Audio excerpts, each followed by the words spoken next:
With Power Rangers Wild Force coming to an end, so was supposed to be the legacy of Power Rangers as a whole.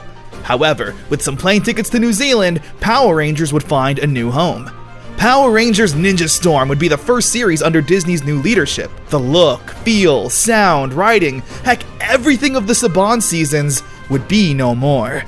Ninpu Sentai Hurricaneger is the 26th season of Super Sentai, following a group of young ninjas training in a ninja school and becoming heroes along the way. Once again, another solid premise that would work great for Power Rangers.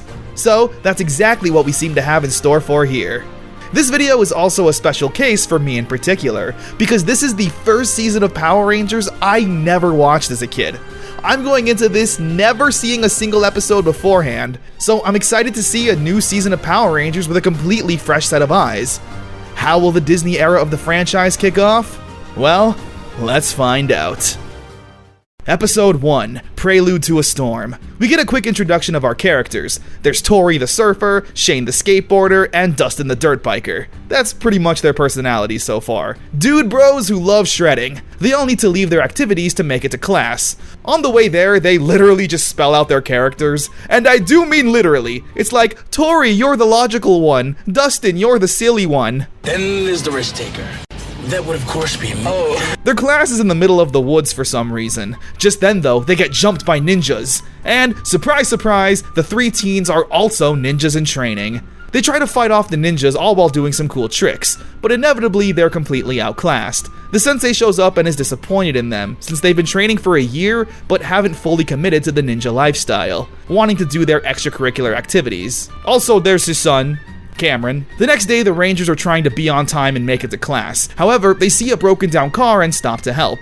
Meanwhile, at the Wind Ninja Academy, an evil army invades and attacks everyone. This is Lothor, a lucha wrestler, I guess, along with his generals, who I can't remember, and the foot soldiers, known as Kelzacs. They completely wipe out the academy, and when the 3 teens show up, they're clearly too late. They find Cameron under some rubble, and he leads them underground to the academy's secret lair. Cameron reveals that the sensei has been transformed into a CGI guinea pig because his energy collided with Lothor's and, yeah, it turned him into a guinea pig. With the universe now in danger and the Wind Academy ninjas all being injured, it's up to Shane, Tori, and Dustin to protect the universe. To continue the grand lineage of Power Rangers before them, they're given their Wind Morphers and... Yes, see? I knew it! Power Rangers are real! Alright, we gotta stop here. This is stupid. Now, I'm willing to bet, initially, Disney wanted to create a new timeline of Power Rangers. That way they wouldn't need to follow any of the past lore. However, come the next season of Dino Thunder, it's pretty clear Ninja Storm takes place within the universe and timeline we all know. And I really wouldn't care that much, but they drive that point home earlier in this episode too.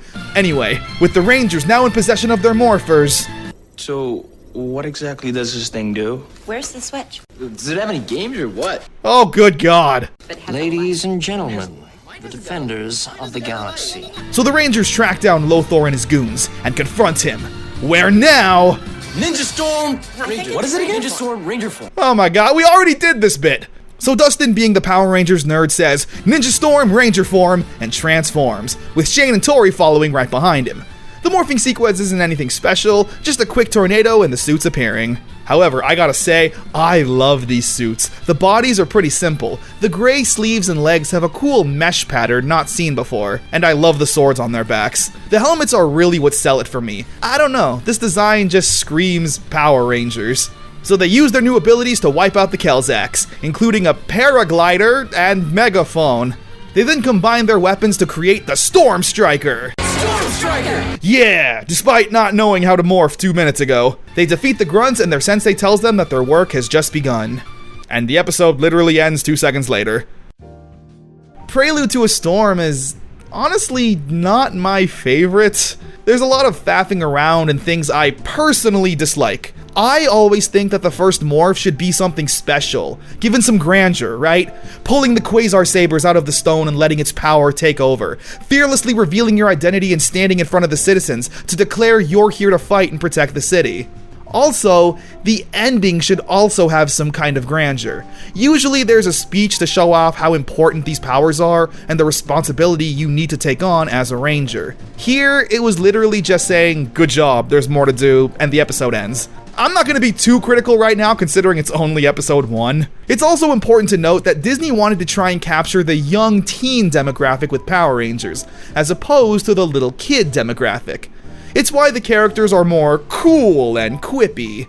I'll dive into this more as we get further into the season, but for now, I'm not a big fan of the dude, heck yeah, let's shred characters. It's why I can't really analyze the Rangers right now. They're all literally the same. But it is cool to have our first male Yellow Ranger and female Blue Ranger. No, I'm not counting the Alien Rangers. It's also the first season to have 3 main Rangers as opposed to 5. Now, the Ninja Storm theme song can save all of this. It's pretty good. I love the Go Power Rangers Go Ninja Storm part. The rest of the song also has a fun pop-punk vibe. There you go, see, I said something nice. Again, all of these critiques are just based off of 1 episode, so we should continue before I really judge much further. Oh wait! Power Rangers Hexagon! How could I forget? I'm sorry, bear with me. So, the original pitch for Ninja Storm was made by Amit Bhawmik, the head guy in charge of Forever Red. Apparently, he wanted the plot for Ninja Storm to have Tommy leading some kind of Power Rangers organization named Hexagon that would be in charge of protecting the world. There were supposed to be loads of cameo Rangers being mainstays, taking on the forces of evil of Prince Gasket, Archerina, Scorpina, and Lokar. Yeah, it's a real who cares of villains. Was the Pudgy Pig too busy? The balance of power was supposed to be very much in the Rangers' favor, so much so that these villains were just nothing, a pushover. So where does the interest come from? A big plot of the season would actually be opposing Ranger forces. Yeah, like Marvel Civil War. Rangers who don't want to be under the surveillance and control of a government force, and creating a resistance to fight the Hexagon. And the Wind Rangers would need to figure out which side they'd want to be on. Obviously, this is super fanservice-y and feels like a fanfiction. It probably would have also cost a lot of money since this would all need to be original footage. Anyway, enough rambling. Let's continue on with Ninja Storm. Episode 2, There's No I in Team. We see the Rangers handcuffed together and struggling to fight off the Kelzaks. You see, they're not in sync. Their teamwork is off. It turns out this was all a simulation that they obviously failed. Tori and Dustin want to try again tomorrow, but Shane is against it, saying they need to fix their problems now. If you think you can do a better job by yourself, then just go for it, man. Maybe I will. Meanwhile, on Lothor's ship, his nieces, Mara and Capri, are arguing. That was just an excuse to say their name. They're obviously immature and annoying. Think Diva Talks, but 2 of them. They send down a monster to ambush Shane, who stubbornly fights back by himself. This choreography is really good, I'm impressed. He morphs and fights the monster, until realizing he's outskilled and needs his friends. Tori and Dustin show up, and together they all whoop the monster. Lothor makes it grow big, however. Luckily, Cam has a little trick up his sleeve. He summons the Lion, Hawk, and Dolphin Zords for the Rangers. Together, they form the Storm Megazord and destroy the monster once and for all. I like the Storm Megazord. Simple, but effective. The episode ends with Lothor revealing 2 Power Rangers that will serve him. Beauty and the Beach. Tori's upset that she gets treated like one of the boys too much, needing to remind Shane and Dustin that she's a woman and has needs? Okay, that sounds worse than it is. Basically, this guy was wanting to hit on Tori, but Shane sent him away because he didn't think much of it. I kinda like that. Usually we get stories of the girl ranger needing to prove she's not just a girly girl, or a tomboy needing to fit in and be more feminine. But here, we get a tomboy who wants to be treated more like a girl. It's interesting. She gets invited to be on a dating show, but it was a trap by Mara and Capri. The monster clones Tori and traps the real one inside an evil camera. Tori then uses her ninja powers to break free, and the 2 Tories get into a fight. Oh yeah, I forgot to mention, but the Rangers have what's known as civilian powers, where even without their suits, they can still do abilities. I'm willing to let it slide here since it's technically weak-ass ninja abilities, like shooting water. They defeat the monster and the day is saved. The episode ending, again, with a threat of 2 new Power Rangers looming over. Looming Thunder. These 2 new dirt bikers show up to town and befriend Dustin, Hunter in the red and Blake in blue. Hunter is rude and brooding, while Blake is there. Later that day, Cam shows off the new tsunami cycles. Yeah, doesn't this look cool? You will buy this! Meanwhile, Dustin's been hanging out with Hunter and Blake a lot lately. He admires their motocross abilities, however, he's been neglecting his ninja training. which Shane takes notice of. And when Hunter and Blake think that they're alone, Shane overhears them trash-talking Dustin. He tries to tell him the truth, but Dustin is in denial. The two then try to have Dustin ride dirt bikes again to get better. However, when Ranger duty calls, Dustin shows up. He helps destroy the monster, and the Ninja Rangers are all on good terms again. Now, who could the mysterious Red and Blue Rangers be? Thunder Strangers Part 1. Cam is wanting to add upgrades to the tsunami cycles. However, he left the disc containing all the information with Dustin, who left it in his backpack, but his backpack was stolen.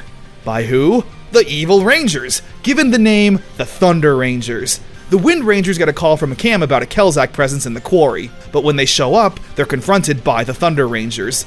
All of the Rangers get into a fight, but the Thunder Rangers are clearly too powerful.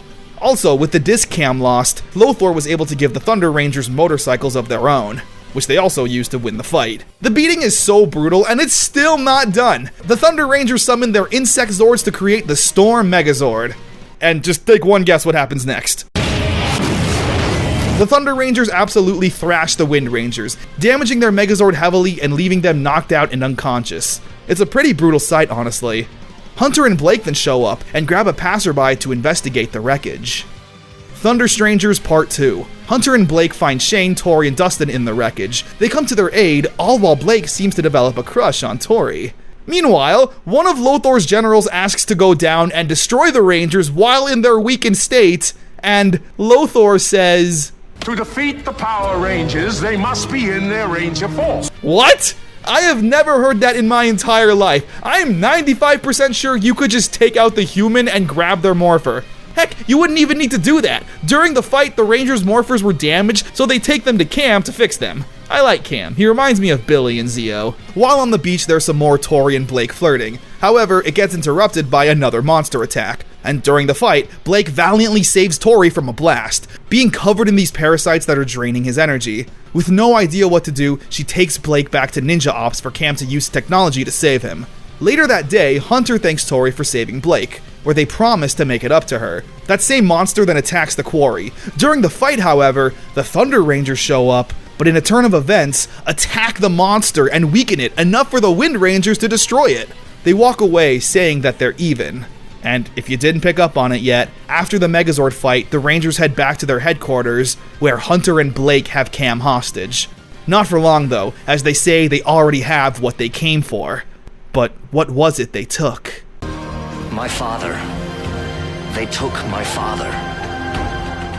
Thunder Strangers Part 3. This episode is great, just an all-out fight. Hunter and Blake are under the belief that Sensei Guinea Pig killed their parents, and they're out for revenge. The Wind Rangers are trying to track down the Thunder Rangers. I also gotta say, I love the scenes without the visors. It's a unique twist on the helmetless Ranger scenes. So the Rangers catch up with the Thunder Rangers, but just then, this haunted forest springs zombies, yes, zombies, onto the two teams, and they gotta fight, making a temporary alliance to fight the zombies. After doing that, they then fight each other. Shane and Dustin fight the Thunder Rangers, while Tori controls the Megazord by herself to fight the Storm Zord. Who says women can't drive? Unprompted statement. It really is just a long, epic fight. The Wind Rangers are down, but not out. They find that inner strength and push through, defeating the Thunder Rangers and getting a hold of their sensei.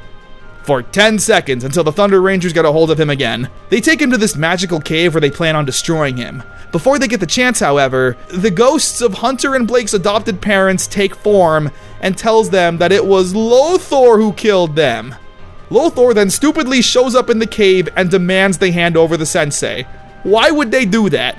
Lothar shoots a blast, and Hunter uses this magic crystal to reflect the beam, and teleports Lothar somewhere else. The episode ends with a bit of mystery. We're not sure if Hunter and Blake are friends with the Wind Rangers. Instead, they walk towards the mountains, unsure of their destinies.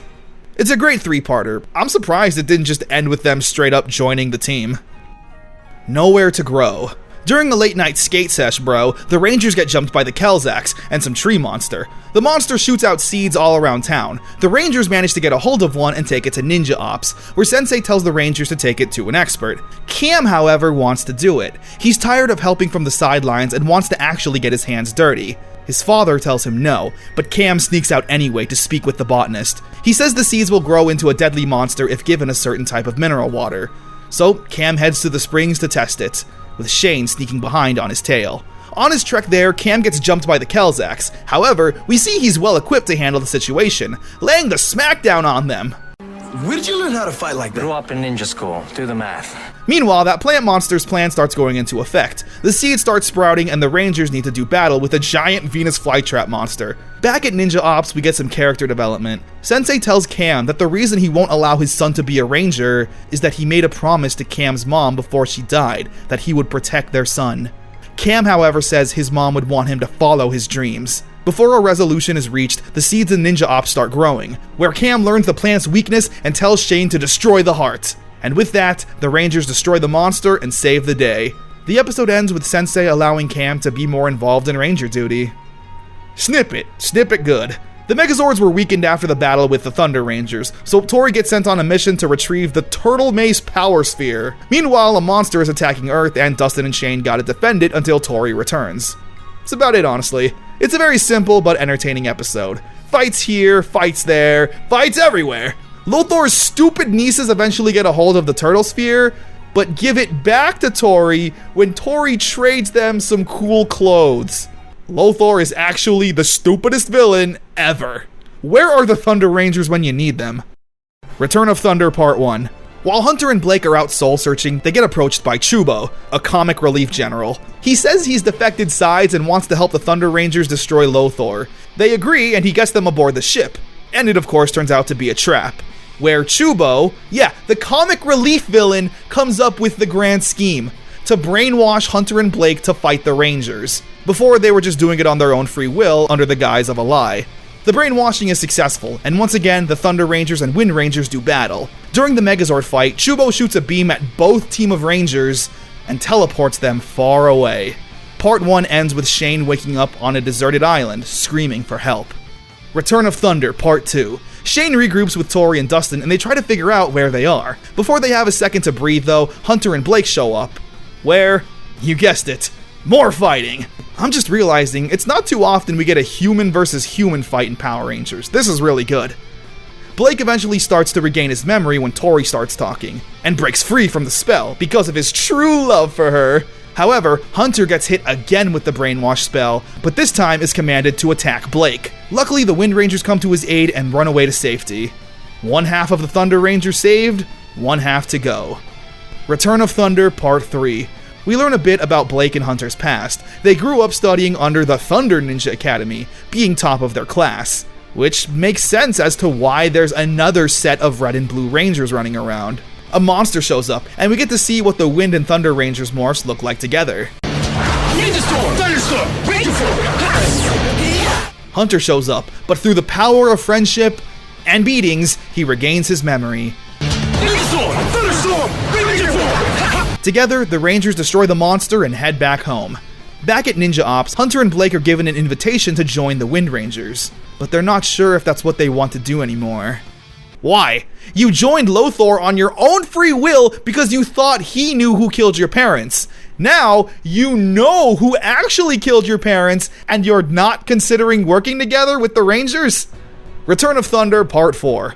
Chubo's been exiled from Lothor's ship. Now, with nothing to lose, he promises to destroy the Rangers. There's really not much to talk about in this episode. It's just a lot of fighting, but really good fight scenes, that ends with the Thunder Rangers eventually agreeing to join the Wind Rangers. Cam even discovering that the two Rangers can combine not only their weapons, but their Megazords. The episode of course ends with a happy ending. The two teams coming together and finally having 5 Rangers as the team.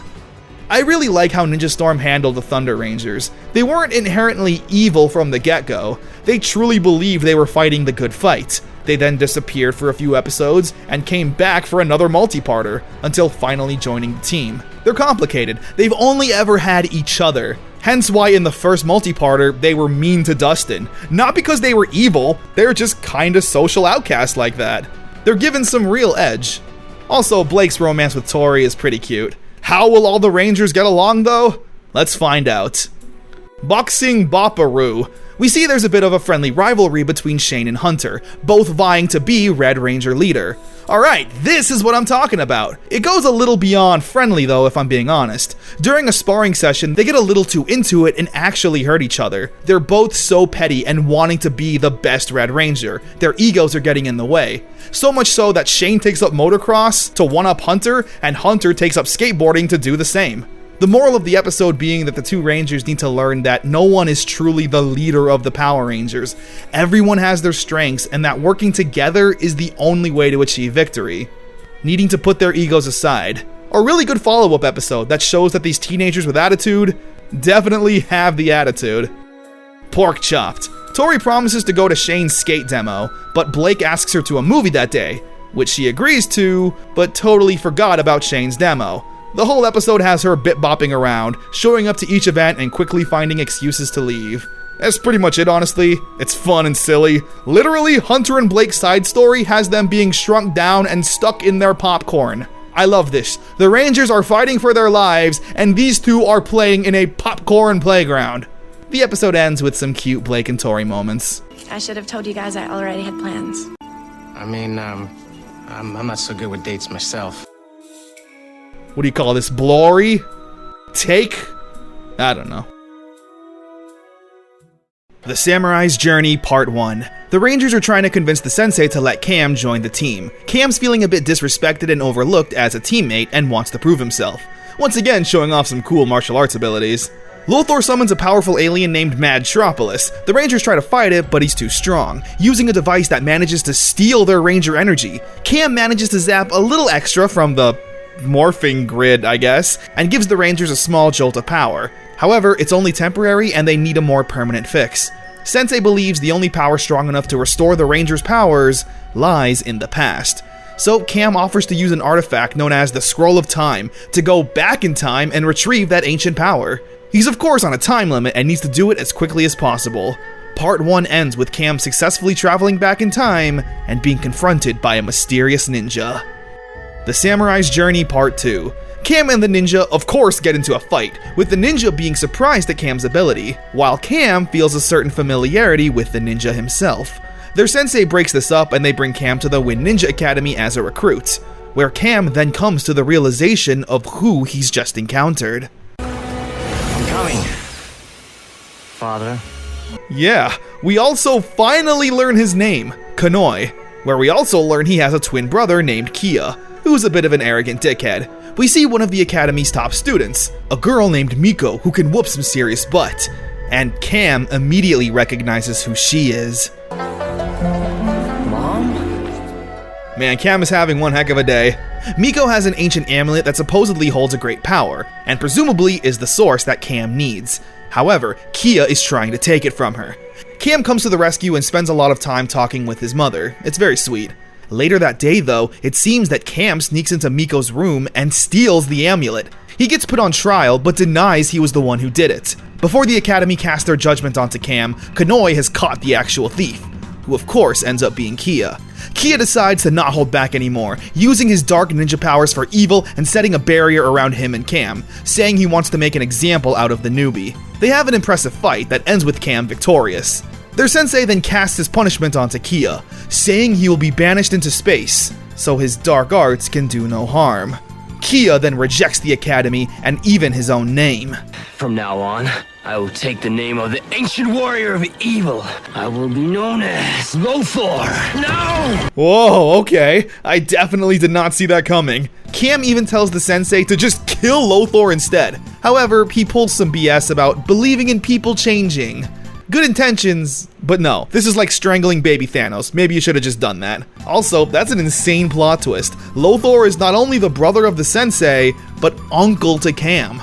Miko then hands Cam the ancient amulet, saying it's chosen him. And when he returns to the present, a new mysterious Green Ranger appears. Equipped with his new helicopter Zord, he single-handedly destroys Madtropolis. But uh-oh, who could this new mysterious Green Ranger be?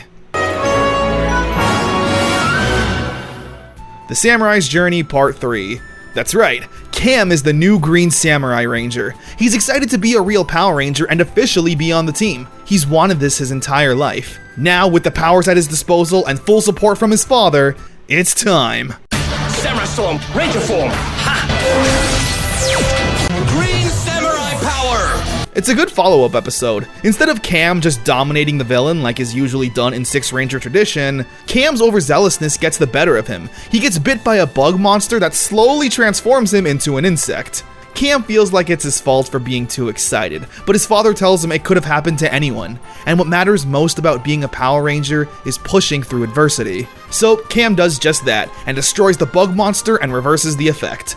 The episode ending with the Rangers giving Cam his own ninja outfit to match with theirs. And his father, despite not wanting Cam to get initially involved, ends with some nice words. It takes a powerful man to choose his own destiny. No father could be prouder of his son.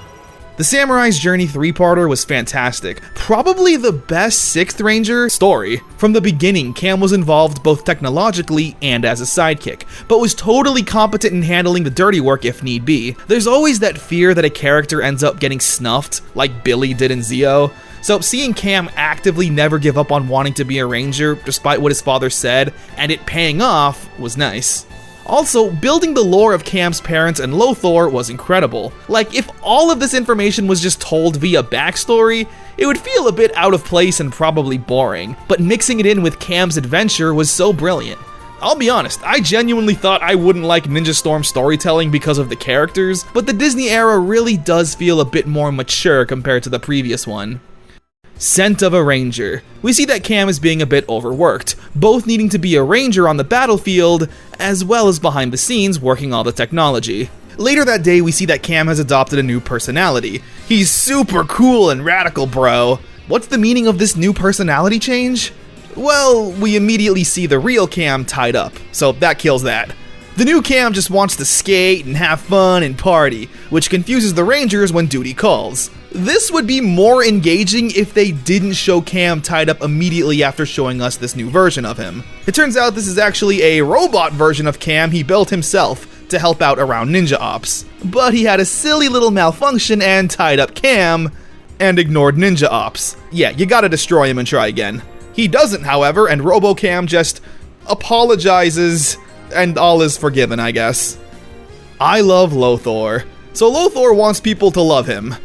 Jesus Christ, even Rita wasn't this lame with her plans. At least Rita's plans kind of involved world domination and destruction. So Mara and Capri go out to test this love potion on the Rangers, making Cam and Blake fall in love with Tori, where a chunk of the episode has Cam and Blake literally fighting for her affection.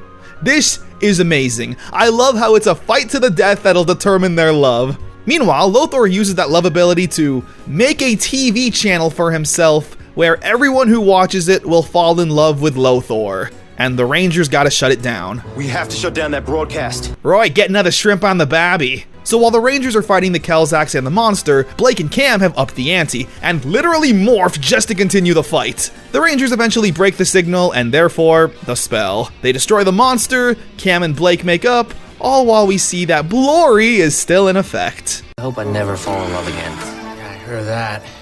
I mean, at least not while under a spell. Goodwill Hunter. Hunter has volunteered for the Big Brother program to try and act as a father figure for kids who don't have one, since him and Blake know all too well how hard it is growing up without parents. Alright, well that's instantly depressing. The kid he was assigned to recently lost his father, but is a tough nut to crack, not wanting to spend time with Hunter and having a fake surrogate father. The kid, for some reason, also has Lothor's controller that is able to summon monsters and make them grow. How did he get this? This is like a random kid getting a hold of Lord Zed's staff. When the Kelzacs come to attack the kid, Hunter shows up and shows off some cool martial arts, which impresses him. Slowly, they grow a bond and learn to trust each other. The Rangers destroy the monster and the day is saved. The episode ending with a nice talk between Hunter and the kid. The kid says he misses his dad, and if that pain ever goes away. No, but it will get easier. I know I can't replace your dad, but if you ever feel bummed out about things and just want to talk, I'm there. All about Beevil. This random stranger notices Dustin's bike could use some upgrades, and says he'll take it to the shop to work on it. where Dustin immediately trusts this random stranger, which everyone gives him guff about, saying he's too trustworthy in people. Meanwhile, Lothor gets sick of Mara's incompetence and kicks her off the ship entirely. She runs into Dustin in her civilian form and pleads for his help. Dustin, much like myself, is a total sucker for a girl who does the puppy dog eyes and cries. He sees that she's in distress and can actually relate to her, saying he feels like his team views him as a bit of an airhead too. So Dustin promises to help Mara. Her initial plan is to become a ranger, and we get this really cool image of Mara as the Pink Ranger. I love that. The real plan, though, has her giving Dustin a device that when supercharged can destroy Beevil, who's Capri's new partner. Dustin runs this by his team, but they're all incredibly skeptical, literally mentioning how Chubo had the same sob story for the Thunder Rangers and how they stupidly fell for it. Dustin, however, puts his faith in people. He's someone who's too trusting for his own good. The Rangers see his conviction and go with the plan. The next day, Beevil and the Kelzacks attack the city. The Rangers show up and fight, and when Mara sees Dustin with the device, she turns on him, showing that this was all a ruse, which genuinely breaks Dustin's heart. Hey, it's not my fault he's dumber than me. Dustin quickly goes from sad to angry that someone he thought was his friend ended up betraying him. He morphs and starts cleaning house, whooping everyone in sight and destroying Beevil single-handedly. When Mara heads back to the ship, she's praised for her brilliant betrayal, but we see that she's actually showing a bit of regret for breaking Dustin's trust. The moral of the episode seemingly being that you shouldn't blindly trust people, but the episode ends with that mechanic Dustin trusted at the beginning actually returning with his new bike upgrades. And Dustin simply saying, See, sometimes you just gotta trust people. Which, hey, I personally relate to. Just like Dustin, I want to see the best in people. Living your life thinking that everyone's out to get you is so exhausting and will constantly give you anxiety. You never know who you're gonna run into, what kind of person a stranger will end up being.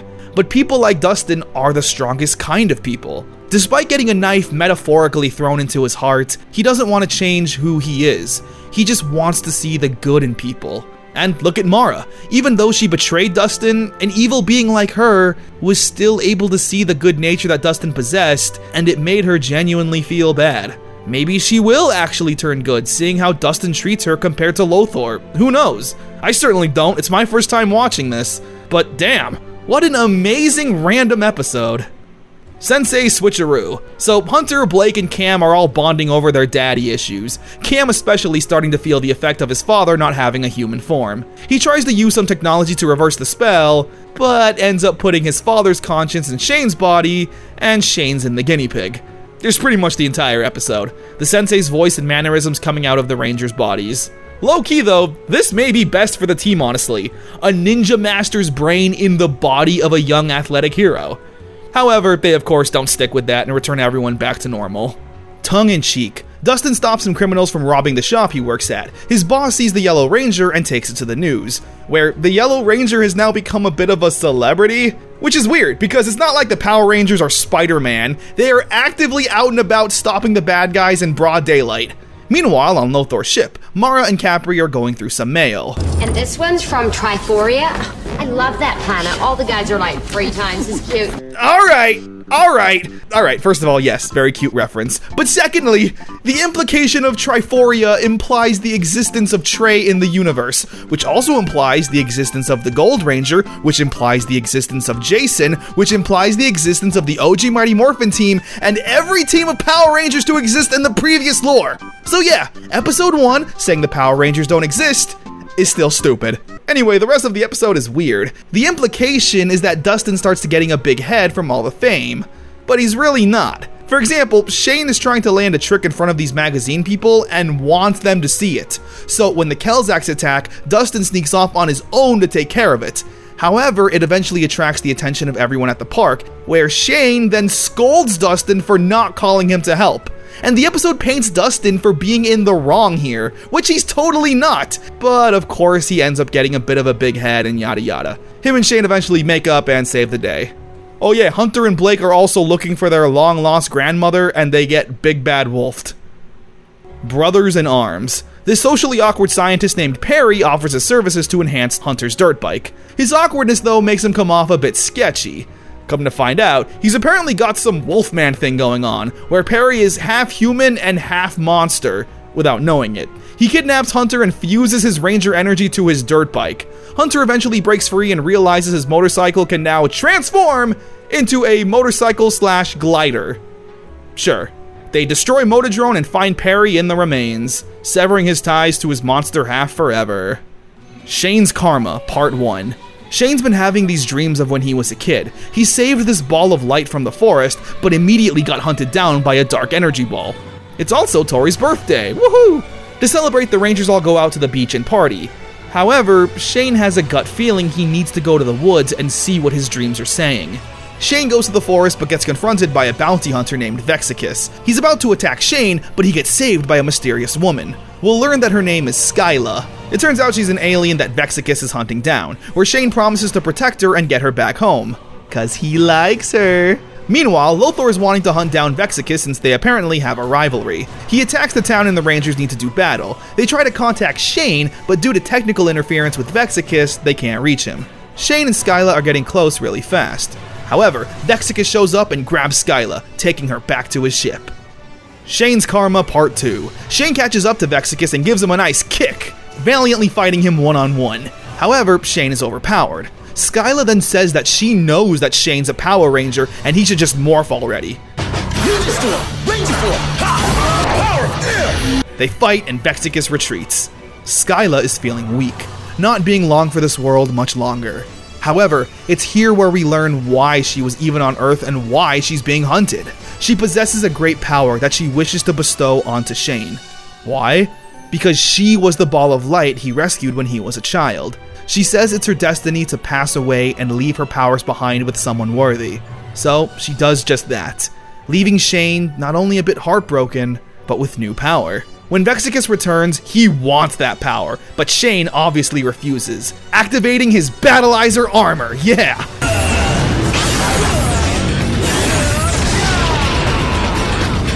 And finally, we get a Battleizer that doesn't look stupid with its roller blades and grabby hook arms. Just straight golden armor that enhances the look of the suit and the strength of the Ranger. He's also able to wear his motorcycle like as a jetpack thing. Alright, that's a bit silly, but still pretty cool.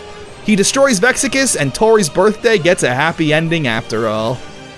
Good stuff. I like how Shane's Karma initially implies something's going to be bad. It's not too often we see karma associated with good deeds. Shimazu Returns Part 1. The Rangers all want to take part in this America's Got Talent knockoff. Everyone except Cam, who actually wants to do some Ranger work. Sensei tells him to go to the museum and retrieve a box. It contains an ancient power that will help the Rangers in a desperate situation.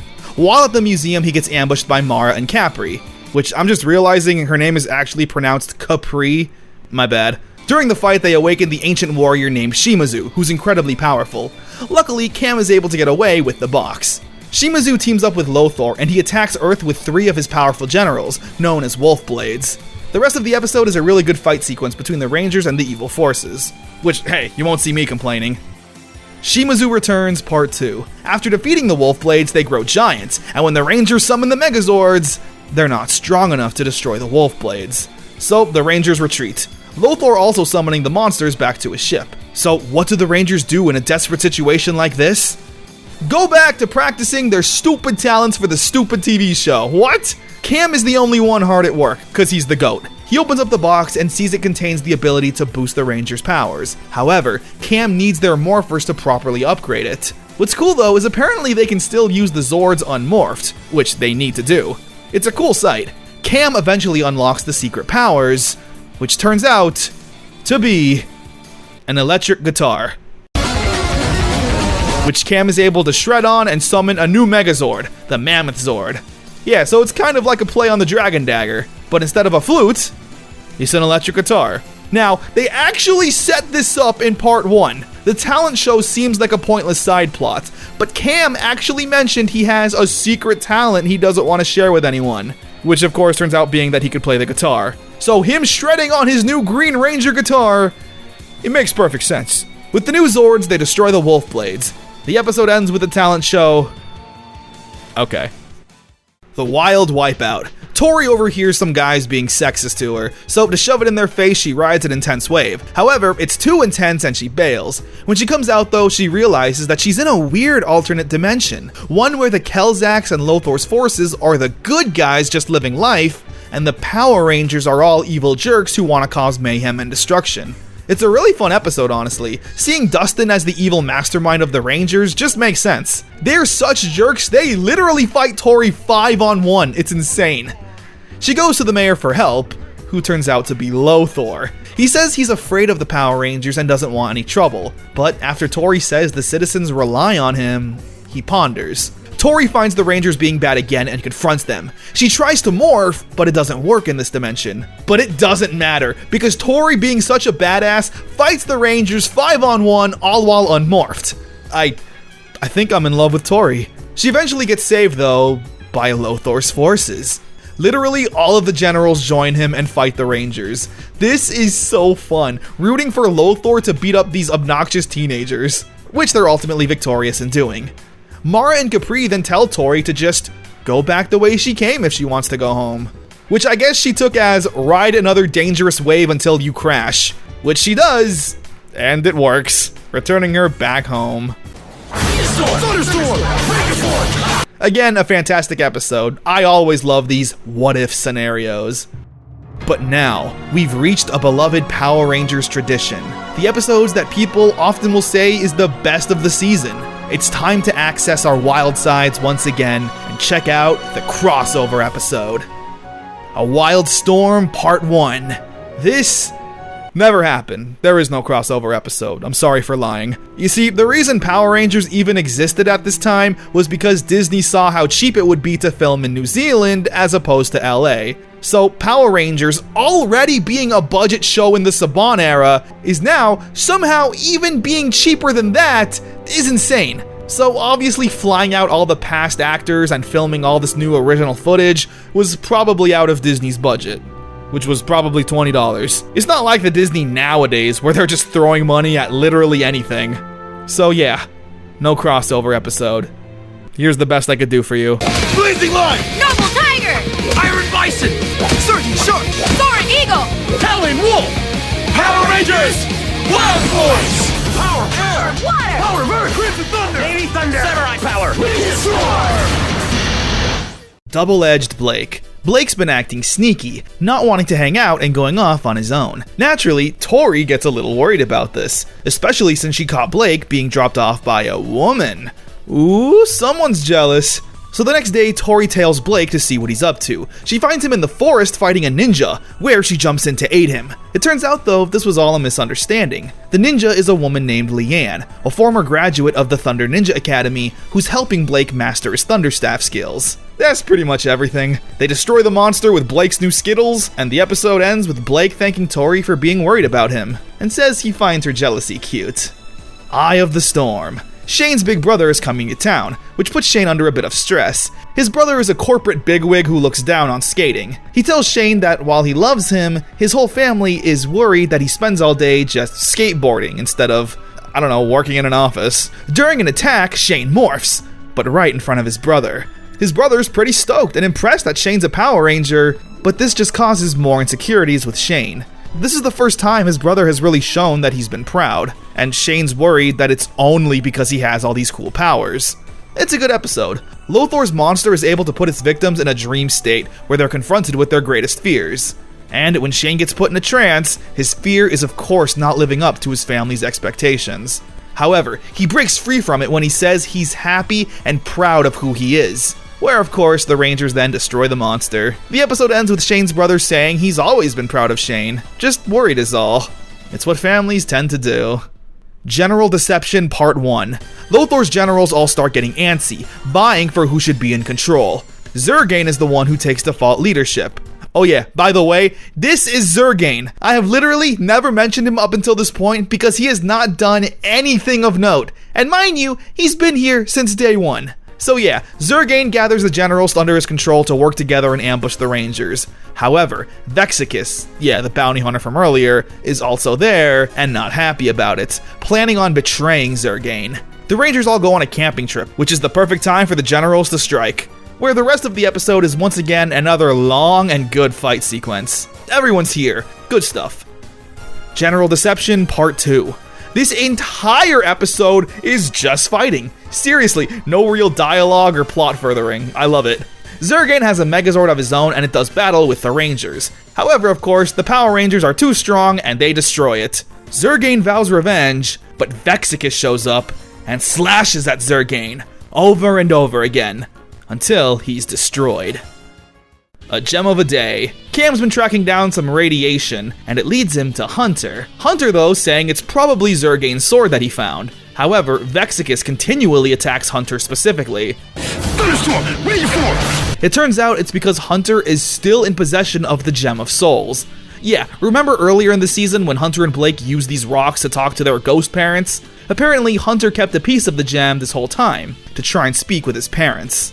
He gets chewed out for some reason, I don't know why. More importantly though, seeing the power struggle with Lothor's generals, the Rangers feel like it's time to go on the offensive. All of the Wind and Thunder ninja students are being held prisoner on Lothor's ship, so Cam decides to use the helicopter Zord to go into space and board Lothor's ship to free them. They'll need all the forces they can get to fight Lothor's army. When aboard the ship, Cam gets discovered by his uncle. The two get into a fight, but Cam is clearly overpowered, forcing him to retreat and abandon their plan. At least, for now. Vexicus is also planning on destroying Lothor to be the leader himself, even destroying Motodrone with one strike when he proves to be a problem. The episode ends with Vexicus threatening Mara and Capri to work under him.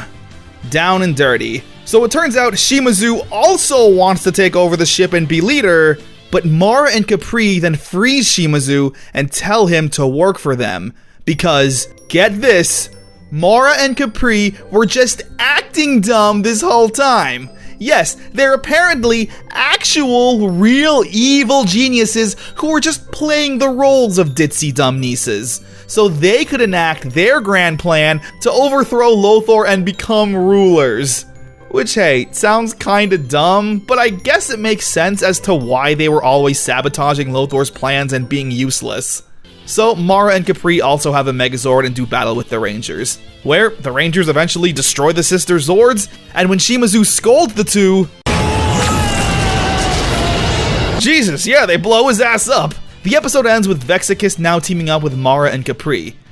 And, with all of that, brings us to the two-part finale of Ninja Storm. Storm Before the Calm, Part 1.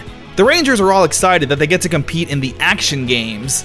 Yeah, it's a big day for everyone. But of course, it doesn't go as planned. The Kelzacks attack the event, where it's just Hunter and Cam to fight back. During this fight though, 3 random teenagers hop in the fight and join in. They're literally just echo fighters of Shane, Tori, and Dustin. After the fight, Cam and Hunter scold them for their recklessness. Cam's amulet then starts to freeze. It turns out it's reacting to evil. Lothor's grand plan is coming to fruition, to open up the abyss of evil onto Earth and have the souls wreak havoc on the planet. To distract the Rangers, Lothor sends down Vexicus in his giant form, and while they do battle with the Megazords, Lothor goes to ninja ops.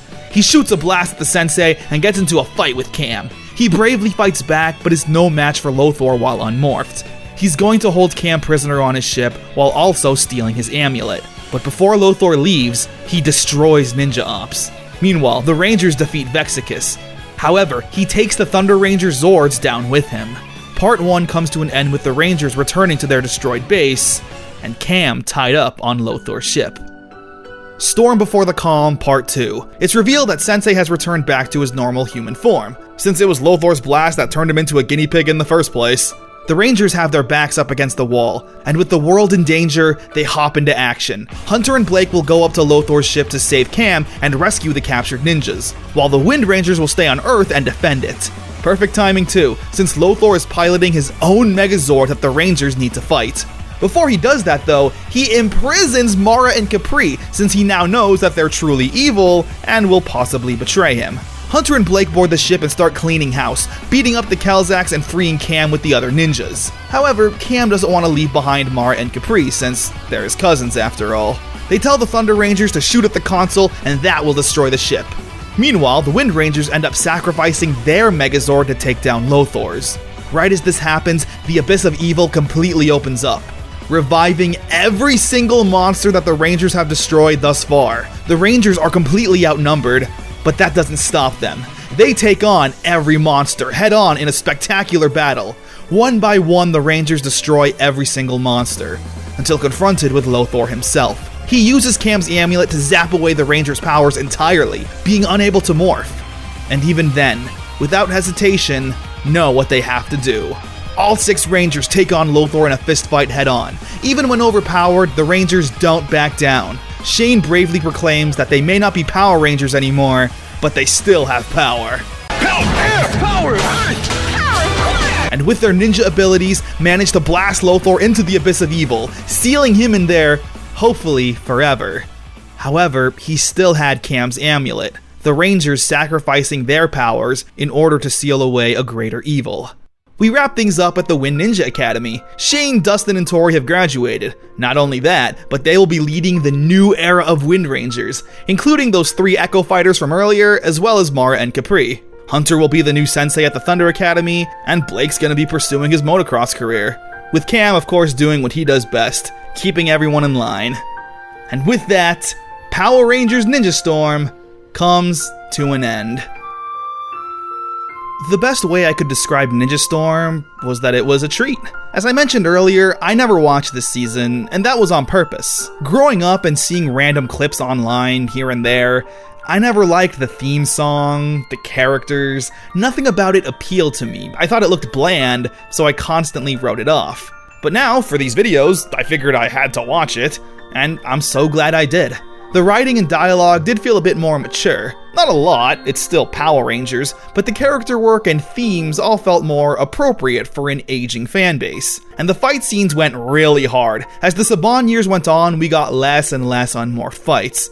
So with Ninja Storm, I'm glad we got a lot of them back. I also really appreciate the lack of true filler. The finale was a 2-parter, however, the past 5 episodes before the finale all had a running plot line to follow. That, including all the multi-parters, really has Ninja Storm flying by, in a good way. The ending was also fairly low-key. Most Power Rangers finales tend to have this grand feel with total destruction, desperation, and a dash of hopelessness that the Rangers need to overcome. Here, though, it felt no different than a normal battle. The Abyss of Evil opened up, sure, but it was just a little hole in the ground that, after shooting out all the monsters, didn't do anything else. I'm not complaining though, there was a nice simplicity to the finale. I can't see this team of Rangers standing in front of the city giving a speech about the power of friendship and never giving up. No, this team just solves everything with their fists and I'm all about that. Now hey, was it a perfect season? No.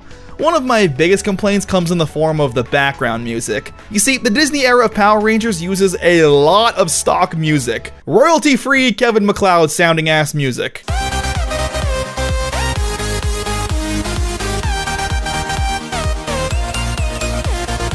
One thing you'll hear a lot in the series is this.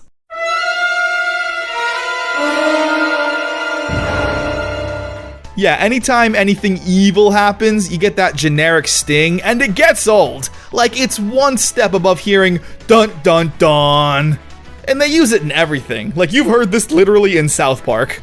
The stock music being stock means it's also bland. The final fight with Lothor uses this music.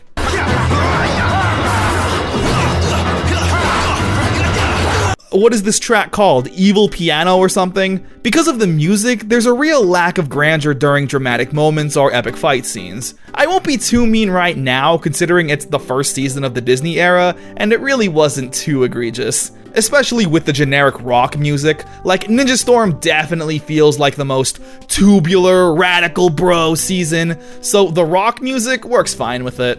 Let's talk about the characters. Shane was probably the character I have the least to talk about. He was a strong leader, kicked butt, loved to skate. That's about it, really. Didn't have any major arcs or character development. Dustin, as I mentioned in his standalone episode, is a genuine guy. His silliness comes from a place of confidence. He knows who he is and is unashamedly proud of it. He's incredibly trusting and makes an impact in anyone's life he comes into.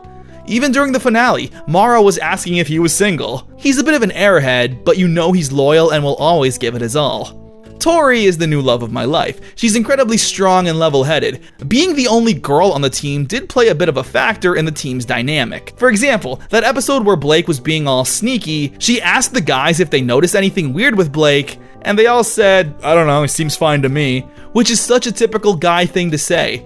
The team often relies on Tori's level-headedness to get through scenarios. The guys being guys often wanted to solve everything with might. It took Tori to actually analyze things and take it easy. But she could also handle her own, as we saw throughout the series, laying the smackdown on anyone who crossed her.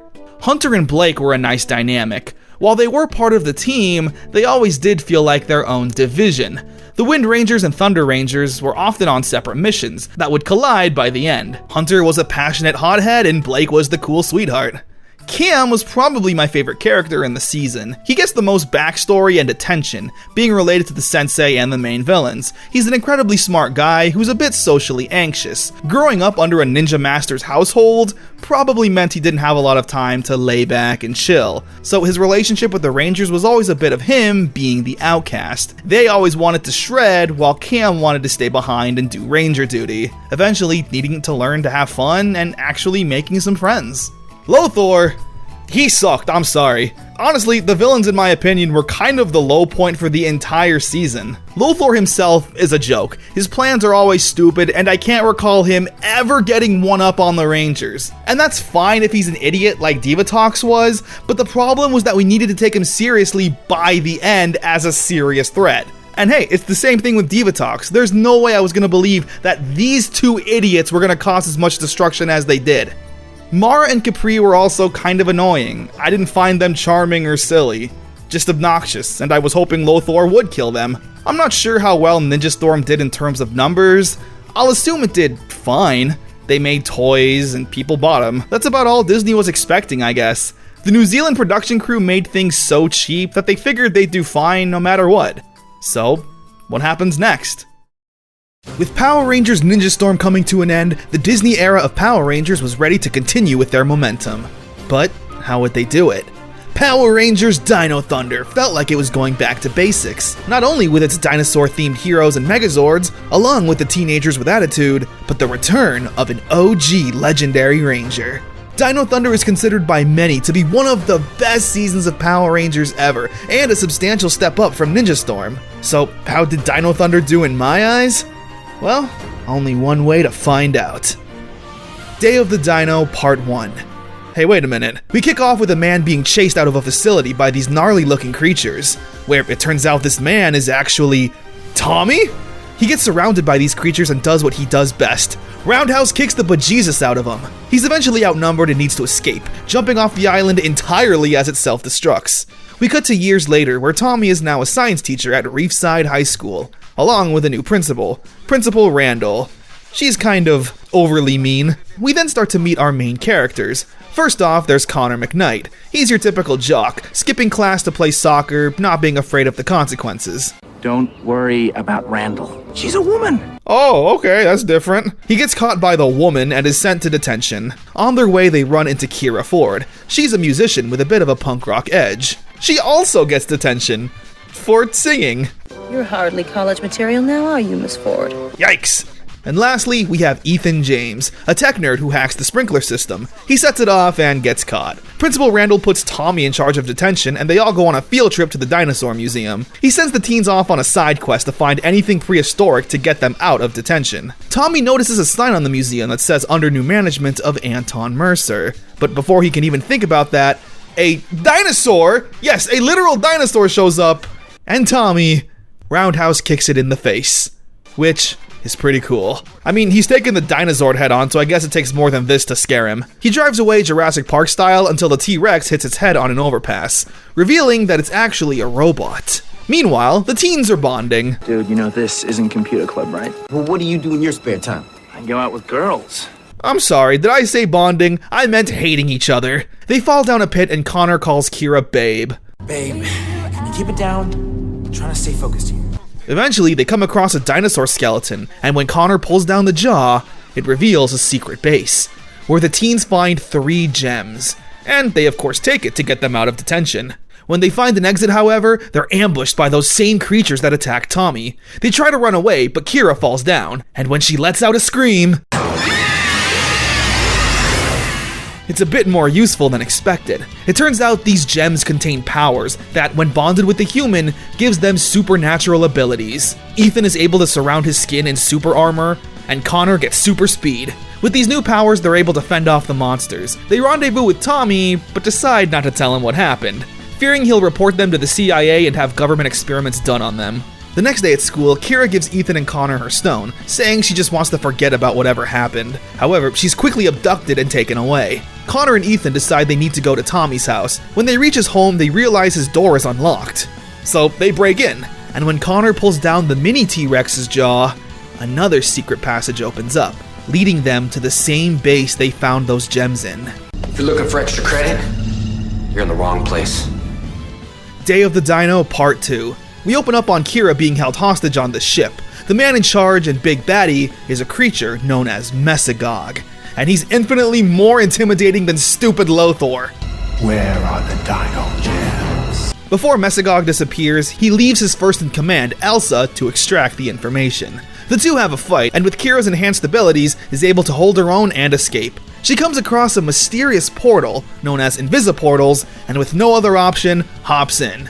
Meanwhile, Connor and Ethan are confronting Tommy about everything. He's hesitant to explain everything, but mentions those foot soldiers we saw are known as Tyrannodrones, which he helped build. However, they weren't supposed to be used for evil. Tommy had a partner in all of this scientific research and experiments, Anton Mercer, a millionaire scientist who mysteriously disappeared. Just then though, that portal opens up and drops Kira right in front of the gang. Before they all have time to talk, the Tyrannodrones, along with the main general, Zeltrax, shows up to attack. All four get into a really good fight, the teens using their abilities and Tommy keeping it old school with good old-fashioned "Hiya!" kicks.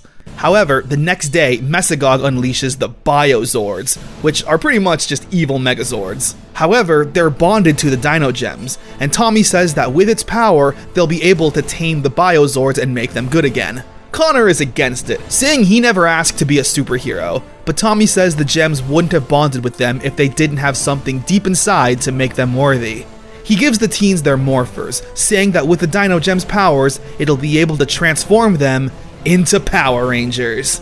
Tommy says to access its power, all they need to do is shout, "Dino Thunder, power up!" Dino Thunder.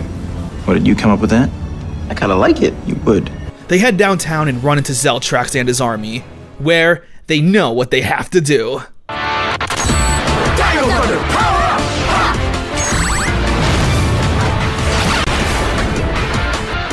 The gang morphs into the Dino Thunder Rangers. Along with their new weapons, they lay the smackdown on the Tyrannodrones. Connor's Tyranno Staff, Ethan's Tricera Shield, and Kira's Terra Grips. I love the Dino Thunder suits. It's very reminiscent and kind of a new modern take on Mighty Morphin. I know Zyuranger and Abaranger have nothing to do with each other, but the fact that both suits have awesome dinosaur designs on the helmets and white diamond patterns to complement the primary color, oh, and the big gold emblem on the chest like the MMPR movie suits, you can't tell me all this just happens to be a coincidence. S tier. The Rangers defeat the Tyrannodrones and manage to connect emotionally to the Biozords, freeing them of their corruption and joining the Rangers, where the Tyranno, Tricera, and Terrazords can all combine.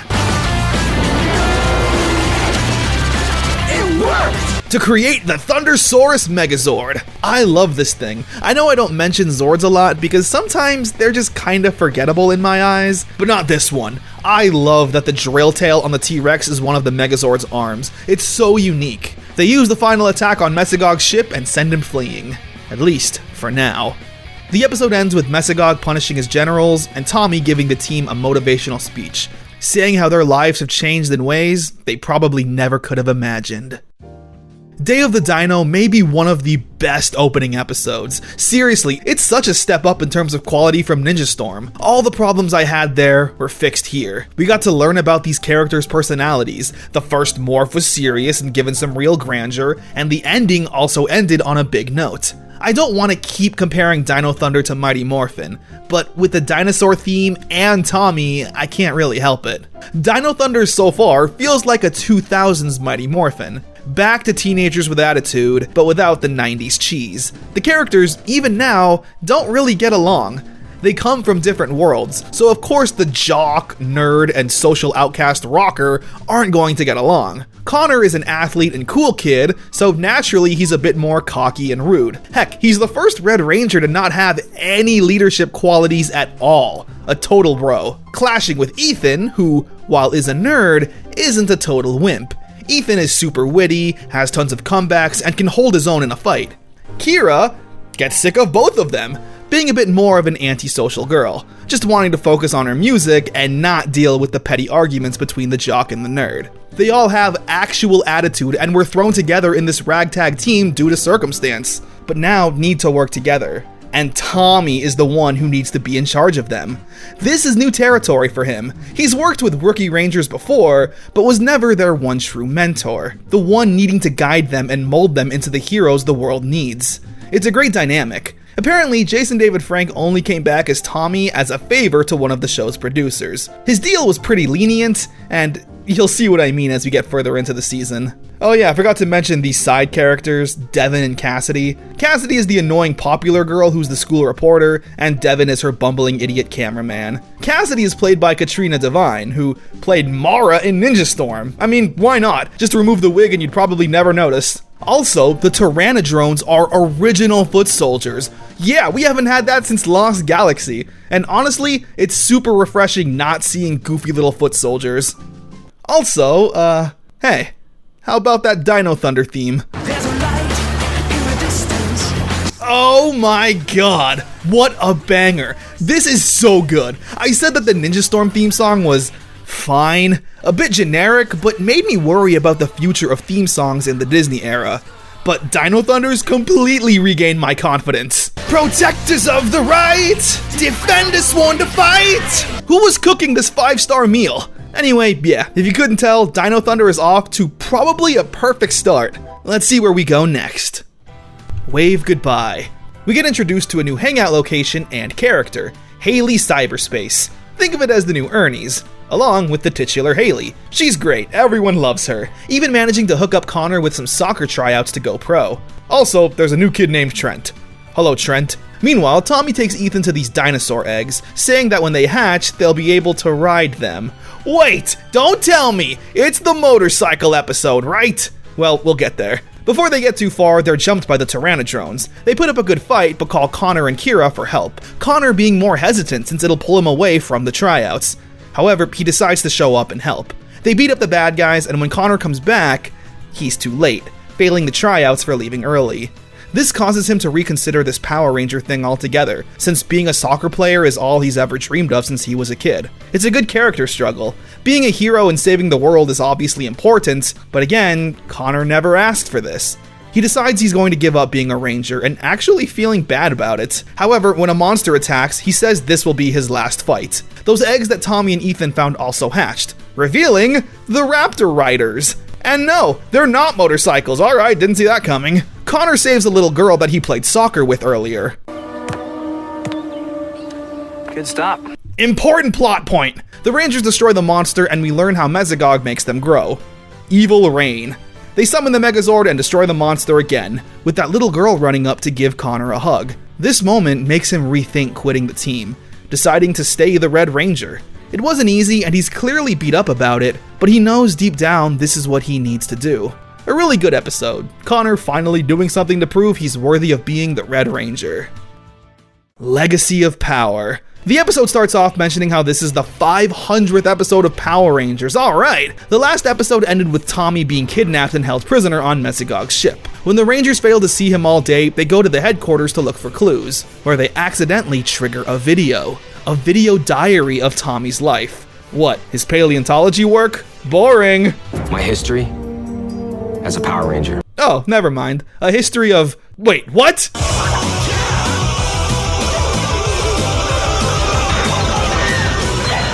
Yes, Tommy has been recording the history of Power Rangers, all of it, from the beginning up until now, all narrated by Tommy himself.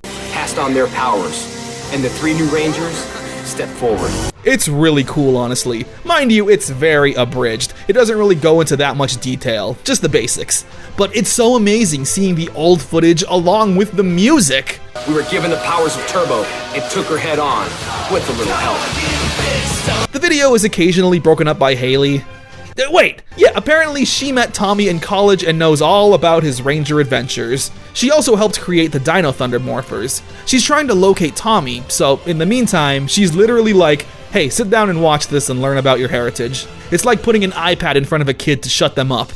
Once Tommy exits the picture, the recaps become very basic. It's like, here's the Lightspeed Rangers. They existed. I like when they reach Time Force, they formulate a plan to see if they can reach out to them and go back in time to the point where Tommy was kidnapped. They're also shocked to see Rangers from the future. Man, wouldn't that be cool if these teens got to see Rangers from the future? Eventually, Connor gets an idea. Try typing in Ninja Storm. Alright, so remember the end of Ninja Storm when I mentioned those Echo Fighters of the main characters? Well, apparently, Connor's actor played one of them. My twin brother went to this super secret ninja school. That's pretty funny. Power Rangers are real! Oh my god, and they kept in that line of Power Rangers are real. However, the writers this time around seem to have a funny jab back at that line. Whoa, ninjas are real! I knew it! This season is so good, I love it. The episode ends with Haley finding Tommy's location. Legacy of Power is a fun episode. Just seeing the basic recap, hearing the music, and everything is loads of fun. They didn't have to do anything for the 500th episode, so I'm glad they went that extra mile. Back in black. Before the Rangers go and rescue Tommy, Haley gives them a gift. The Raptor Cycles! I knew they'd be showing up! They test out their new motorcycles by having an epic slow-mo fight with the Tyrannodrones and Zeltrax, complete with slow-motion explosions. Apparently Tommy is in possession of a crystal surrounding a Dino Gem, but Mesogog can't break it open. The Rangers manage to make it aboard the ship and free Tommy grabbing a hold of the crystal before leaving. Back at Reefside, Zeltrax shoots a beam at Tommy and he uses the crystal to deflect it, seemingly vaporizing Tommy. But nope, it was all a trick. The Dino Gem broke free and bonded with Tommy, granting him the power of invisibility. Not only that, but he also has his own morpher handy. And Tommy does what he does best. Dino Thunder, power up! Dino Thunder, Black Ranger! Ah! Tommy dons the Dino suit once again and becomes the Black Ranger. And like he says in the episode, he may be old, but he can still pull it off, laying the smackdown on Zeltrax and summoning his Brachiozord, where the Rangers win the fight. The episode ends with Tommy officially joining the team once again, and also needing to go clothes shopping. I checked my closet this morning, and there's a serious shortage of black in there. Tommy becoming a Ranger is so great to see. It just wouldn't feel right seeing Tommy without a morpher and a suit. Now being a mentor both behind the scenes and on the battlefield.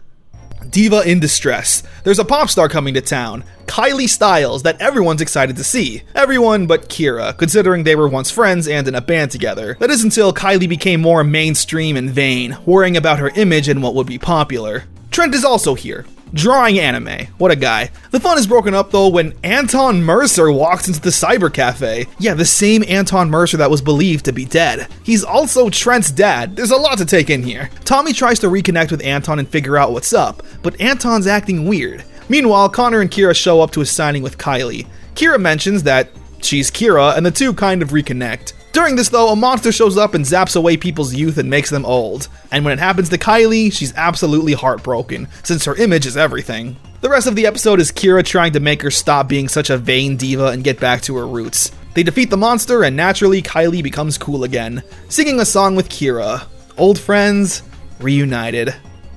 Game on. So Ethan is playing a video game and looking for a secret item. He spends all day in the cyber cafe playing the game and even hacking it at one point, staying past closing time. You're a nerd, do you not have a computer at home? Anyway, Mesogog sends down a monster that traps Ethan inside the game world, and he ends up doing battles with these goofy creatures known as Triptoids. Now, pause the episode. I immediately thought, these must be the foot soldiers from Abba Ranger. And after a quick Google search, yep, that's them alright. Connor eventually shows up and knocks the computer silly, freeing Ethan, but also releasing the Triptoids. They defeat the bad guys, and that's about it. The episode mainly acted as a reason to introduce another set of foot soldiers. Since the Tyrannodrones are US creations, that means they have to keep filming new fight scenes. which naturally is going to start costing a lot of money. Golden Boy. After yet another failed attack on the Rangers, Zeltrax and Elsa get desperate. Zeltrax decides to step into a device that will boost his power. However, it instead ends up cloning him, I guess, birthing out the son of Zeltrax? I'm not kidding. Meanwhile, we see that Trent has some daddy issues. Anton isn't supportive of his son working a menial job like a waiter at a cyber cafe, urging him to do something better with his life. Where Trent then has some bonding time with Tommy. We learn that Anton Mercer isn't Trent's birth father. He was doing research with Trent's real parents until they tragically passed away in an accident, leaving Anton as Trent's guardian. The whole episode exists to show us how much of a dick Anton Mercer is. He wants Trent to do bigger and better things, so he buys the cyber cafe to make Trent the boss.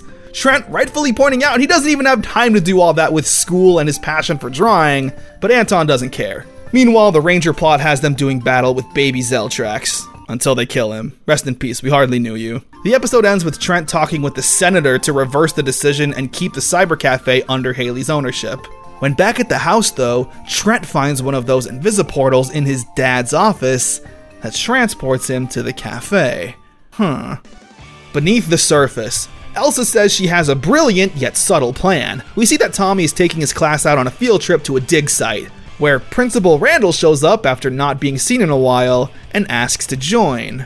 While at the dig site, the Rangers come across a dinosaur egg that Principal Randall takes a liking to. However, just then, the class is attacked by Tyrannodrones.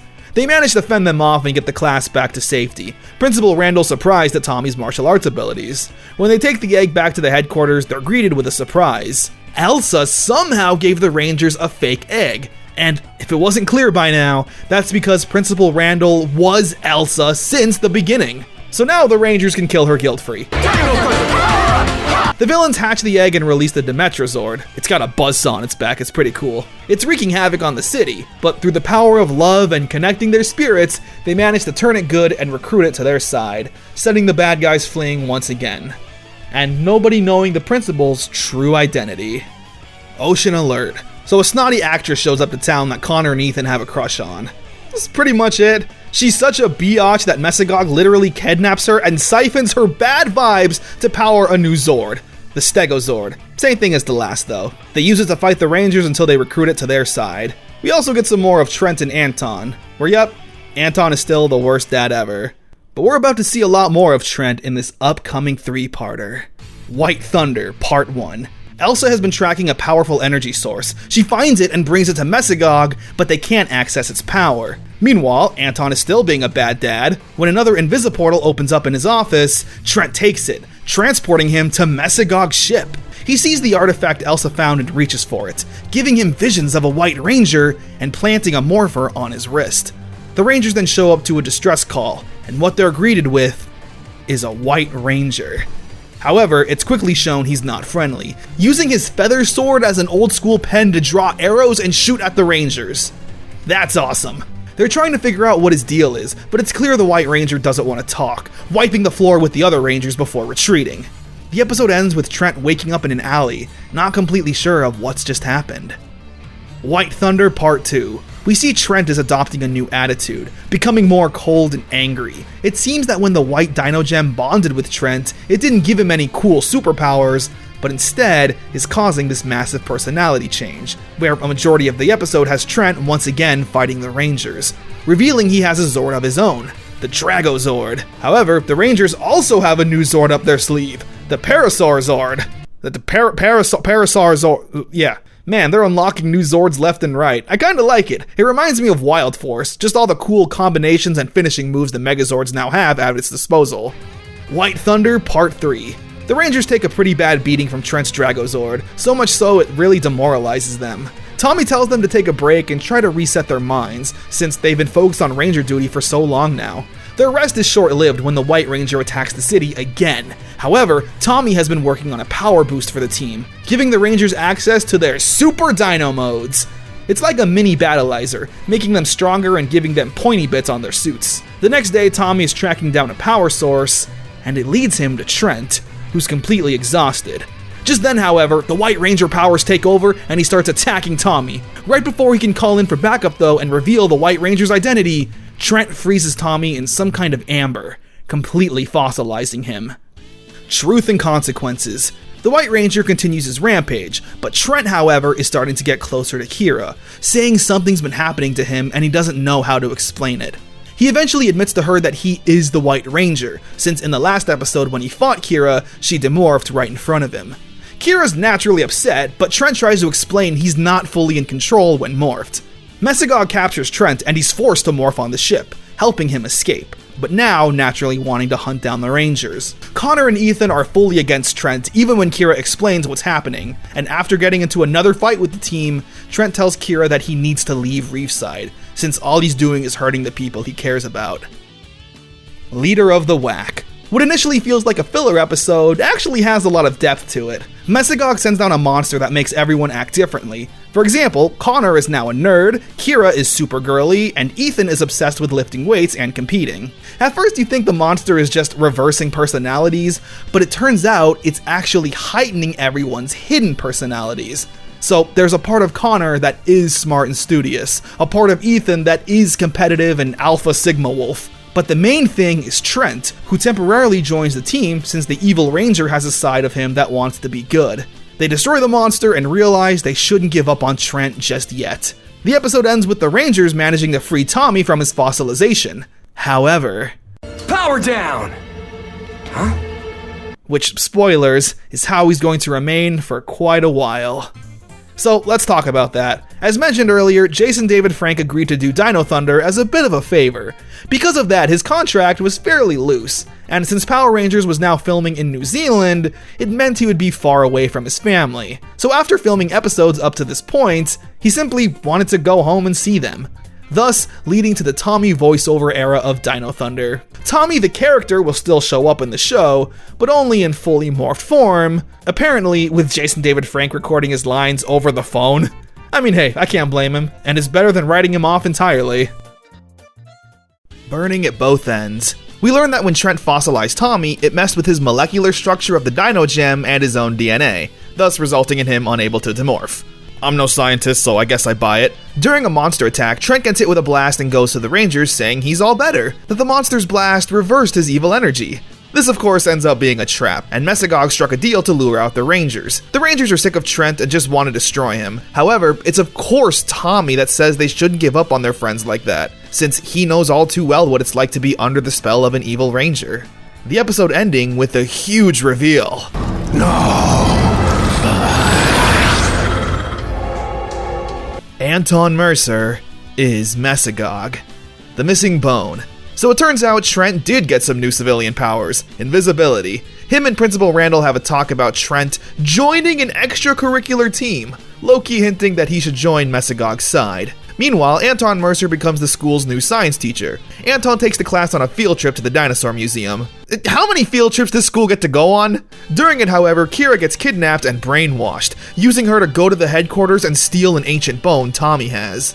Eventually, she breaks free from the spell and they defeat the monster. The episode ends with Anton seemingly struggling, saying he doesn't want Mesagog to take over. He's working on an antidote, but Mesagog's influence is too strong, slowly taking over in this really horrifying sequence. Like, damn, could you imagine if Mesagog just looked like this? Bully for Ethan. So there's this really bad soccer player that's giving Ethan a hard time. What's great though is that Ethan doesn't back down, even for a second. He stands up to the bully and even roasts him a bit. And I kick the ball where I want to kick it. Obviously everywhere except the net. He challenges Ethan to a fight, which he gladly accepts. This whole time though, we see the bully messing with Ethan, and Connor is right there, apparently being on the soccer team together and even friends. So why is he not being like, bro, that's not cool? He just stands there like an idiot. Meanwhile, Trent is challenging Zeltrax to be second in command. So yeah, a monster shows up and the Rangers gotta fight it. Ethan, however, decides not to fight the bully, but instead uses technology to help him get better at soccer. I guess this impresses the bully and he no longer wants to beat up Ethan. I don't know, I'm not really a fan of this. Maybe Ethan should have just beaten him up. Or heck, maybe Connor should have stepped in and talked to his buddy. That's a better moral, don't you think? If you're friends with a dickhead, maybe step in and make them stop. Lost and found in translation. The gang are watching TV. Yes, this is the whole plot point. When Ethan's flipping through the channels though, he comes across an interesting show. Huh. Aba Ranger, the Sentai that Dino Thunder is adapted from. And this isn't just a little cameo, no, the entire episode has the team watching over a poorly dubbed Aba Ranger episode. Let's do it! Dino Thunder, power up! In this universe, it's explained as Japan's take on Power Rangers. What would they know about Power Rangers in Japan? Yeah, exactly. It's pretty funny, honestly. An awesome tribute to the Sentai. I kinda wish Power Rangers did this more often. It's a mad mackerel. Kira gets a job as an intern at a TV network. She's going to be working with a popular children's show host, where he ends up being a massive jerk and needs to change his attitude. This is like the third time this has happened this season. The main message of Dino Thunder is never trust famous people. They're always awful. Copy that. We actually see Anton Mercer being a good dad to Trent, and it's kind of out of nowhere. You see, just like his son, Mesogog's power has been corrupting and taking over Anton. We've just never seen his good side until right now. With the tables now turned, Anton is trying to reach his son to break free from the White Ranger's influence, with Trent now being a massive jerk, saying he likes the power. Meanwhile, the Rangers are doing battle with a monster that can clone things. Remember that's important. Eventually, Mesogog takes over Anton again and plans on executing Trent for a betrayal that Zeltrax set up. He's about to blast Trent, but Anton manages to take over again, hearing his son in danger. The laser blasts at the white Dino Gem and destroys its evil barrier that was controlling Trent. Before Mesogog takes over again, he tells his son to leave the ship and to use his powers for good now, Trent promising he'll keep his father's secrets from everyone. During a fight between Tommy and Zeltrax, Trent shows up and saves Tommy, solidifying himself as a good guy, for real this time. The Rangers destroy the monster, but the villains get a hold of its copy gun. You see? Very important. The episode ends with Trent joining the team with a very hesitant Connor and Ethan, and Zeltrax using that cloning weapon to make an evil White Ranger. Man, now we can finally talk about Trent, since he's officially a Ranger and on the team. I like Trent. It's been a while since we've had an evil Ranger. Unlike Tommy and Mighty Morphin though, we got to see a bit of a struggle. He wasn't just a puppet for Mesogog. He'd come to his senses sometimes and try to fight back, even leaving town to do the right thing. I do like how Tommy was the one who never gave up on Trent, relating a bit too hard with what he was going through. I'm hoping we maybe get to see a bit of Trent feeling bad about being a villain, and Tommy helping him through it. The White Ranger suit itself, though, it is so perfect. It screams Evil Ranger. It's got a lot of jagged and pointy edges, the visor is a blood red, which I think is a first in the series, and it looks like it's always frowning. Accompanied with the shield and feather sword, it's seriously one of the coolest and most striking Ranger suits to ever exist. Triassic Triumph. The Rangers quickly come to the realization of an evil White Ranger, which they're not too stoked about. So Tommy takes Trent on a mission while the Rangers need to fight a monster. It's also a clone of the White Ranger, but more deformed and monstrous. Tommy and Trent come across what they're looking for, but Trent needs to use his Ranger energy to unlock it. But just then, Connor starts to sense this new power, so he goes to Tommy and Trent, revealing the Shield of Triumph. It requires all the Rangers' energy sources to power it, so after Kira and Ethan give up their powers momentarily for the shield, Connor makes sure it doesn't go to waste. Wow! Turning him into the Triassic Ranger. It's not exactly a battleizer mode, but it's a cool power-up nonetheless. The gold trim and blue details really complement the suit. The shield then grows a sword, and Connor uses it to destroy the monster. A Star is Torn. Kira gets the opportunity to record a song with a big record studio. However, when she hears her song, it's been remixed like crazy, sounding like absolute garbage. Not only that, but they're trying to change her look. Kids think she's cool though and want her autograph.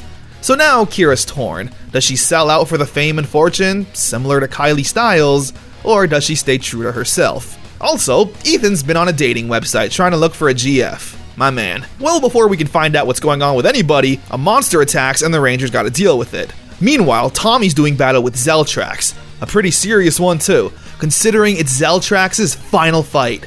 Yeah, during this battle, Tommy manages to destroy Zeltrax. Which I guess now is a good time to mention since I kinda forgot. But Zeltrax is actually someone named Smitty, an old science partner of Tommy's. He was also tragically killed, but Mesogog found his body and rebuilt him into this cyborg warrior. So yeah, pretty tragic backstory. He's dead now. And Kira, of course, chooses not to sell out, staying true to herself and her music. And to be fair, Emma Lahana, Kira's actress, does have real talent, so the song she sings actually sounds like a song. True love will never fade. When it's real, you can feel it. Oh yeah, and Ethan gets to meet his mysterious woman from the dating site, which turns out to be Cassidy. Well, Tinder would have made this a whole lot easier. A Ranger exclusive. After a random fight with the villains, Ethan is in a rush to leave. And that's because it turns out he has a date with Cassidy. Oh, we're actually going through with this. I thought it was just a funny throwaway gag. They're not technically dating, just hanging out and seeing where it goes. Ethan saying that Cassidy's actually not a horrible person when you get to know her, and urges Kira to try and get along with her. Since Kira interns at a TV station, she manages to get Cassidy a reporting gig. A monster then attacks town, and we finally get to see Trent's morphing sequence. White Ranger, Dino Power. Drago Power! Yep, goes hard. The Rangers need to do battle once again with the evil Ranger. Cassidy reporting on it, and that's about it. She even thanks Kira for getting her the gig, showing that maybe this cute little monster has a heart after all. Tootin' Hawkins' curse. Never mind. The class go on another field trip, come on man. They see a pharaoh's tomb with some hieroglyphics that Ethan is eager to crack. When he does, he learns that reading it means that he's now cursed, where a bunch of unfortunate things start happening to him. Meanwhile, Tootin' Hawkins gets revived and wants to destroy Ethan, but not before running into Cassidy and completely simping over her, making her his queen and showering her with treasures. She then starts acting snooty and annoying all over again, much to the dismay of Ethan. Wait, is this another Cassidy episode? Yeah, pretty much is. She basically learns to be good again when she sees Hawktua being mean to Devin. The Rangers destroy the monster and reverse the curse. The episode ends with Cassidy apologizing to Ethan for being a jerk. Disappearing act. Tommy and Haley have come across some ancient slime that they think will be able to stabilize Tommy's molecules and make him demorph. Sure. So in a very un-Disney move, they slime Tommy. And it works! He's able to demorph, but now he's invisible. Meanwhile, Ethan has a real date with Cassidy, which he's obviously nervous for since he's never been on a date.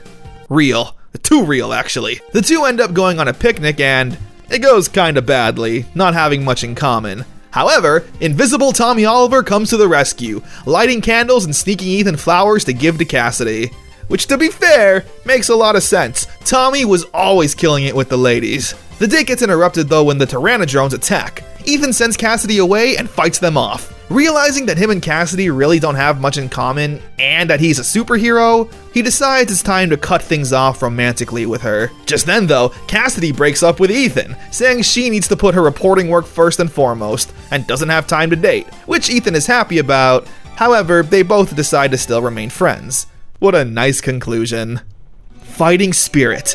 Tommy has one last idea to bring him back to normal, using the Dino Gem itself with a device. It's incredibly dangerous, but says there's no other way. Everyone hesitantly agrees, and when they use it, it's successful, making Tommy visible again, but now in a coma. They take him to the hospital, but the doctors don't know what's wrong. His vitals are all stable, but his brain patterns are off the chart. While he's in the hospital, the Rangers need to deal with a monster attacking downtown. We then cut to Tommy, who's having some kind of nightmare. We're now set in his mind, where he meets a familiar face. Zeo Ranger 5. Don't tell me you've forgotten already. Zeo Ranger 5 challenges Tommy to a fight, saying if he doesn't fight back, then he'll just be destroyed. And with Tommy's Dino Gem being destroyed in the revival process, he's forced to do this unmorphed. The fight is incredible. Seriously, this is top tier fight choreography. Tommy eventually wins the fight, but before he can process what's just happened, he's teleported to a bright white forest. Finally cut that hair, huh, Tommy? White Ranger, but your powers were destroyed. Where he once again needs to fight an icon of his past. It's not clear why this is happening, but with his life on the line, Tommy doesn't have much time to question anything. Instead, just showing his Ranger forms who truly was the power behind the Power Ranger. Meanwhile, the Dino Thunder Rangers are struggling in their fight. The monster was able to fry their morphers, and now they can't morph. However, when they're in the hospital with Tommy and see on the TV that the monster has returned... You guys can stay here and watch this, but I can't. Hold up. We're going with you. You don't stand a chance without your powers. That wouldn't stop Dr. O. True heroes at their core, even without their powers, they fight back against the evil. After Tommy manages to defeat the White Ranger, well, I think you can guess what happens next.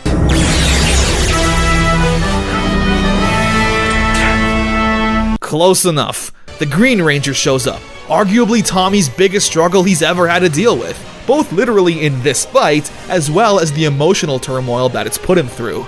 Tommy's getting his ass kicked pretty hard, but when he refuses to give up no matter the odds, the fight is over. The Green Ranger saying he passed their test. The other two Rangers show up and congratulate Tommy, saying this was all a test of his will, and he passed. He's rewarded with his Dino Gem, which each Ranger had a shard of. Tommy wakes up and heads directly towards his friends in danger. Dino Thunder! Power up! Brachial power! Reinvigorated with new life and drive, Tommy single-handedly takes on and destroys the monster, giving the Rangers their powers back. The episode ends with Tommy thanking the team for everything they've done and never giving up on him. Are you crying? No. We're just really glad to have you back, Dr. O. Man, this is such a good episode. Amazing fights, great fan service, and yet again, another serious and dramatic storyline. My one and only teeny tiny critique, however, is that I wish we saw Tommy losing a bit of hope in previous episodes. You know, giving the past Rangers a reason to challenge Tommy's will to survive. It's a great conflict for him, but one that feels a bit undeserved. Tommy's had undying positivity and hope since he's been in this form. I think if we saw him feel a bit defeated or something, that would have made the episode's impact all the more powerful. But again, it's a minor complaint. This will still go down as one of the best episodes in Power Rangers history. Seeing the will of not only Tommy, but the teens themselves. Despite not having their powers, they immediately jumped into action when they saw the city in danger. Not a second thought crossed their minds, proving that all of these Rangers were the right choice. They really have all grown so much since the beginning. Also, where the heck was the Red Turbo Ranger? One fan theory is that since Tommy passed down those powers to TJ, they're rightfully his and not Tommy's. Tommy not having an emotional connection or link to those powers in any way anymore. Hey, I'll take it. Also, the Green Ranger suit was kinda weird. It's got this white trim on the helmet, new gloves and boots, and the shield is now foam as opposed to cloth. I'm not sure why this is the case. I guess they were just prepping for possible future use of the suit, since Tommy and the Green Ranger are pretty synonymous. And to be fair, it would be used again in future seasons. But we'll get there when we get there. The Passion of Connor. Is that a Jesus reference? So Connor has a crush on this pretty girl, Krista. However, she's all deep and into activism and stuff. There's an old tree that Principal Randall wants to tear down to put in a parking lot. So Connor fakes that he cares about the tree to get closer to Krista. She finds out pretty quickly it's all an act and tells him to go away. However, when a machine malfunctions and almost crushes her, Connor comes to the rescue. This has Krista questioning who the real Connor is. Is he a cocky, selfish jerk, or actually a nice guy? It turns out this tree is pretty important, containing the literal Fountain of Youth, which Zeltrax manages to come by. Yeah, he actually survived the fight with Tommy, but is now also working against Mesagog, since he hates being his whipping boy, giving Zeltrax a new powerful upgrade. Meanwhile, Connor's losing confidence in himself. He admires that Krista is so dedicated to her cause, thinking that he doesn't have anything like that he would fight for. But Tommy gives him some motivational words. Later that day, Zeltrax kidnaps Krista to lure out Connor, and when he sees her life in danger, Connor's fiery passion grows into something more, a battleizer morpher. Super firepower! Oh yeah! Here we go, now that's much more toyetic. The battleizer armor is pretty cool. Its design is as subtle as you can really be with this stuff. Cool armor and gauntlets. Again, no rollerblades, so I consider it a win. And the battleizer now allows him to stretch his limbs like Luffy. Oh yeah, and of course there's a big gun. He destroys the monster and gets a chance to show Krista that he's more than just an arrogant jock. Isn't it lovely? There's a volcano that existed in Reefside many years ago, so Mesagog decides to bring Mecha Monster that can make it erupt and destroy everyone. Dino Thunder, power up! That's pretty much it. Doesn't work. The rest of the plot has Ethan taking part in a video game competition. This game looks like trash. Strange relations. The evil White Ranger powers are fading, since, as Elsa explains, the morphing grid can't handle 2 of the same Ranger. Oh wow, I totally forgot about that rule. It's nice to see them carry it over. All while good guy Anton Mercer is trying to fight off Mesogog's influence. Trent gets confronted by the White Ranger, saying that this will be their final battle, and once it's over, only one White Ranger will remain. I got no problem with that. White Ranger, Dino Power! Dino Power! The 2 Rangers have a very intense fight. It's very close, but eventually Trent is victorious. The evil White Ranger even commending Trent for his honor and fighting spirit. So, with only good Rangers remaining, Ready? Dino Thunder, power up! destroy the monster and the day is saved. A great episode.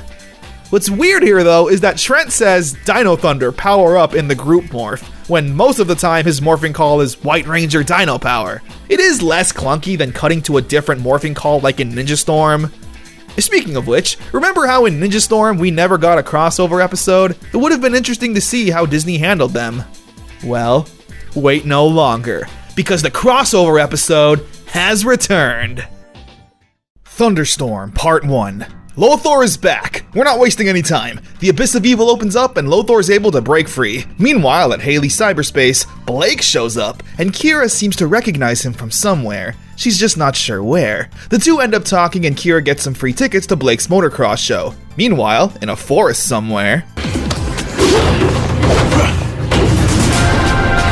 Shane, Tori, and Dustin are training the next generation of ninjas. As we expected, completely whooping their butts. We also get to see Cam hanging out with Capri and Cassidy, Mara. The former Wind Rangers then have a meeting with the Sensei, and he informs them that Lothor has returned. Luckily though, Cam has apparently been able to create new morphers and tapped back into the morphing grid for such an occasion. But when the three try to morph, it ends up being a trap. Sensei actually being Lothor in disguise, and the morphers brainwashing the Wind Rangers, making them Lothor's pawns. His first order of business is to show up at the Wind Ninja Academy, along with a fun little reunion with his idiot nieces. And when Shane, Tori, and Dustin come, Ninja Storm! Ranger Force! Let's get him! They morph and start wreaking havoc. It's bittersweet seeing the Wind Rangers morph again. Yeah, we love to see it, but they're kind of causing mass destruction. Once again capturing the Wind Ninja students as their prisoners, with Mara and Capri managing to convince Lothor to let them fight by his side, which he agrees to, despite already being betrayed by them last season. It's good to see Lothor is still an idiot. The Dino Rangers are watching Blake's motocross show and getting to know each other. Just then though, Haley and Tommy get a strong energy reading. Almost Ranger-like energy. So the teens get called away to check it out. When they arrive, however, they're greeted by the Wind Rangers. This meeting of teams though isn't exactly a happy one, where the two teams immediately start fighting, the Dino Rangers getting whooped pretty bad, and Tommy is worried how they'll be able to deal with this. The episode ends with Elsa striking a deal with Lothor, combining their evil teams to stop the Dino Rangers. Thunderstorm Part 2. Cam isn't able to locate his father, so he goes to inform Hunter and Blake that the Wind Rangers have now gone evil. They don't fully believe him, but hesitantly agree to help. In order to do so, the three of them need to go into the Abyss of Evil to find Lothor's amulet to regain their powers. Once inside, they're greeted by Zergain and some monsters who are guarding it. Meanwhile, back at Reefside, Shane, Tori, and Dustin show up to Haley Cyberspace and immediately start wrecking it, forcing the Dino Rangers to fight them. They agree to meet up in the forest where, as promised, get into a fight. The human versus human fight choreography is still so top tier. They go all out, even getting to use their civilian powers to even the playing field. Eventually, Cam, Hunter, and Blake show up, Kira finally recognizing Blake as the Navy Thunder Ranger. At least someone was paying attention to Tommy's video. However, they're there to side with their friends. Cam gives his friends new power discs, but when they put it on and try to morph, it reverses the spell, bringing the Wind Rangers back to their senses. And with everyone now on the same page, they lure out Lothor and Mesogog's forces. Let's be careful, but let's get it done. The Rangers morph, with probably the most callouts the series has ever seen. Dino Thunder, Power Up, White Ranger, Dino Power, Ninja Storm, Ranger Form, Thunderstorm, Ranger Form, Samurai Storm, Ranger Form, complete with a roll call and that stupid meme picture from 2009. The two Ranger teams then bust out their motorcycles, now available at Target, and lay the smackdown on the evil forces, complete with hearing both shows' theme songs.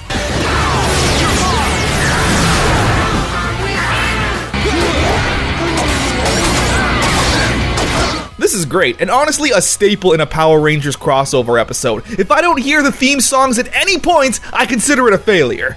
Forever Red being the exception. The two Red Rangers then access their battleizers and destroy the evil forces. Mara and Capri of course still being good, managing to free the Wind Ninja students while Lothor was taking a nap.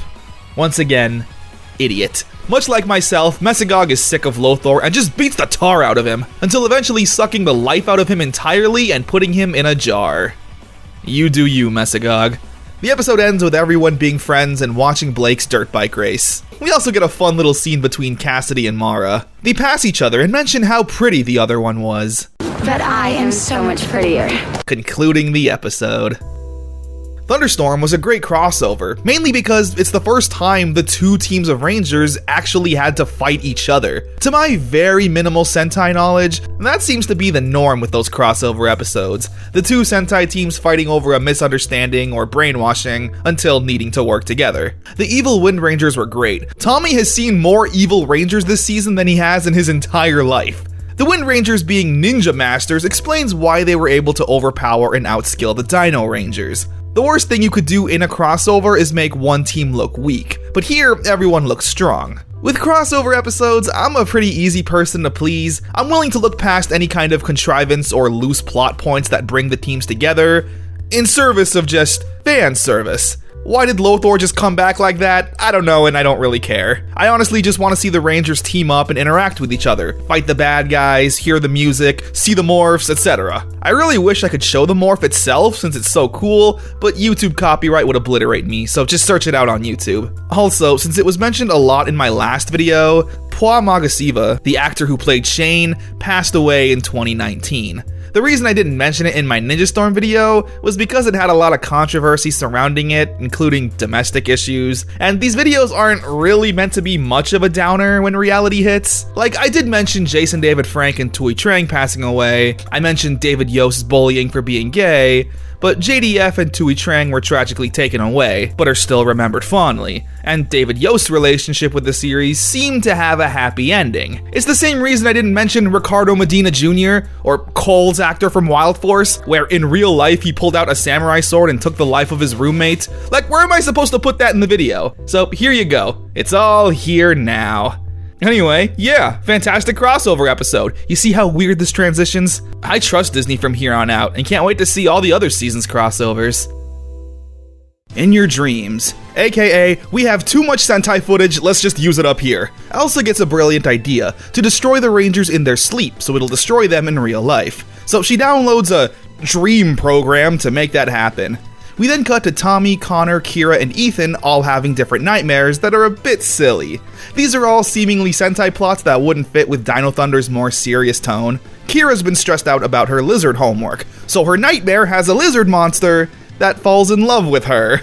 Connor has to do Christmas shopping with his mom, so he ends up fighting a Christmas monster. Ethan is doing Project on Monkeys, and he needs to fight a monkey monster that loves dancing. The whole episode is just 4 different fight scenes with 4 different Megazord fights. Fight, fight, fight, fight. What is this, Megaforce? A good enough filler episode, though, after the crossover. Drawn into danger. Trent gets to meet one of his favorite manga artists. Alright, it's technically a graphic novel artist, but Trent gives off anime princess vibes, so it's a manga artist. Trent mentions how he wants to create his own graphic novel one day, but his dad is against it. The artist giving some motivational words. However, Principal Randall shows up and gifts the artist a pen. An evil pen, because when he goes to draw his next comic, it manages to trap Connor, Ethan, Kira, and Tommy in a comic book world. Trent manages to get a hold of his new comic, and sees that his friends are trapped. Not only that, but the story ends with the Rangers not making it. He begs the artist to change the ending, but he refuses, saying it's a great story. Trent then morphs in front of the guy to convince him.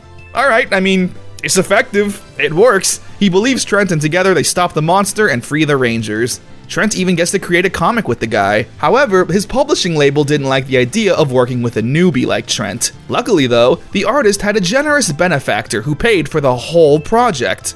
Anton Mercer. House of Cards. Ethan and Devin are playing Dragon War, which is just Pokemon or Yu-Gi-Oh, whatever. Ethan pulls a rare card, but Principal Randall takes them away. This bums out Ethan. Tommy says he'll talk to the principal to get them back, but when he goes to her office, he sees Principal Randall transform into Elsa. So the two immediately get into a fight on school property. In front of the whole student body. This probably looks insane to everyone else. Now the Rangers know the truth about Principal Randall and her identity. Trent shows up on Mesagog's ship to talk with Elsa. If she gives him Ethan's cards back, he won't tell Mesagog that she blew her identity. She doesn't agree and instead threatens to tell the other Rangers his secret about his father, which she alludes to during another fight with the Rangers. Trent, however, brushes it off and says his secret was that he was on Mesagog's ship by himself. The villains turn the card into an actual dragon, where the Rangers fight it and destroy it, returning the card back to normal. The next day at school, Anton accompanies Trent, but quickly Mesagog's influence starts to take over. He runs away, but everyone chases after him to see if he's alright. But when they reach Anton, before retreating to his ship, Trent admitting he knew this for a long time but kept it from everyone. A test of trust. The Rangers are discussing Trent, talking about if they can even trust him anymore. They do this all via flashbacks. Yep, it's a clip show episode. A bit of an odd choice for one. It's kind of a serious topic. Trent lied to his team about the main villain's identity, but he did it for a reason we could all understand. I thought we'd get some kind of deep talk or something, but nope, just clip shows. Towards the end of the episode, a monster attacks town, and Trent naturally offers to help, wanting to prove to his friends that he is trustworthy. Everyone is willing to trust Trent, except Connor, who asks if he's really going to be okay with possibly losing his father if it means destroying Mesagog. Trent saying Mesagog needs to be stopped, no matter what. This leads us to the two-part finale of Power Rangers Dino Thunder. Thunderstruck Part 1. Mesagog has finally been able to separate himself from Anton Mercer, now being free of any good influence. He's able to begin his final plan, to use a device that will transform everyone into dinosaurs, bringing the world back to the Jurassic period. However, the machine requires a lot of power. He starts off by draining Elsa of her powers completely. Meanwhile, it's prom season at Reefside High. Connor being excited, Ethan not caring, planning on seeing a sci-fi movie instead. Same with Kira. She doesn't care. While in line for the movie though, Ethan meets a fellow-minded nerd girl who happens to be pretty. Before anything can happen though, Zeltrax is attacking a random civilian, and when the Rangers head out to save her, they learn that it's a powerless Elsa, seemingly not remembering anything that's happened this entire season. They learn about Mesagog's separation and evil plan, where Trent has an idea. He's going to trade the Rangers' Dino Gems that Mesagog needs to power up his device in exchange for his father. It's of course all a setup. Haley plans on sneaking in a vehicle to Mesagog's island. Inside the vehicle is a massive gun that will destroy Mesagog's Dino Ray. Trent goes to make the deal, but Mesagog obviously doesn't hold up his end of the bargain. The Rangers plan for this though, as Trent was simply meant to be a distraction. The Rangers make it to the island, but since they don't have their powers, they're forced to fight their way in the old-fashioned way.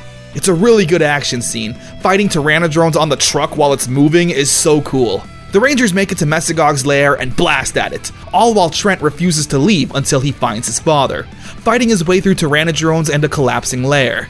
He continues to push forward. The entire island is about to blow, the Rangers needing to leave, but worried about Trent, Tommy assuring everyone that Trent knows what he's doing.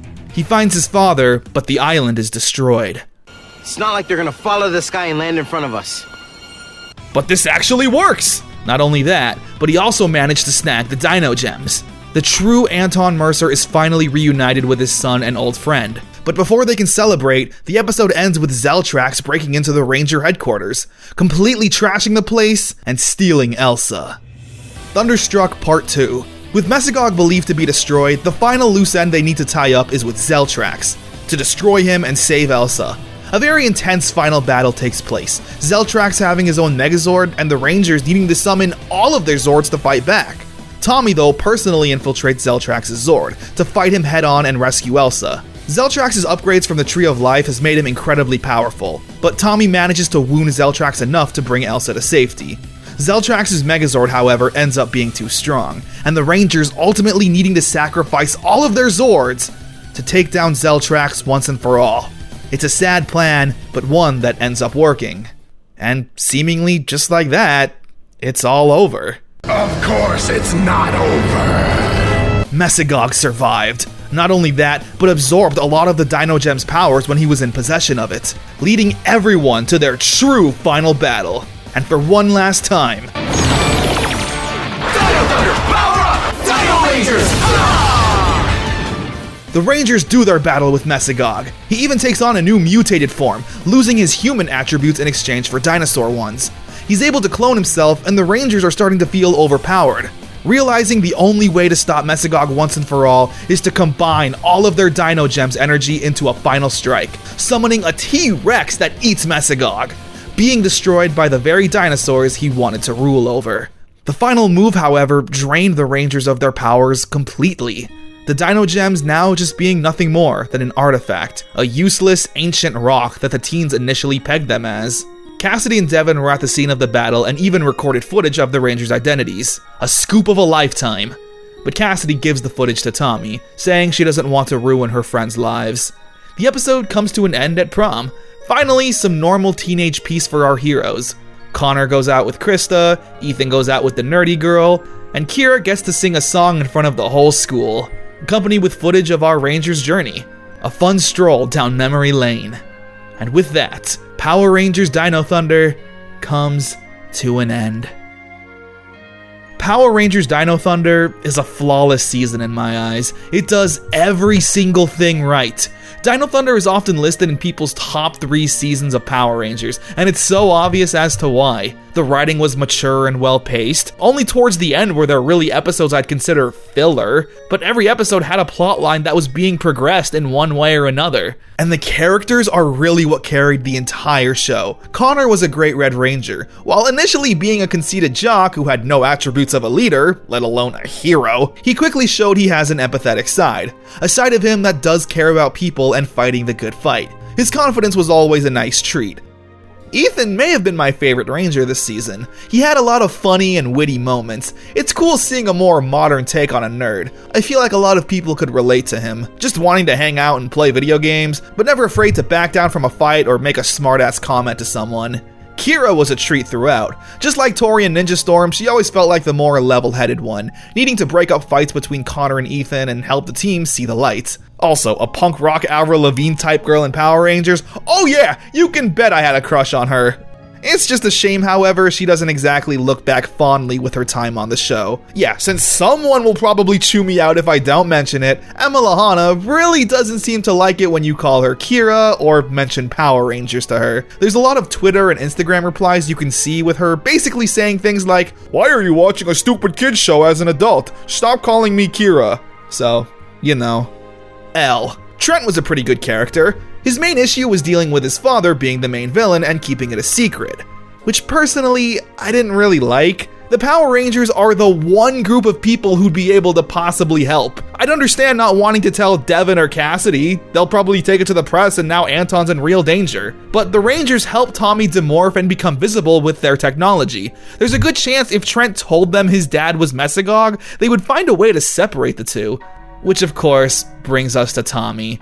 Tommy played such a great part in this season. His mentor role felt genuine. He wasn't just a generic mentor giving words of wisdom, he really felt like Tommy trying to deal with a group of teenagers with attitude. Sure, his role in the season was initially there for fan service, and while we did get a lot of great moments like the Legacy of Power flashback episode and Fighting Spirits, if you cut those 2 episodes out entirely, Tommy still felt like such an important piece of the Dino Thunder puzzle. He was more than just a cameo. He was a part of the team, and it was really heartwarming. Mesogog was a fantastic villain, a definite step up from Lothor. Devin and Cassidy, while cute and charming, I could do without. I don't need a comedic duo every Power Rangers. You listening, Neo Saban era?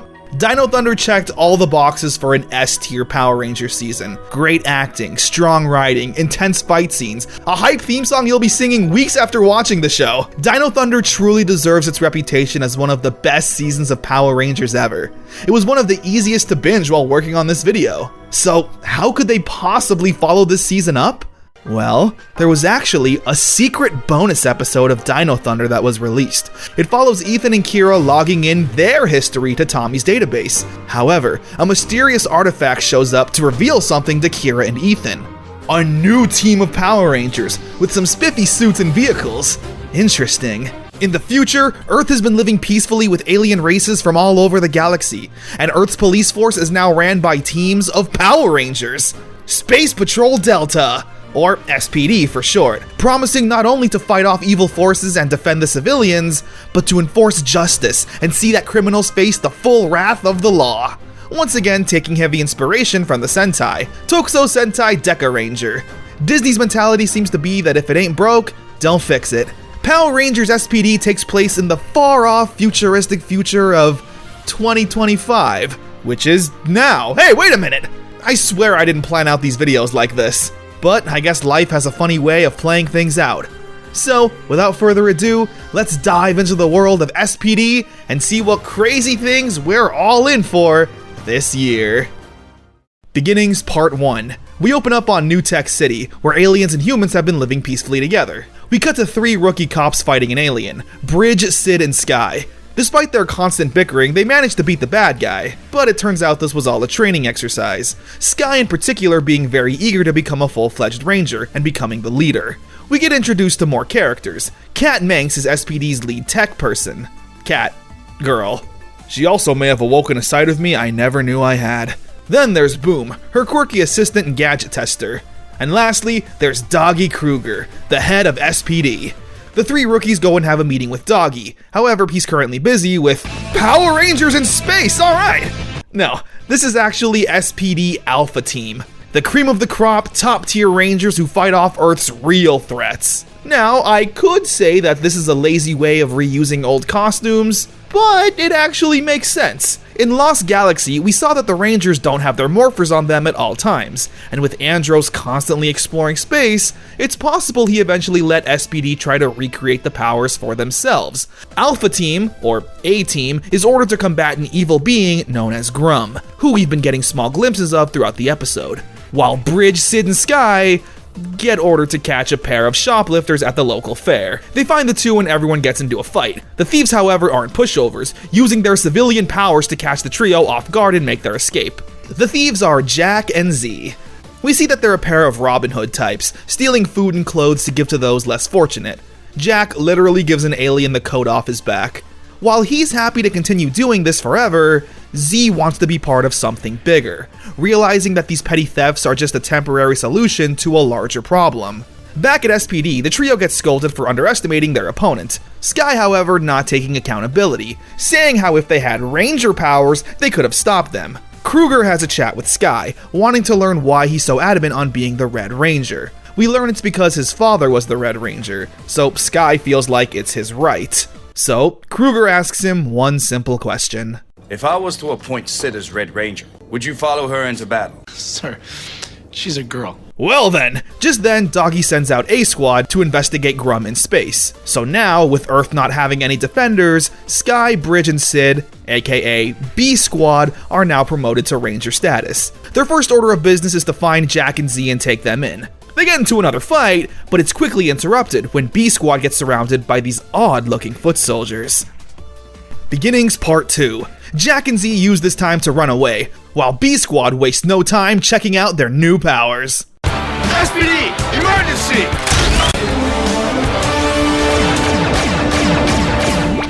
Everyone's stoked about their new powers. Everyone but Sky, who's clearly upset that he's not red. Regardless, they lay the smackdown on the Crybots, which, yes, are this season's new foot soldiers. Jack starts to feel bad about leaving them behind with all the Crybots, so him and Z come back to help fight them off, but the two are then promptly arrested and thrown in jail. But Kruger has a proposition. He's willing to set the two free if they join B-Squad and become Power Rangers. Z joins without hesitation, feeling like this is that bigger thing she's been looking for, while Jack refuses, preferring to stay in jail and find a way to break out, with Z trying to convince him that this is the best thing for them, to change the system from within the system. Grum is searching for a proton accelerator so he can create a wormhole and be closer to Earth. With Z now on the team, the Rangers' first order of business is to clean up the mess they made. While doing so, they find the proton accelerator and Z takes them to an alien known as Piggy. Just then, however, they're attacked by Crybots, so they morph and fight, Z now being the Yellow Ranger. Back at SPD headquarters, a fire breaks out. Jack escapes from his cell and manages to put it out, with Boom and Kruger explaining the importance in being a ranger. He's not fully convinced, but after seeing Z in trouble, he quickly changes his tune. SPD, emergency! SPD Red Ranger! Jack completes the team, becoming the Red Ranger, which Sky isn't too happy about. Now, with all the Rangers finally together, I can talk about the suits. They are so clean. The helmets are really striking. They look angry and almost villain-like, which I'm sure helps intimidate the criminals. There's a strong presence of the primary color along with the badges on their arms, the secondary color being both black and white and creating a number, which I assume represents their rank, is also really clever. They managed to look like both official uniforms and cool superhero costumes. Together, they lay the smackdown on the Crybots and destroy them one by one. One of the monsters, though, manages to grow. So, you know what time it is. B Squad, I've sent A Squad. Oh. So Kruger sends in A Squad with the Megazord to fight the big baddie. We learn that Grum managed to get his hands on the Proton Accelerator because of Piggy. The episode ends with the Rangers actually being scolded for their failure in securing the Proton Accelerator, allowing Grum to be closer to Earth and his invasion much easier. Beginnings is an excellent opening two-parter, mainly because it sets up the unique dynamic of the Rangers. This is the first time we've not only had a team of misfit Rangers who don't get along with each other, but they're underdogs. The literal B Squad doing the dirty work for A Squad if they're not available. While A Squad is investigating and doing battle with Grum, B Squad is on cleanup duty. They don't even get to pilot the Megazords. These Rangers are also the most dysfunctional team yet. Naturally, there's some hostility between the cops and thieves, Sky not liking Jack and Z for being criminals, but in particular, now beefing with Jack since he was chosen as the Red Ranger. But even then, Sky, Bridge, and Sid all butt heads. They all have clashing personalities. Sky is the by-the-books hard-ass, Bridge is the goofy and quirky one, and Sid is the girly girl. These three types of people in any group are bound to butt heads on every little thing, and we see that in these episodes. They're all very competent on their own, but lack that ever-important skill of teamwork. Even Jack and Z butt heads a bit, with Jack kicking and screaming every step of the way, wanting to work as a criminal, and not wanting to deal with any form of authority. Even little things I like not having a morphing sequence with all the Rangers together in the first episodes. The only time we've had a team like this was in Power Rangers in Space, and even then, Andros was just a lone wolf not wanting to work with anyone in fear of what would happen. He didn't actively dislike the others like B Squad do here. This team of Rangers has a lot going for them character-wise, and it's easily the strongest aspect of the show so far. Which is good, because the villains don't make a good first impression. Grum is just an evil alien wanting to rule the world. That's it. The Crybots are once again Sentai foot soldiers, so they're just goofy spandex punching bags. So while the villains are meh, the theme song is more phenomenal. SPD emergency! Now, there's a reason I use that silly Saban era word.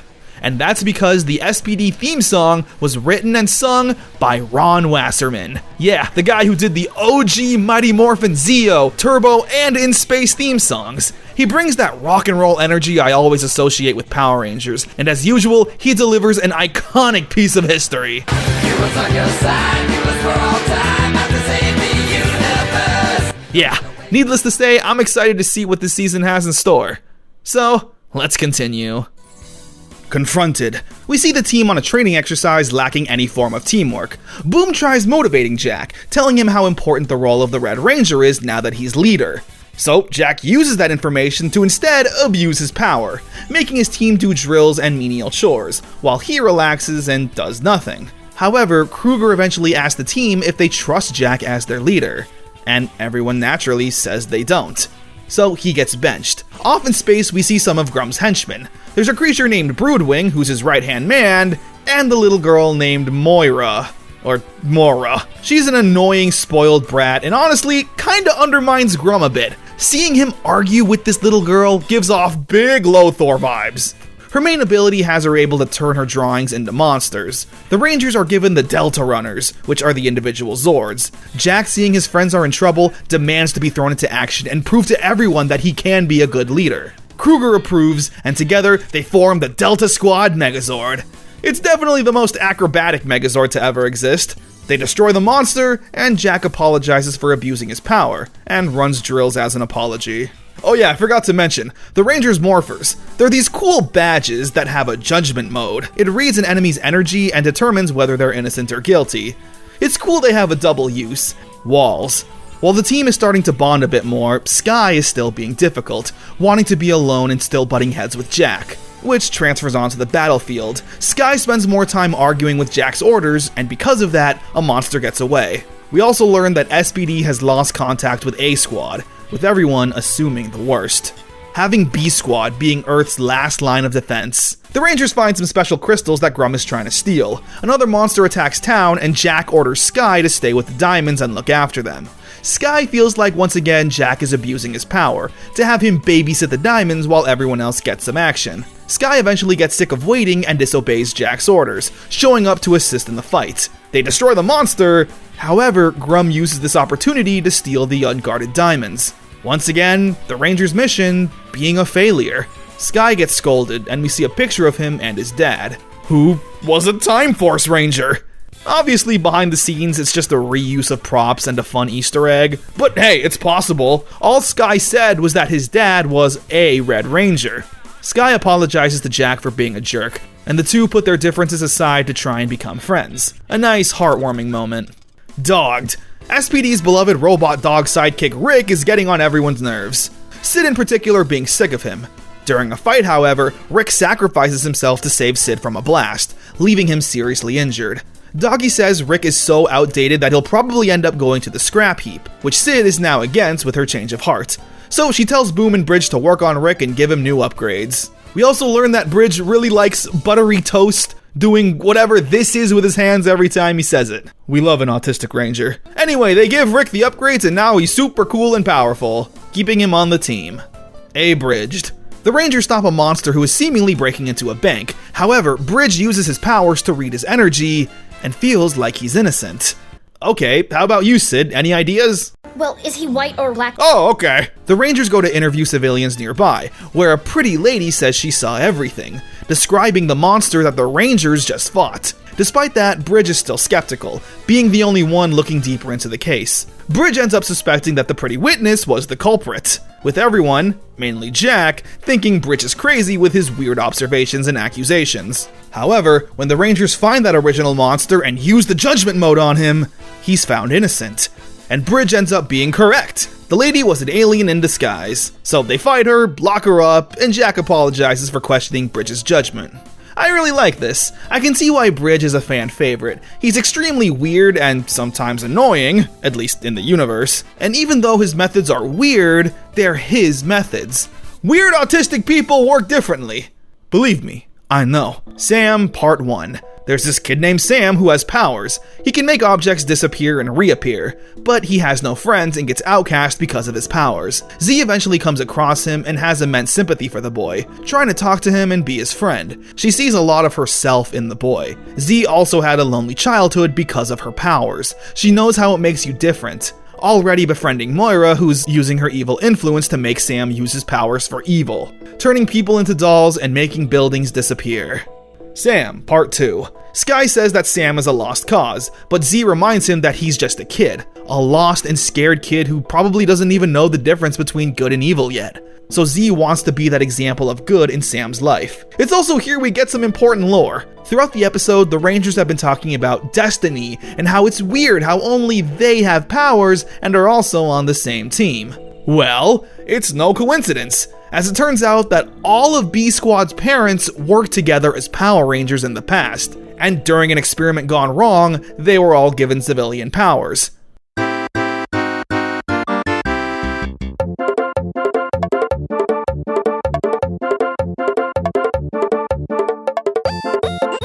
However, there were 6 Rangers in total, with Sam's parents being the 6th. And I don't like that.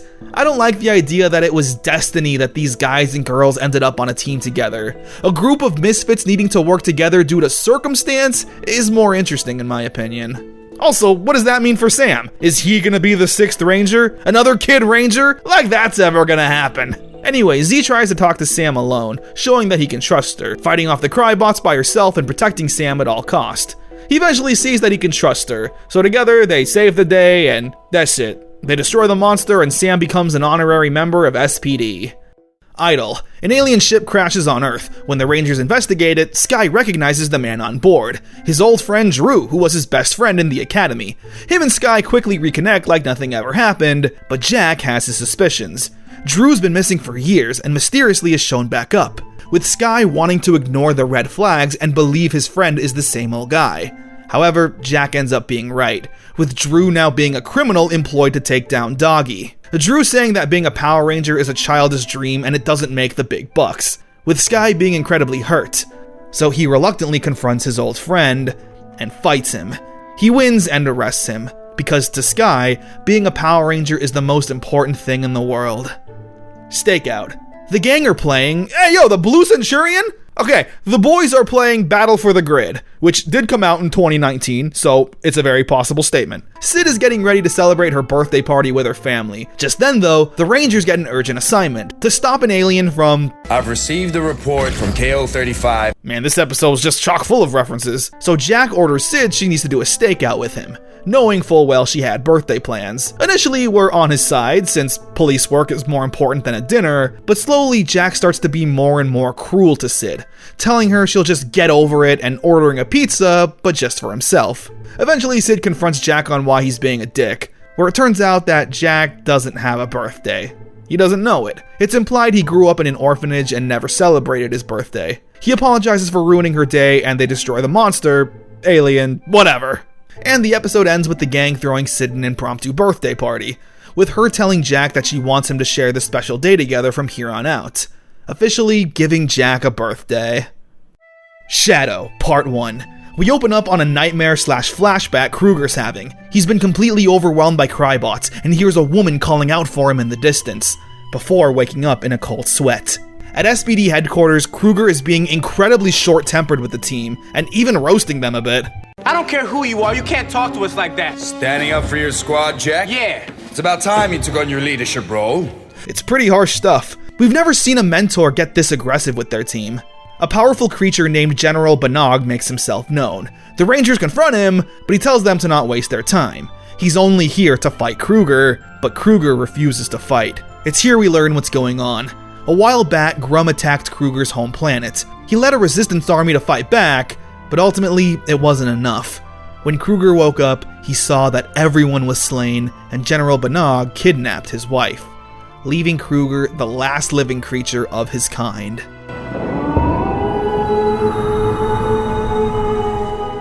The Rangers go out to fight Banog, but Kat tells Kruger that he should be out there fighting by their side. I suggest you leave my sight while you can. Stubborn old dog.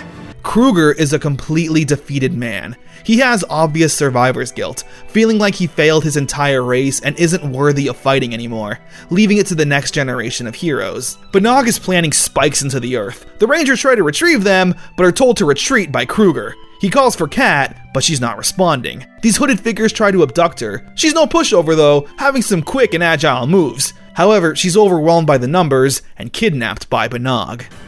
Shadow Part 2.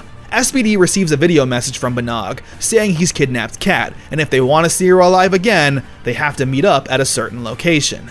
Jack offers to save Kat, but Kruger orders everyone to deal with those spikes and other monsters in town.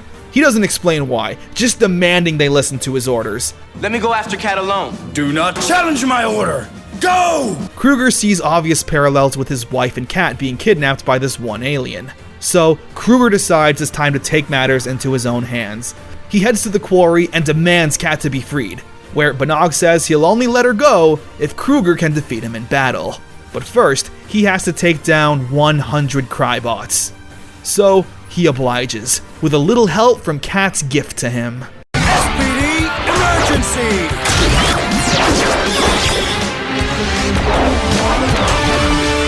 Doggy Kruger morphs into the Shadow Ranger, one of the coolest designs ever for a suit. The dog helmet, big 100 on the chest, and the mix of red and gray, silver is a solid combo. The red accent is a nice touch too. Since red is the color of the leader, it subtly shows that this is a top-level Ranger.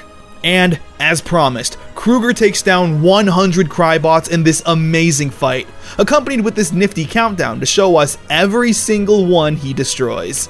Eventually he's confronted with Banog and they fight. Kruger's a little rusty since he hasn't fought since the war for his planet. but he eventually powers through and defeats Banog.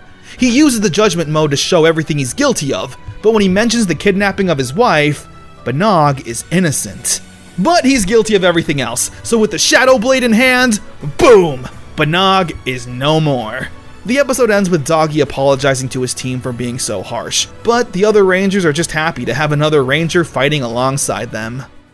This is a great two-parter. The story is really dark, even for Power Rangers. We haven't had a tragic character like this since the Magna Defender in Lost Galaxy, and while the two are similar with sharing the loss of a loved one, they're different in how they reacted to it. The Magna Defender became hell-bent on revenge, not letting anything get in his way until Scorpius was destroyed, even if it meant sacrificing innocent lives. Doggy, however, became broken. As much as I'm sure he wanted revenge, he felt like he just couldn't do it anymore. That he had his chance to do good, but he failed. When initially confronted with the chance to fight the man who took his wife and slayed his people, he turned it down. This is where Doggy actually became a pretty interesting character. His blunt words with the team was a nice change of pace. You'd never see Zordon or Princess Shayla yell and berate the team the same way Doggy did. He wasn't in the mood to teach moral lessons or anything. He literally barked orders and made the Rangers follow them, which is really what this team of misfits needs. A firm kick in the rear as opposed to a Mr. Miyagi wax on, wax off lesson. Abandoned. After a training exercise with Kruger, the Rangers are feeling confident in having him on the team. So much so, they plan on taking it easy and letting Kruger do all the heavy lifting. When a monster attacks and the Rangers struggle even the slightest, they call in Kruger for help. However, he refuses to show up, leaving the Rangers defeated and angry. They come off like such spoiled brats in this episode. They're like, "What the heck? We needed you. Why didn't you come?" You know, for this D-level monster. Kruger is obviously trying to teach them to always fight with 100% and not get lazy no matter the monster or situation. Up next is a two-parter that really didn't need to be one. Wired. So there's a trainee in D-Squad named Sophie. She's sweet and quirky, so her and Bridge naturally build a bit of a bond. But it's revealed very early and very obviously that she's a cyborg. Half human, half robot. Kat is having some issues with programming at SPD, so one night Sophie hacks into it to fix the problems. However, the Rangers find out that she did that, and that she's also a robot, so they kick her out of SPD. Kruger asks what happened to Sophie, and when the Rangers tell him, he calls the Rangers racist. Just because she is a cyborg does not make her our enemy. I get what they're trying to do here, but they never told Kruger about the hacking thing. They just said they found out that she's a robot and then they kicked her out. Sure, she ultimately is a good guy and was trying to help, but the scene is treated like the Rangers immediately kicked her out of SPD for just being a robot, which isn't fully true. They're only kinda racist. Anyway, they bring her back, use her computer abilities, learn tolerance and acceptance, and, happily ever after. Oh yeah, and Grum turns Moira into an adult. Throughout the episode, Grum was saying, "I'll turn you back to how I found you." So I guess this is who Moira truly is, and Grum turned her into a kid. Do they still have Chris Hansen in the future? Boom. We open up on an Orange Ranger? And it's Boom! Did I skip an episode? No, of course, this is just Boom's dream.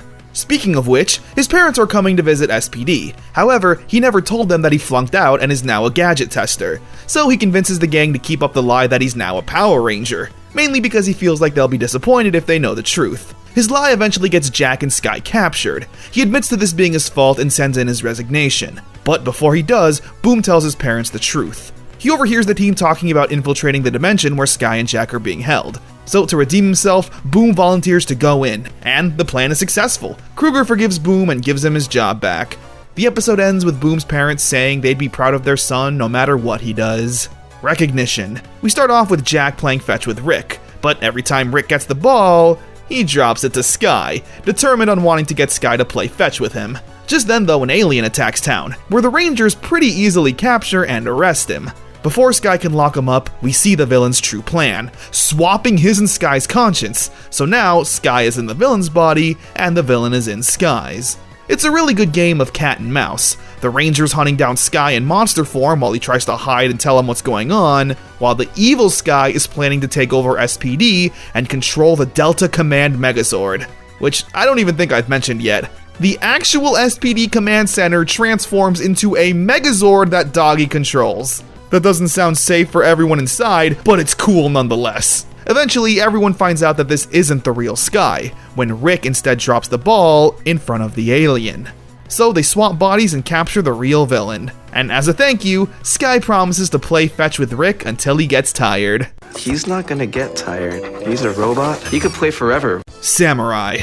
Jack and Kruger are sword training, with Kruger coming out on top, but Jack says if he had the Shadow Blade, he'd be able to win, clearly believing that the key to victory lies within the weapon itself and not the person wielding it. Just then, Grum and Morgana open up a time portal and bring over a samurai warrior from ancient Japan named Katana. Very original. He's confused about what's going on, fighting anything that seemingly threatens his homeland. The Rangers then head to Japan to confront Katana, where him and Jack get into a fight. However, when Katana gets the upper hand, he spares Jack, even allowing him to grab his weapon to allow a fair fight.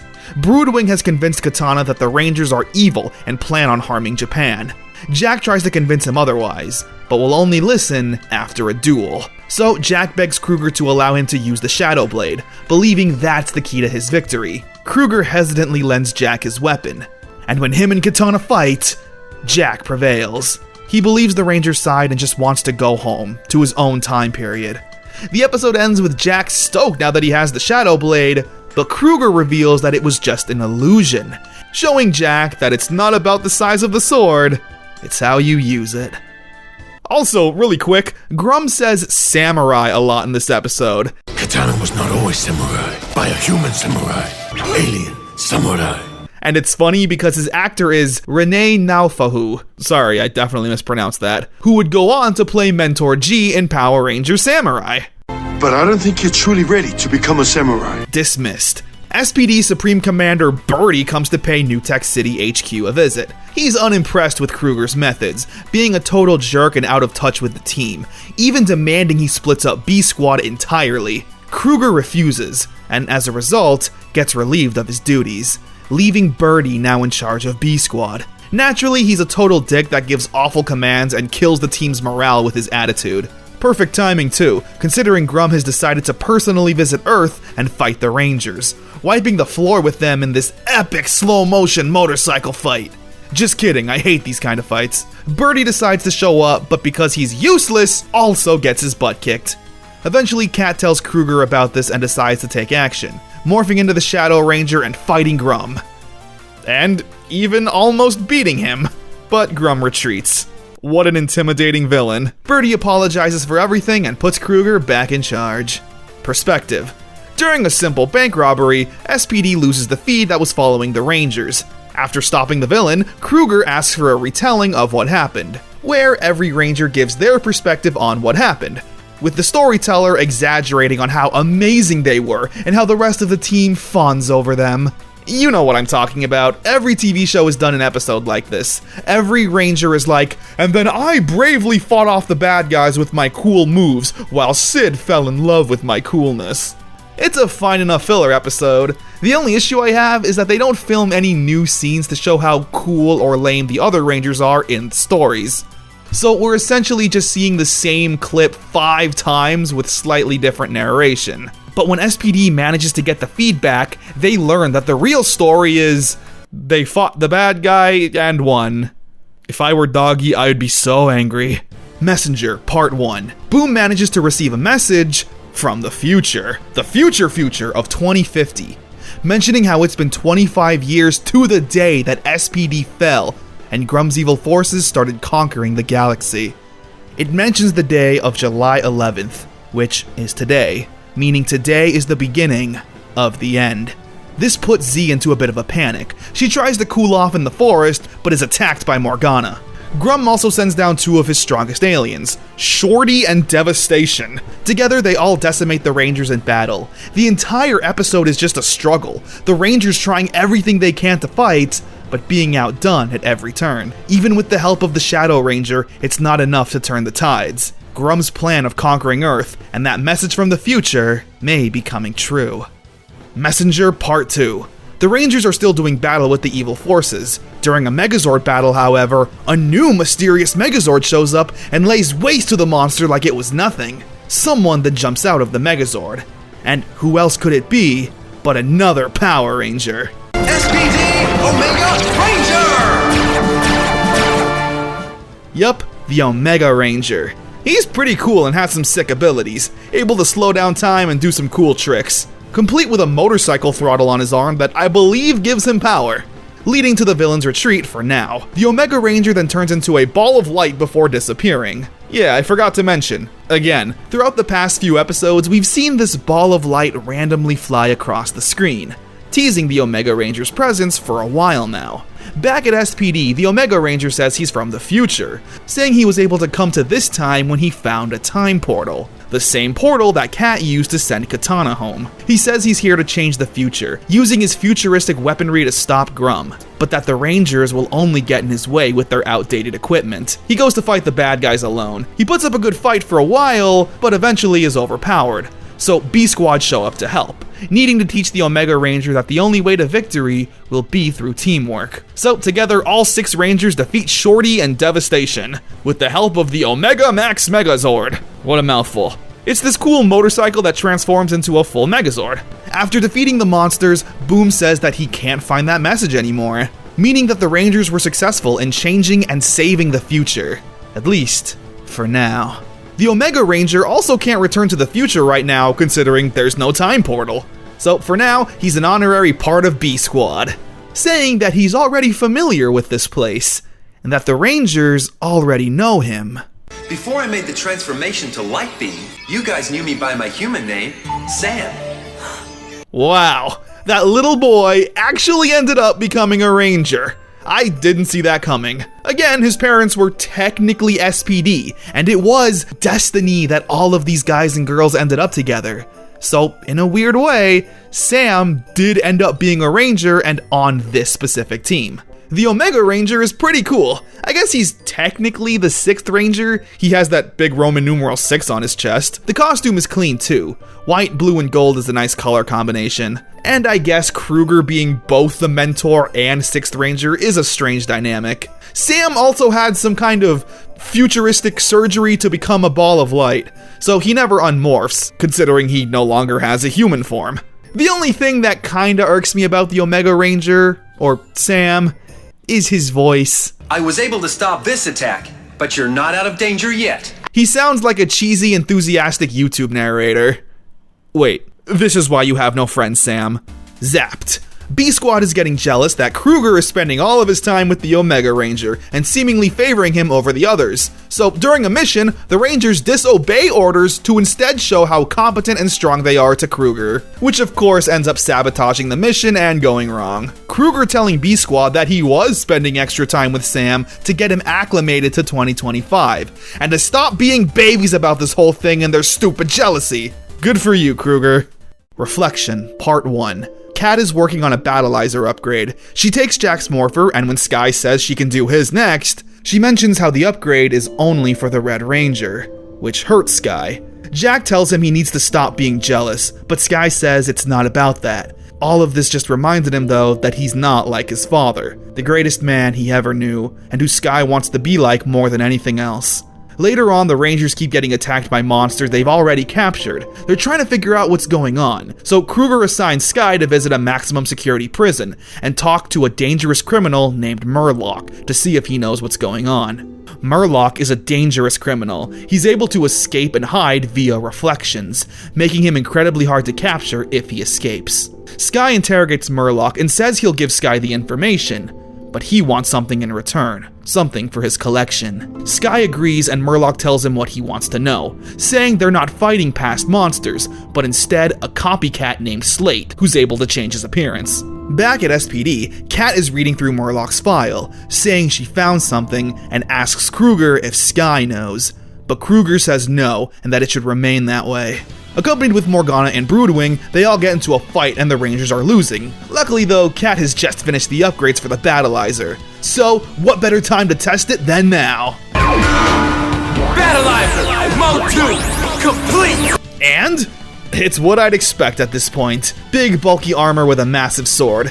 Again, still no rollerblades, so it's a win. It's also not too busy. The red and blue sirens as armor works for the cop motif. It also has 2 modes. The first mode is pretty underwhelming, and I'm not sure why it even exists. Anyway, they capture Slate. Sky then returns to Murloc, keeping his end of the bargain. Murloc says that he collects memories, and all he wants from Sky is to recall his worst memory.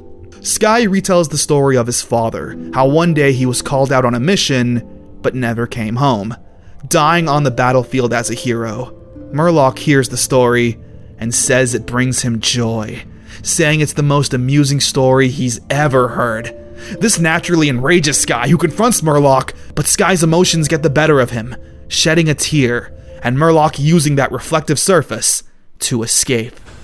Reflections Part 2. Boom finds Murloc's file and reads it, being horrified with what he finds. He runs into Sky and asks if his encounter with Murloc went okay, considering what he did to Sky's father.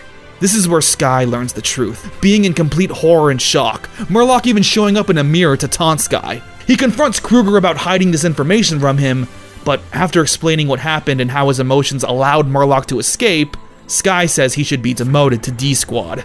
However, Jack has some thoughts. You told me your father fought to the end, and now you want to quit because you messed up once? I guess you're not much like your father after all. This lights a fire under Sky and is determined to capture Murloc. Murloc, though, is very crafty, being able to use any reflective surface to capture the Rangers. Luckily, Sam is able to free them. Murloc continues to taunt Sky, saying how he's a worthless excuse for a Ranger, just like his father was. Jack then decides to take action, giving Sky his morpher, saying it's only right. This one's for you, Dad. SPD, emergency! Sky becomes the Red Ranger, and using the Battleizer, he's able to strike down Murloc and avenge his father. Kruger apologizes for not telling Sky the truth, and Sky gives Jack back his morpher, saying while it was cool to be red, he's proud to be the Blue Ranger. This is an amazing two-parter, and it's all thanks to Murloc. He's such a devious villain, using emotional manipulation to weaken Sky. He gets pleasure from collecting people's awful memories. And honestly, he should have been the main villain for this season. He's infinitely more interesting than Grum. Grum is just a gravelly voiced evil monster who wants to take over the world. Murloc is this sick monster who gets his pleasure from people's suffering and emotional turmoil. It's such a good villain trait. This is also the first time a Ranger just borrowed another Ranger's powers completely. It's a cool thing that I wish the show did more often. And of course, Sky being proud for being the Blue Ranger is a major character growing moment for him. SWAT Part 1. Kat is working on another upgrade. This time, though, it's for all the Rangers. She needs a quantum enhancer. I don't know, call Time Force. Don't they have a quantum something? Throughout the past few episodes, Piggy's been doing more work for Grum, to the point where Grum has threatened Piggy to be his lackey or face serious consequences. Z goes to Piggy and asks if he has a quantum defender. Quantum enhancer. The other thing is Eric's weapon. Where these two shady figures give her one. It's of course infected with a virus, so when Kat plugs it in, these thugs are able to download all of the information and lock her out of her computer. Meanwhile, the Rangers have been fighting and arguing in their free time. Kruger is getting so sick of this, hoping they would have matured by now. However, their bickering is once again affecting them on the battlefield. So when these two thugs use the stolen SWAT mode to give themselves upgrades, the Rangers can't beat them. This upsets Kruger so much that he sends them to the planet Xantor in hopes that his friend Sergeant Silverback can straighten them out. Sergeant Silverback is, of course, a monkey, and puts the Rangers through boot camp in hopes that they learn teamwork. SWAT Part 2.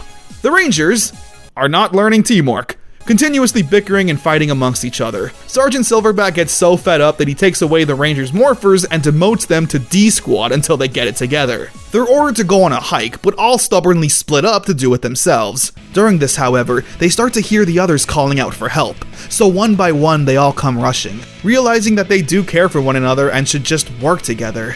They complete their drills and prove to the monkey that they've learned their lesson. And right on cue, Kat has finished the Rangers' new upgrades. This is SWAT mode, and it's easily one of the coolest power-ups out there. They have these flak jackets and assault rifles. It looks so cool, and I kinda wish these were the default costumes. They defeat the bad guys and learn that friendship is magic. It did feel a bit contrived getting here. I mean, Literally, last episode we had Jack and Sky bonding over Sky's dad, and now all of a sudden everyone's at each other's throats just feels kinda off. Mainly because SWAT mode isn't activated by magic or anything. It's not like it's a sentient power-up that could sense their teamwork was off so they weren't granted it, you know? I don't know. Robot Palooza.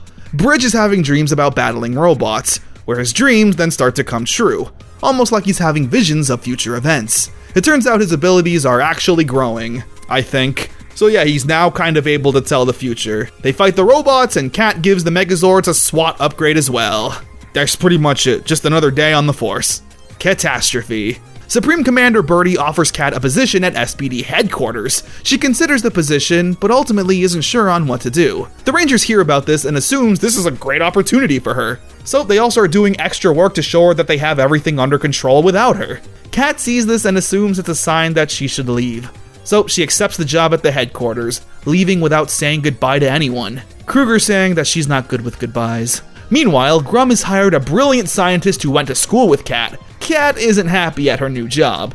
Boom calls in for help, saying the Rangers aren't doing so good. She sees that the robot they're fighting is powered by a dangerous energy source. She recognizes it as the work of her former classmate. So she tells Birdie that only she can deactivate it. He sends Cat onto the battlefield herself, along with a gift, saying it'll only work for 1 hour. She heads to the villain's hideout and fights off the Crybots. She does a good job, but is ultimately overpowered. But not for long. SPD! Emergency! Cat transforms into SPD Cat Ranger. This is awesome. Our first Orange Ranger, apart from Boom, sorry. It's once again a really cool suit. The cat ears are a nice touch. She lays down the smackdown on the Crybots, deactivates the dangerous power source, and saves the day, even making her first arrest against her former classmate. Her time is up though, and she loses her powers, saying they were a one-time thing and to not expect to see the Cat Ranger again. Everyone mentions how much they miss her, and Cat decides to leave the headquarters to be back home. Which I guess she can just do? I don't know. I guess I would have preferred if they reformed Mooney, her former classmate, and he took over at the headquarters. Like, these Rangers have done a lot of fighting and arresting, but not a lot of reforming, which in Power Rangers I feel like would be the perfect opportunity, instead of just punishing every single criminal with jail time. Also, with Cat, this makes the Ranger count up to 8, which is the most of any season so far. Missing. Bridge gets kidnapped, and the Rangers gotta find him. That's literally it. I mean, it's a fine enough episode all things considered, but it feels like something out of the Saban era. It feels out of place here. It's a monster of the week battle with little to no stakes. Again, it's fine, but nothing spectacular. But I guess that makes sense, considering they had to save all of the hype for the next few episodes. Oh yeah, it's that time again, baby. The time of the beloved crossover. How will SPD take these Rangers from the future and have them team up with Rangers from 2004? Well, only one way to find out. Chex! Next Tuesday night at 9:30, 8:30 Central on Toon Disney. History. We don't waste any time here. Broodwing is working with a scientist to stop the Rangers, and Broodwing somehow has his hands on the Dino Gems. We then cut to Reefside in 2005 for the school's 1-year reunion.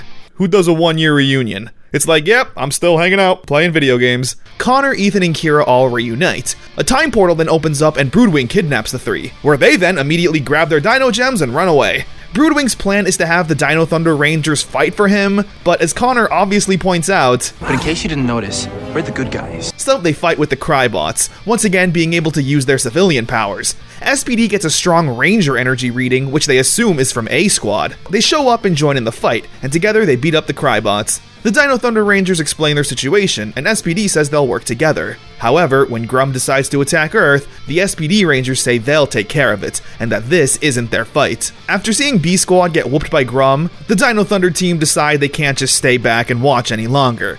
Cat saying that she can't let them join unprepared. The Dino Thunder Rangers storm the battlefield with their morphers that Cat pulled from the archives and fully recharge them. Power Rangers, suit up! So with everyone together, the Dino Thunder and SPD Rangers morph, along with activating their Super Dino modes and SWAT modes respectively. They have an incredibly flashy fight, and once again, hearing the Dino Thunder theme completes the hype.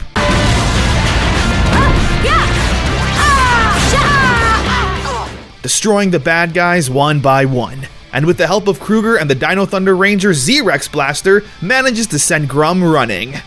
Again. Back at SPD, they say they want to stay in the future and help fight Grum, but Kruger says they need to go back home, with everyone mentioning how successful they'll eventually be in the future. Connor's soccer program is famous, Kira becomes a pop star, and Ethan develops technology that SPD still uses to this day. However, before sending them home, they get hit with the Men in Black mind wipe device, forgetting this ever happened and sending them back home none the wiser.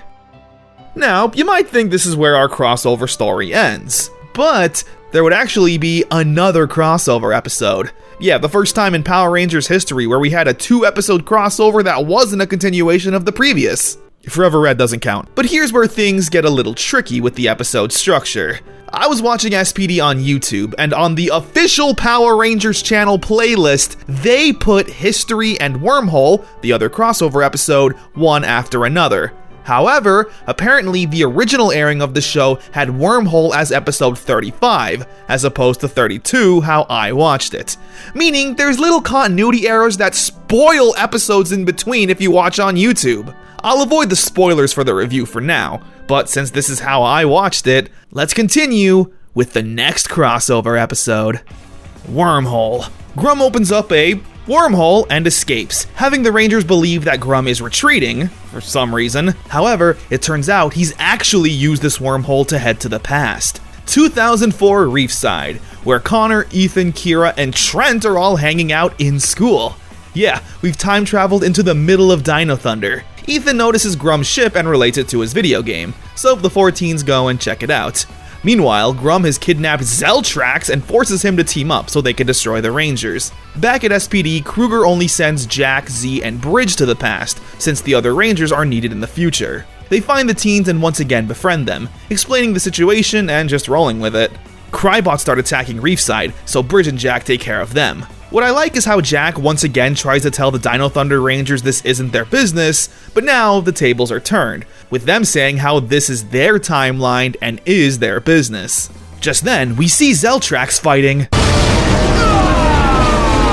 Oh my god, that's not Tommy. All of the villains, including monsters, Crybots, and Tyrannodrones, surround the Rangers. So, it's time to stop messing around. SP emergency! Space Patrol Delta! And, to quote Connor, not bad, check this out. Dino Thunder, power up! Dino power! And together, again, the Rangers fight. Eventually, Kruger, Sky, Sid, and even Sam show up to assist. All the Rangers then have a cool strategy, to form a circle and make sure no one gets inside. No one gets inside! No one gets inside!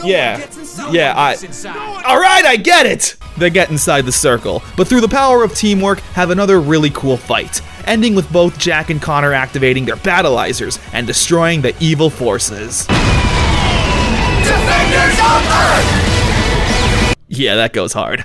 They say their goodbyes and once again need to wipe the teens' memories. However, in a fun twist, Kruger also wipes their own memories, making it like none of this ever happened. History and Wormhole were both good crossovers. However, Wormhole definitely felt like the stronger of the two. History wasn't bad by any means, it was just basic.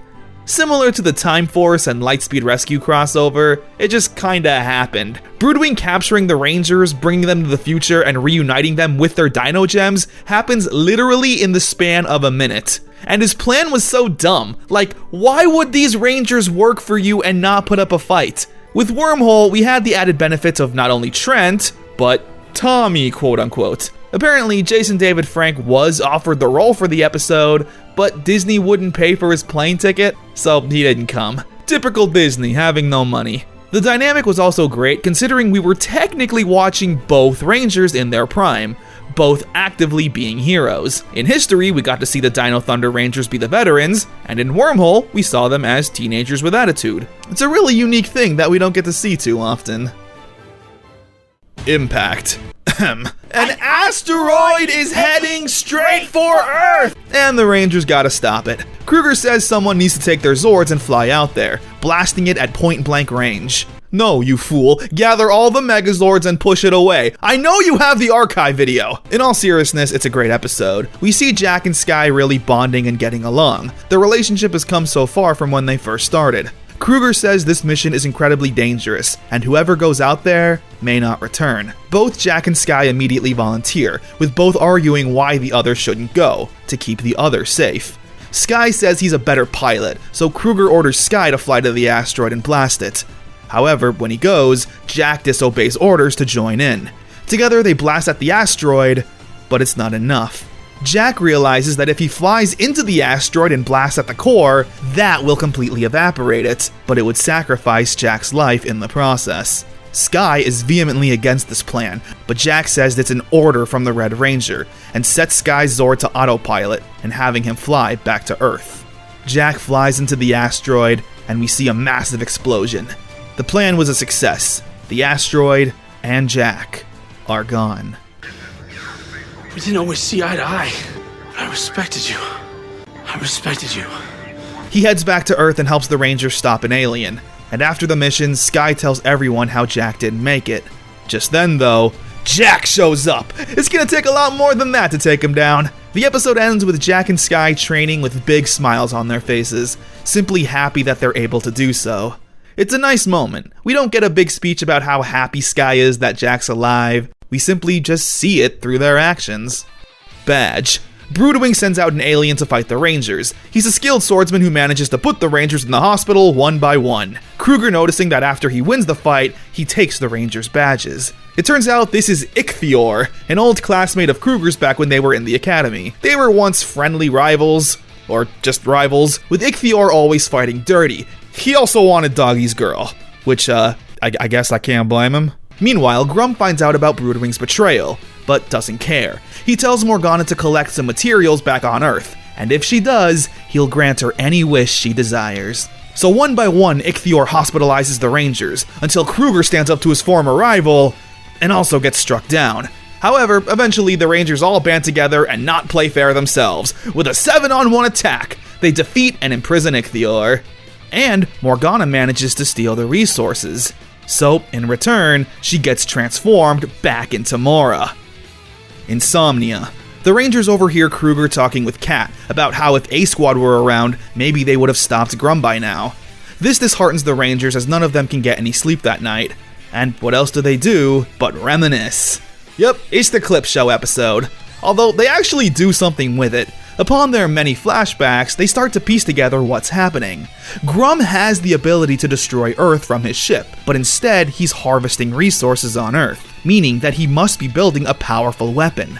The Rangers tell Kruger about this, along with venting their frustrations about being compared to A-Squad. But Kruger says the Rangers didn't eavesdrop long enough, because the conversation ended with Kruger saying that if A-Squad were so good, they wouldn't have been kidnapped in the first place, like how B-Squad hasn't been. The episode ends with Mora opening up a forbidden room and seeing a giant brain monster. This is Omni, and he is the true evil leader behind this operation. Resurrection. Jack is out getting some fresh air when he runs into what he assumes is a woman stealing clothes and loading it onto a truck. This girl says she's giving clothes to the homeless, but Jack says that doesn't matter. What she's doing is illegal and she's under arrest, showing how much Jack has kinda changed and embraced his new cop life. However, it turns out this girl's name is Allie, and she owns a clothing company who's donating the clothes legally. Jack feels dumb and as an apology helps her out, really enjoying that feeling of doing what he loves, directly helping out the less fortunate.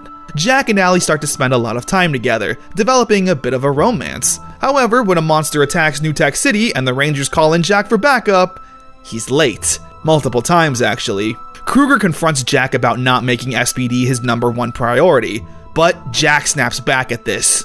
You have an obligation to me as one of my Rangers. I have done everything you've asked of me and more. No, you may not have a life outside of here, but I sure am going to.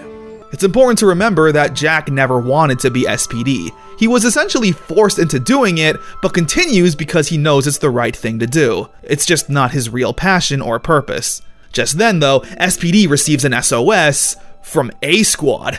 They're crash landed on a planet and they send B-Squad to rescue them. After fighting off a small army of Crybots, mission accomplished. And we get to see the Red Ranger's identity. You're a girl!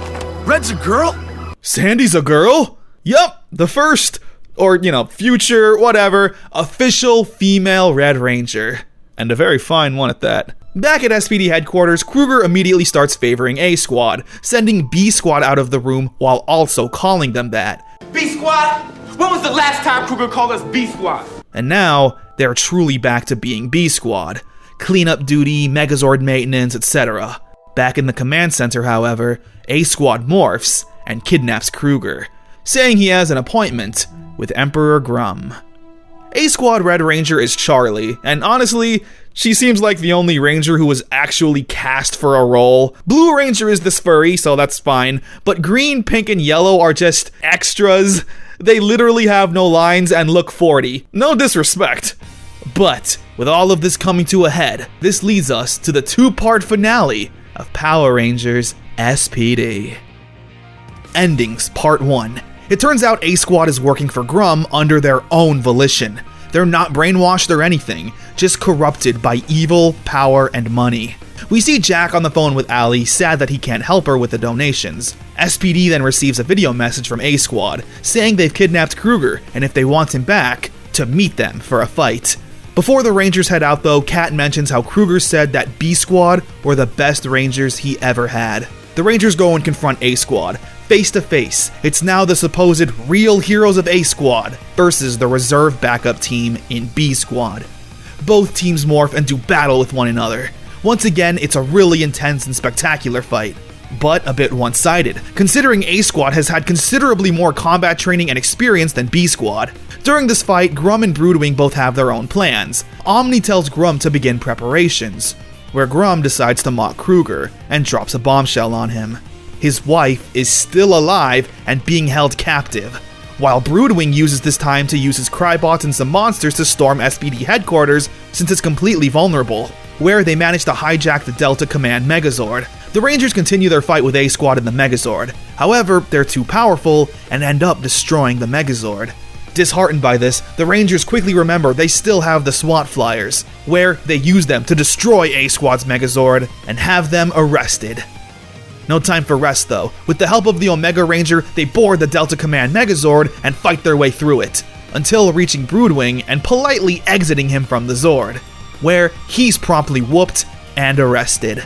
The Rangers have no leads on Kruger, until Piggy shows up and says he has information, leading the Rangers into a trap, and we see Piggy feeling some instant regrets. Part 1 ends with the Rangers being thrown in prison with Kruger aboard Grum's ship, leaving Earth defenseless and our heroes in peril. Endings Part 2. At SPD headquarters, everything is in chaos, but it's Boom that takes a stand and says he's not leaving. He's gonna fight until the bitter end, because that's what the Power Rangers would do. His speech motivates everyone to join in. The Rangers are set to be executed by the Crybots. Rangers, it has been my honor to serve with you. But just then, they're all destroyed, with one standing. It turns out to be Piggy in disguise. He felt bad for tricking the Rangers and wants to redeem himself. They get into an unmorphed fight aboard the ship, trying to find their way out, with Piggy managing to also snag the morphers. Kruger tells the Rangers to head back to Earth and defend it, while he stays on the ship to find his wife. Back on Earth, the Rangers and all of SPD defend the city, but the true excitement is with Kruger. He runs into Mora and she starts spamming drawings at him, where he's not in the mood to play, striking each monster down with a single strike, some even still in paper form, instantly arresting and capturing Mora in the containment card. He finds Grum with his wife and they start fighting. Just then, Grum's ship starts transforming into a giant robot controlled by Omni. It's insanely huge, completely dwarfing the Ranger Zords that they're using to fight back. Luckily, back on the ground, SPD receives reinforcements, with the likes of Supreme Commander Birdie and Sergeant Silverback, as well as another Silver Ranger named Nova who's from the future and also friends with Sam. Why not? Kruger seemingly destroys Grum and says he'll make an opening to allow the Rangers to shoot inside and blow up the ship, knowing he'll go down with it. He tries to send his wife to safety, but she says she just got him back and she's sticking with him until the end. The Rangers blast in the opening and destroy Omni, but we actually see that Kruger and his wife survived, and so did Grum. Kruger and Grum get into a short fight that ends with Kruger on top, and when given the chance to exact his revenge and kill Grum, he instead chops off his remaining horn, and imprisons him in the containment card. The Earth is once again saved, thanks to the Power Rangers. The next day, Kruger says Jack has left SPD, and that B Squad needs a new Red Ranger. So Kruger asks Sky a familiar question. If I was to appoint Sid as Red Ranger, would you follow her into battle? Sir, she's a girl. No, I'm just kidding. He says he'd follow anyone Kruger deemed worthy of the Red Ranger. Which is still kind of an indirect answer, but it's good enough for Kruger, making Sky the new Red Ranger, with Sam and Nova needing to go back home to their own time period, sharing a nice hug with Z. We see that Jack and Piggy are now working with Allie, this truly being Jack's higher purpose, helping the needy directly. The Rangers stop by to drop off some clothes and catch up, with Bridge also becoming the Blue Ranger. Although, why Z isn't green and Sid yellow is beyond me. Just then, though, they're called into action. Ready! SPD emergency! Power Rangers SPD was once again a really solid entry, probably my favorite of the Disney era so far. The Rangers were easily the reason by far. They were all so fleshed out and dynamic. Jack having an edge to him until the very end was fun to watch. He was a good guy through and through, but wasn't perfect, being a ranger out of necessity as opposed to what he truly wanted out of life, with Z actually being happy with this, not knowing what she wanted out of life, but actually finding purpose with SPD. Sky was a very fun character. Similar to Jen, he was a bit of a hard ass and difficult to get along with. His arrogance, though, was usually his downfall, feeling he was deserving of being the Red Ranger. So seeing him slowly lighten up and start to respect Jack made us, the viewer, actually happy for him when he became the Red Ranger. Sid and Bridge unfortunately didn't have much development. How they started the series was how they ended it, which is fine. They were enjoyable throughout my entire watch. Kruger, being the 6th Ranger and mentor, was once again another new dynamic I really liked. He was firm, badass, tough, and didn't take any nonsense from the Rangers. I could see why he's usually at the top of most people's favorite Rangers list. Also, apparently the dog suit in Japan looks like this. I could have gone my whole life without that. The weakest aspect of this season, though, was easily the villains. We learned that Grum isn't even the real true villain of this season in the last, 5 episodes, making Grum literally just a lackey. It's like following Goldar or Furio as the main villain. Grum being a generic angry brute who just wants to take over the world sounds like a lackey character trait, and come to find out, it's because he was an ultimate lackey. He is definitely on the lower tier of villains, closer to King Mondo or Olympius, evil for evil's sake. And lastly, we have A Squad, the supposed real team of Power Rangers. I really like how they were just corrupt and evil. Corruption, unhappiness, and unfairness seems to be the big themes of this season. A Squad were corrupted, Sky's friend was corrupted, Jack is unhappy about being a Ranger, Sky is unhappy and feels like it's unfair he's not being Red. Kruger is unhappy with his team, but what separates the heroes from the villains is taking that unhappiness and ability to be corrupted and fighting against it. There's always going to be unfair things that happen to you for one reason or another, but giving into the anger it produces is only going to corrupt you more and make you even more unhappy. All of these Rangers fell into one of these traps at one point, the traps of unhappiness, unfairness, or corruption, but they all fought against it to be better people. This is a pretty deep season. I didn't even realize that until I started yapping. I guess that's just the magic of Power Rangers.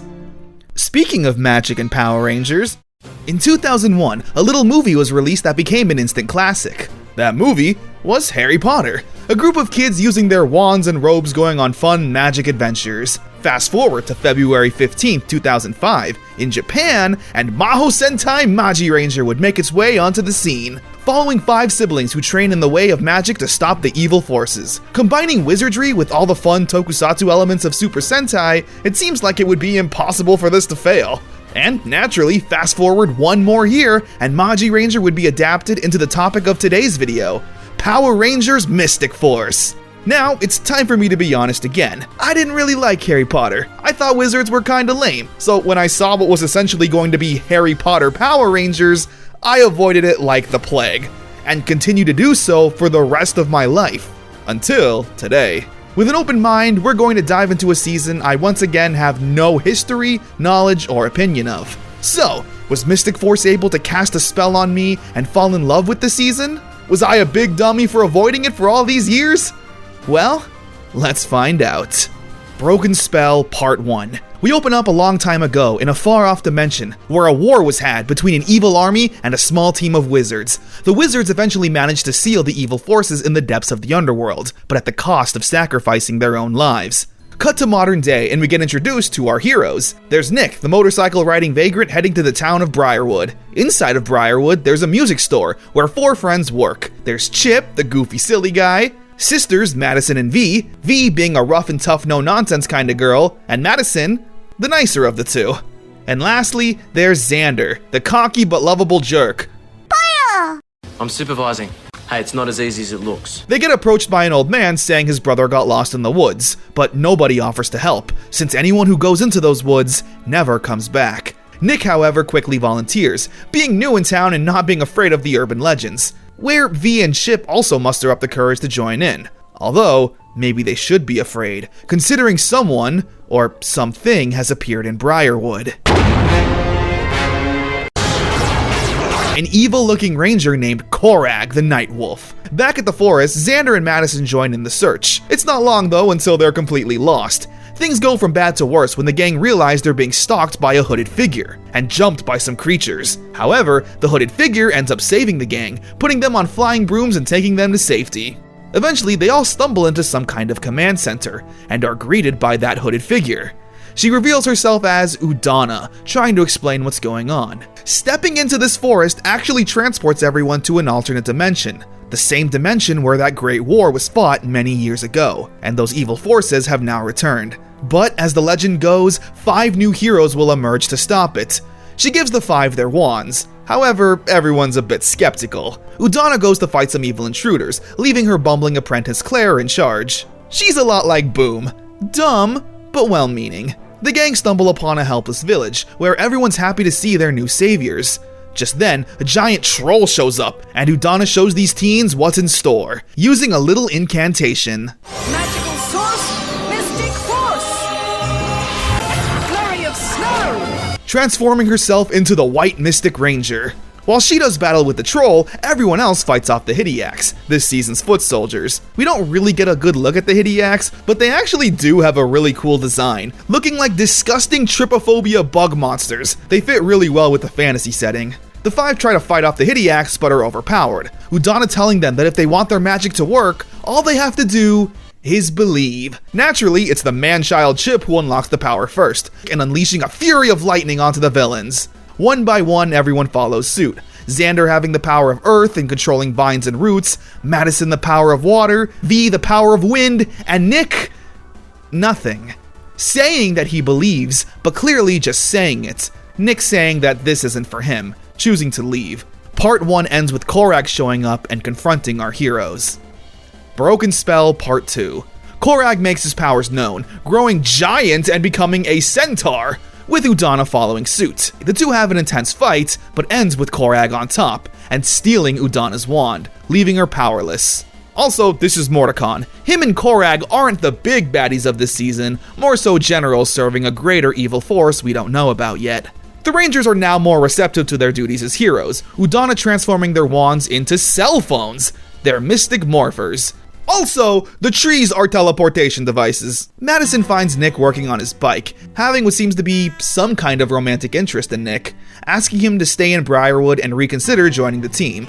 He shuts her down, but feels bad, eventually opening up to her, saying how his parents are out of the country doing work and he's been hopping around living with different relatives, never getting comfortable in one place or making a real friend. Duty calls though, and the Rangers head back to the forest to defend the village. With these cool new wizard outfits, they once again fight the Hidiacs, but this time they have their mystic morphers. And with that same incantation, Magic source, mystic force. Go with Mr. Ranger.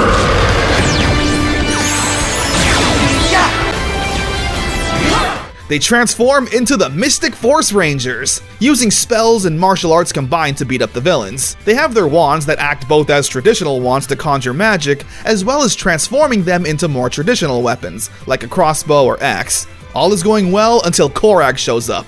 Nick gets a vision of the battle and knows he can't leave them behind. So he heads to the forest to fight Korag unmorphed. And it's here where he finally believes in magic, granting him a cool robe, the power of fire, and his morpher. That's the source! Mystic Force! Red Mystic Ranger!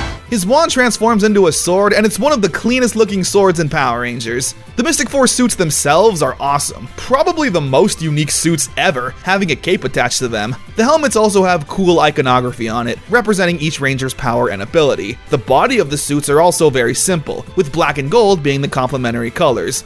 And the girls have white leggings. The simplicity of the body's design also looks like it's imitating a wizard's robe. Kinda. The Rangers manage to send Korag retreating, for now. And the episode ends with Nick getting a job at the music store, where maybe now he can finally make some real friends. Broken Spell is an excellent two-parter, once again using all of episode 1 and most of episode 2 to build up the characters, villains, and world, as opposed to just getting straight into the Power Rangers fun. I also really like the characters so far. The best way to describe it is that if the Mighty Morphin team was the perfect embodiment of cheesy 90s sitcom teenagers, then Mystic Force is the perfect embodiment of real teenagers in the mid-2000s. Xander is your arrogant loudmouth who shops at Hollister. He's so cocky that he has a strategy dubbed Plan Xander. Yeah, just in these opening episodes alone, he used it twice. Plan Xander is where he just tries to talk things out with his charm and personality. Hi, I'm Xander. V is your edgy, kinda scene girl who shops at Hot Topic, takes no nonsense, speaks her mind, and hates pink. Ironically enough. Madison is always filming, which young kids would get more and more into with the rise of YouTube. There's always gonna be the weird kid with chip, aka me, and Nick has that perfectly angsty vibe that makes him just relatable and charming enough. Udana is a nice mentor, actually teaching the Rangers how to use magic and become wizards. I like how we got to see how powerful she really is right off the bat, battling Korag and having full control of her powers. It allows us the viewers to trust her as a mentor, and it's also kinda like Symphony of the Night, you know, where you start off as Richter and Alucard with all of your abilities and are super powerful, only to then have them taken away and be reset to nothing. Now, characters and world and story are cool and all, but what really matters in Power Rangers is the theme song. Mystic Force starts up with this magical tune full of wonder and intrigue, before transitioning into a rap. For the first time ever, a Power Rangers theme song isn't a rock tune. Now, when I was younger and found Power Rangers opening theme compilations on YouTube, I didn't like this opening. I initially thought the song just didn't have enough energy or a catchy chorus. However, as I've grown up, I found a real appreciation for the opening, especially with the There was a demo theme song recorded and sung by Ron Wasserman. Alright, he's a Power Rangers legend. Let's see what he's got.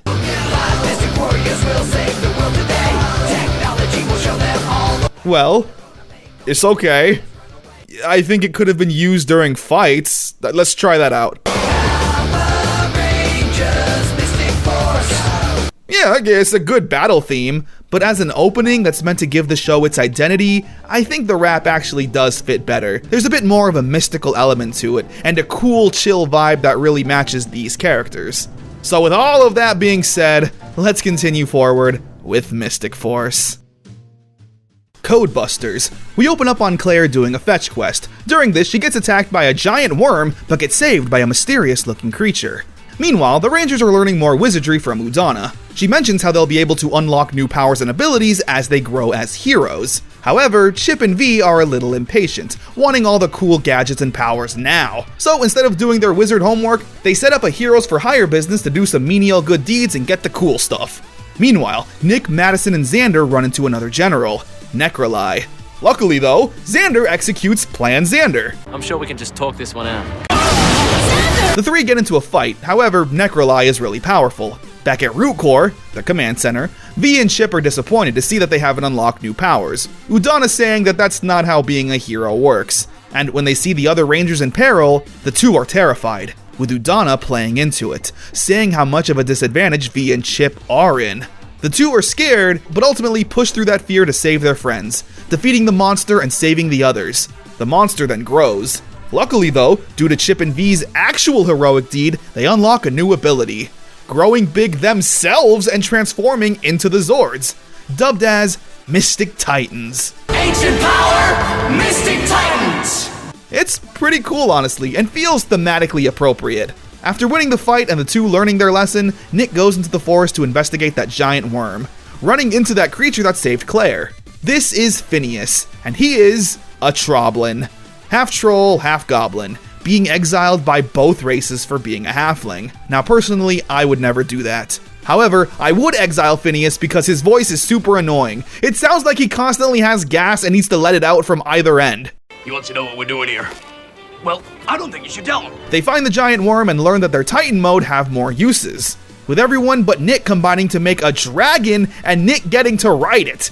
It's very reminiscent of Mighty Morphin Season 2 with the Thunderzord assault team. The episode ends with Phineas befriending the Rangers, warning Nick of the true evil that lies ahead. The supreme master of the underworld.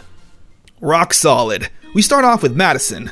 You know what? I'm just gonna call her Maddie from here on out. Maddie is filming her friends doing all kinds of goofy things and just being themselves. However, when Nick sees this, he criticizes her, saying that she's always hiding behind that camera and not living life herself. This naturally upsets Maddie, who storms off to prove that she's not a boring person, especially after another side character named Lily joins in the bullying.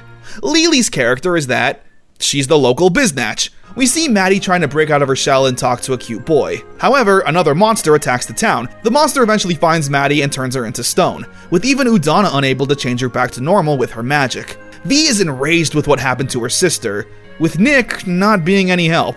She shouldn't have been out there alone. She probably got in over her head, V. That's why she's always hiding behind that camera. Not wanting to let her sister be disrespected, V shows Nick why Maddie is always filming everyone. Maddie makes these home movies, or what's better known nowadays as vlogs, because this is how she expresses herself. This is her way of showing love and appreciation to her friends. She is a bit shy and a bit awkward, but when she makes these videos, she's able to let her heart out fully. She even has a little entry about Nick, mentioning how he's a friend despite not knowing him for long. Nick naturally feels a bit like a big jerk, although he does unlock a new spell for this, being granted the new motorcycle now available at Walmart. They fight the bad guy and break the spell, freeing Maddie, who joins back up with the team. Magical source, mystic force! Not only that, but she unlocked a new spell too, the ability to combine all of their Mystic Titans to create the Titan Megazord. The Rangers now also existing subconsciously inside of a cockpit where they control the Megazord with chess. The Titan Megazord is super cool, especially when it spreads its dragon wings. Also, he looks like he's got a little wizard hat on. Aww. Destroy your opponent! The episode ends with Maddie continuing her vlogs, and Nick, of course, now fully understanding her. This episode hits especially hard nowadays, considering so many people, myself included, get to express themselves through video. In 2005, 2006, it was still a bit of a niche thing, but fast forward to today, and this episode single-handedly probably made Maddie the most relatable character in Power Rangers history. Whispering voices. Korag puts a curse on Nick to hear voices in his head, constantly telling him that he's not loved and nobody wants him around. Meanwhile, Lily tries to ask out Nick, but when he rejects her, she wants revenge. Xander is supposed to deposit money from the store to the bank. However, Lily hid that money and hinted to Xander that it was possibly Nick who did it. And he falls for it, telling the others that he thinks Nick stole the money. And they fall for it! So when they confront Nick about it, he's naturally upset and just drives off. Korag then attacks, Nick realizing that it's his doing behind the voices. So they fight it out. Toby, this is Toby by the way, he owns the music store, says that he found the money behind a register. Toby says that Nick is the most trustworthy and honest guy he knows. The Rangers show up to help and apologize to Nick. His influence over Nick's mind though becomes overwhelming. Just then though, Nick is able to break free from Korag's spell and fight back. The episode ends with everyone making up and promising to not keep any more secrets from each other, where Nick immediately reveals he has some kind of secret. Legendary Catastros. Udana tells the Rangers a tale about the legendary Catastros, a mighty steed who fought against the forces of evil. However, he was dragged into the deepest depths of the underworld, now being a servant of evil. During another fight, the Rangers send Korag fleeing. However, while he's casting a spell to open up a seal, Nick jumps in and interrupts it, causing him to be transported to a strange dimension, where he can't morph or contact the others. While traversing this land though, Nick runs into Catastros, who chases them all around. Meanwhile, the Rangers come up with a plan. To say the incantation Korag used to open the demonic seal, but now say it backwards. You know what? Why not? Back in the purple dimension, we see Catastros was injured during the Zord fight, since Catastros is the horse half of Korag's centaur form. Nick is still scared, but eventually decides to help the poor animal, using his magic to heal the wound. Catastros is thankful for this and even lets Nick ride him. Chip remembers the incantation and says it in reverse, opening up a portal where Nick in his Mystic Titan form is able to combine with Catastros, creating the Centaurus Phoenix Megazord. This thing has got some awesome moves, flailing its head all around and creating a flame whip, defeating the monster. However, when Korag calls for Catastros, it comes running back to him. Korag says he's not sure how Nick was able to tame Catastros, but senses that something about Nick is troubling. Fireheart. Necroli and a taxi monster attack town, so Nick and V go to investigate. Magic source! Mystic force! They get their butts kicked, but see that Necroli has a map. So back at Root Core, they investigate the footage and are able to use magic to recreate the map. Udana recognizes this as the map to the Fireheart, an ancient artifact that wields great power. The Rangers are sent on a quest to navigate the Sumerian forest, with Xander taking the lead and giving directions, despite clearly having no idea on where to go. Eventually, Phineas shows up and knows these woods like the back of his hand, so Nick and V decide to follow Phineas, with Xander saying he'll cover Chip and Maddie's shift at the music store if they follow him, which they agree to. Nick and V make it to the location, finding another map. However, Necroli was right on their trail and ambushes the two, leading to a really impressive unmorphed fight. Back with Team Xander, they get caught in a web and are approached by a giant spider that I once again need to censor because blech! Luckily, good guy Phineas shows up and saves the three and sends them in the right direction. Together, they destroy the taxi monster, and as Necroli tries to sneak off with the map to the Fireheart, V jumps down and tries to take it, ripping the map in half in the process, with the forces of good and evil both being close to finding the Fireheart. Stranger Within. Lily shows up to try and ask out Nick again, wanting to take him to a DJ. However, he turns her down, saying that him and the gang have plans. However, V, being the music fan, takes Lily up on her offer. At the show, V is having a great time, almost like she's hypnotized by the music. Lily has to leave early though since she didn't do her homework and her mom's chewing her out. However, it's revealed that the DJ was actually a monster and V was under some kind of hypnosis. V eventually shows up, with Nick chewing her out for being late. However, she seems pretty unbothered by everything. When the Hideax show up, V is more aggressive in nature, gladly fighting them all by herself, completely unmorphed. And when Korag shows up, she once again demands to fight him by herself, which she's quickly shut down for doing, waking up and not knowing what's going on. And the next day, she's hiding from the sunlight, sleeping all day, and has pale skin. Chip, being the little nerd he is, deduces that V is a vampire. Oh, Chip, you're so silly. Oh god! At Root Core, Chip tries to expose V for being a vampire. Everyone laughs at him. But as we already know, Chip is able to use his vampire knowledge to keep V in check. Sometimes she's in control, other times the vampire half is. No matter what though, Chip promises to protect his friend.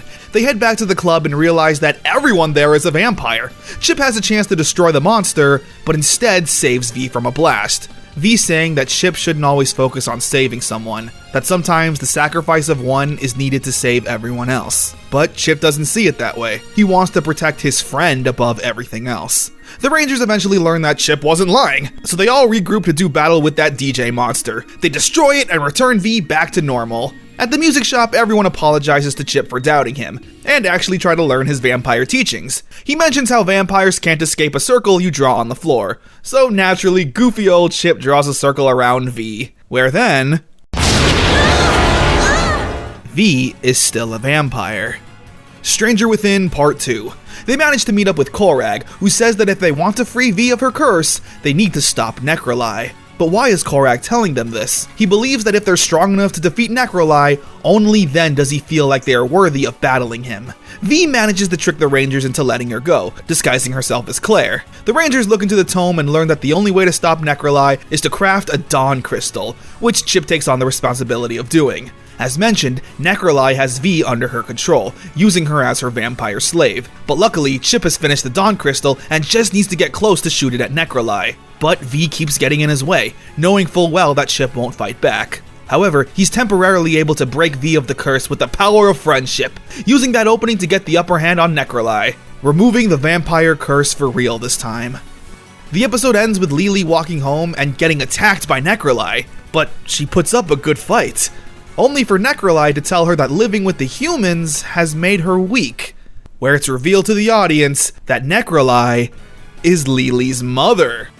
Knowing that now and watching the previous episodes, it makes a lot of sense as to why she's such an unlikable person. Everything was done in the name of the underworld, to cause issues with the Rangers in their real life so it hopefully affects their Ranger duties. And it's been pretty effectful, gaslighting everyone into thinking Nick was a thief, the vampire DJ scheme, good stuff.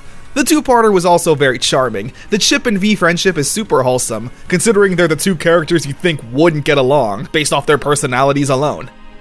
Petrified Xander. Xander has a zit and is absolutely mortified by it. He sees that Claire made a perfection potion and uses it on himself. It works temporarily, but has some side effects. Xander now slowly turning into a tree. I do say slowly, because in the meantime, the Rangers manage to use their half of the map to track down the Fireheart. It's inside of a treasure chest that requires some puzzle solving, so the Rangers take it to Toby since he's apparently really good at solving puzzles. I don't know, man, that kind of feels like cheating. While Toby's doing that, Xander's tree transformation is getting worse, so the Rangers need to fight a monster while Claire and V work on an antidote, eventually returning Xander to normal, while also learning to not be such a jerk about people's appearances ever again. This grants him a cool new spell code that grants him the power of boxing gloves. Now, look, this is stupid. So they defeat the bad guys, and when they return back to the music shop, Toby has actually managed to open the chest. And heading back to Root Core, the Rangers reveal what's inside. An egg. Not just any egg, though, but the last dragon egg. The Gatekeeper. Mordecon wants to be freed from the underworld. They abduct someone known as the Oracle and force him to tell them how to be free. He says that only the Gatekeeper is able to free them, but they were destroyed in that same battle. But the Oracle says that another Gatekeeper is out there. Meanwhile, Claire is having more difficulties than usual with her magic, losing faith in herself completely. Udana gives her some encouraging words, saying that's exactly how Claire's mother was in the beginning too. Clumsy and bumbling, until eventually becoming a great wizard. It's also here we learn that Claire is Udana's niece. Korra gets the jump on these two and kidnaps Udana, using her as bait to lure out the Gatekeeper. Meanwhile, Necroli is fighting the Rangers. Claire sees that they're in danger, and with no other choice, finds her mother's headpiece and confronts Necroli. And when she puts on that headpiece... Power of the shining moon! Behold, the Gatekeeper! Claire's mother was the original Gatekeeper who sealed away the evil forces, and Claire will eventually be the one to take on that role. Imbued with her mother's power through that headpiece, Claire now becomes an insanely powerful wizard. Later on, Korag sends our heroes a message that if they want to see Udana alive again, then Claire has to fight him one-on-one. The Rangers shockingly go along with the plan, having a bit of overconfidence since Claire now possesses that great power. And while she does manage to hold her own for a bit against Korag, he ultimately overpowers and defeats her, using Claire's power to open the seal and allow the gates of the underworld to be released to the surface. The Gatekeeper, Part 2. With the seal now being broken, Mordecon doesn't waste any time, immediately attacking Earth, with the Rangers defending it. The entire episode is an intense battle between the Rangers and Mordecon, tanking the Megazord's final strike while putting the Zords out of commission, completely unmorphing the Rangers in the process. And with Udana and Claire now being held prisoner, the Rangers have never been more alone and overpowered. Udana said we were the protectors of the city, and that's what we're gonna do. Magical sauce! Mystic force! The Rangers get back up and keep fighting, being the light the city needs no matter how dark it gets. Nick is able to find Udana and Claire, who's being held prisoner by Korag, with Nick now challenging him to a one-on-one fight. Both are incredibly strong, but the fight ends with Nick getting the upper hand, saving both Udana and Claire, with Korag seemingly being destroyed. But he's actually alive. Nick is once again able to tame Catastros, and with that power, along with Udana's magic, the Rangers are able to destroy Mordecon, leaving the forces of evil considerably weakened.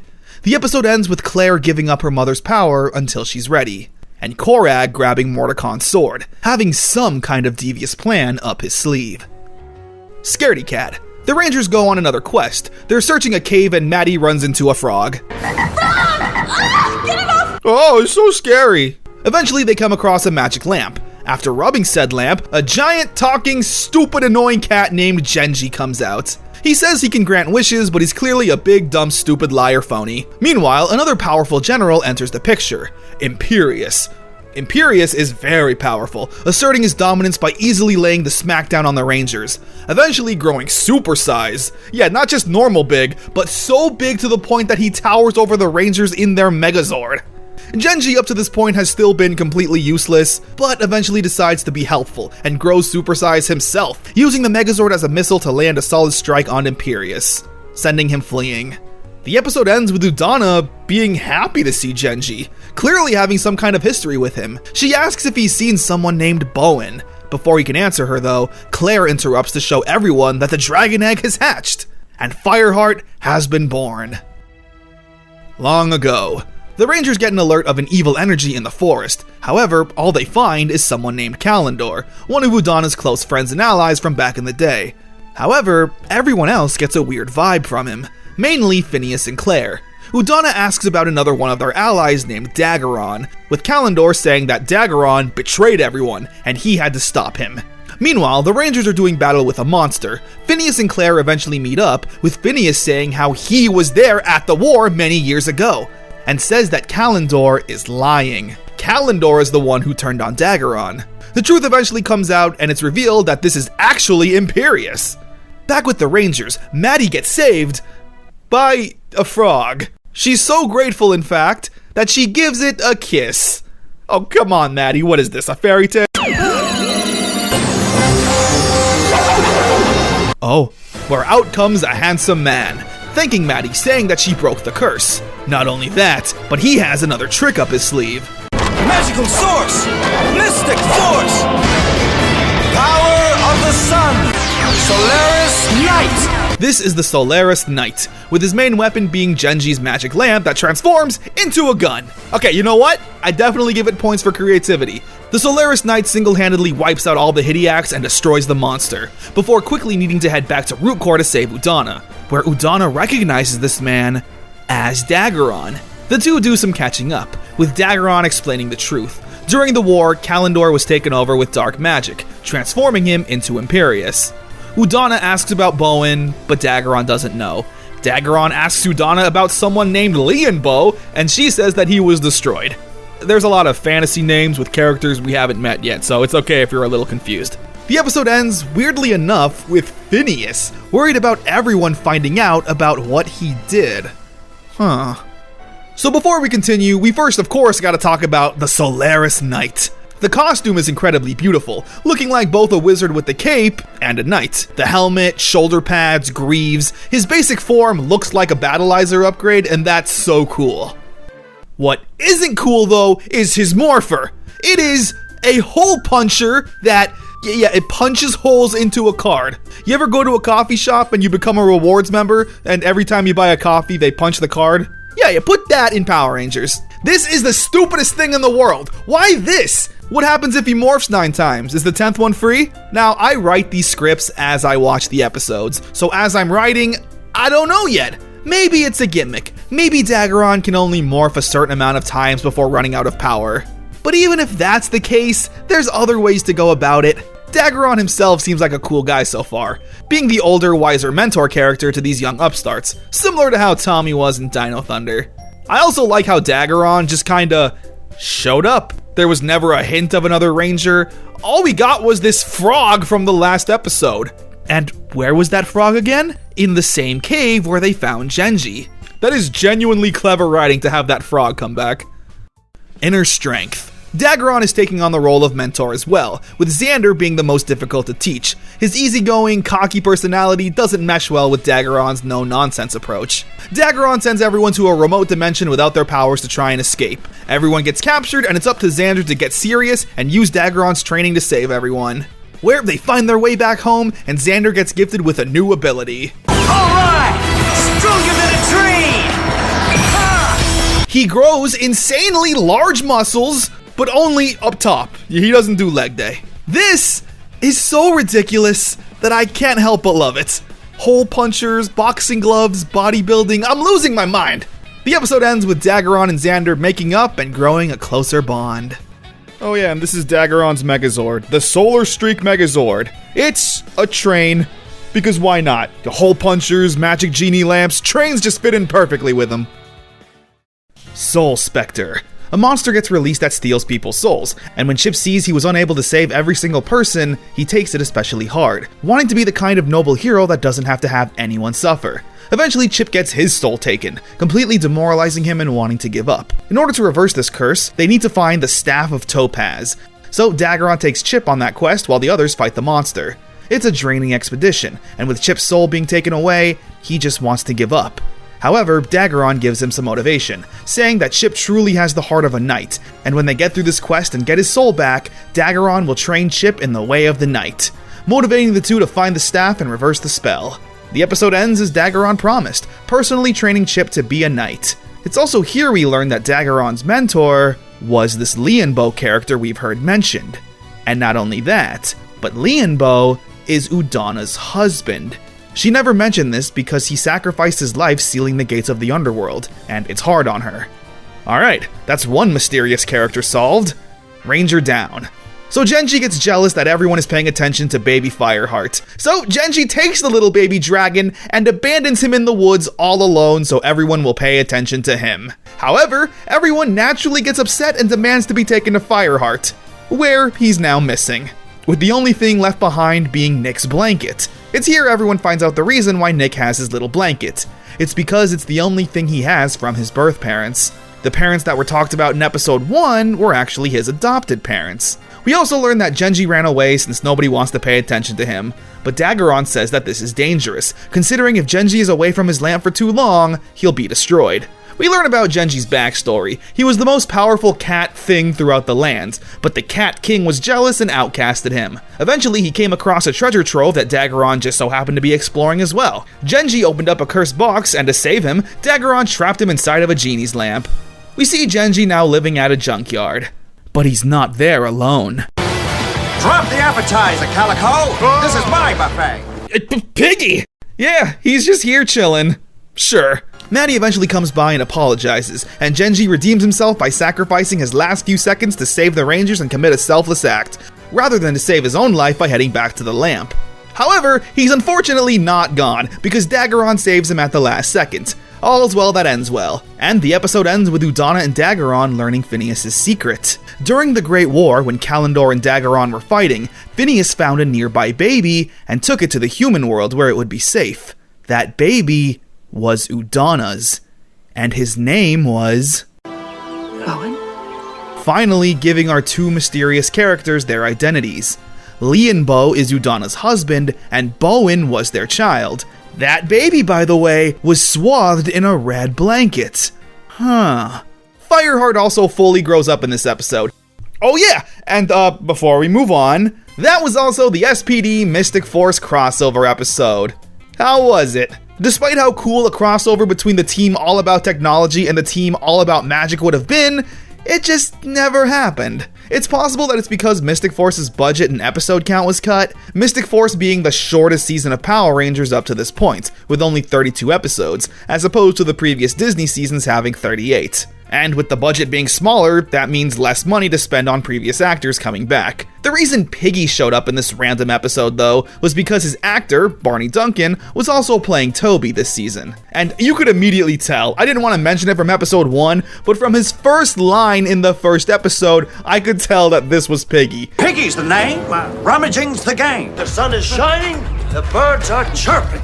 And lastly, I don't care about stupid Genji. He's annoying and every bad thing that happens to him, he brings it upon himself. I wish he died. Next episode, Dark Wish. The Rangers are becoming complacent with their magic, using it for menial day-to-day chores they could do on their own. Udana seems a little upset by this. However, she recognizes that the Rangers are naturally feeling burnt out, needing to constantly fight the bad guys while living their regular lives.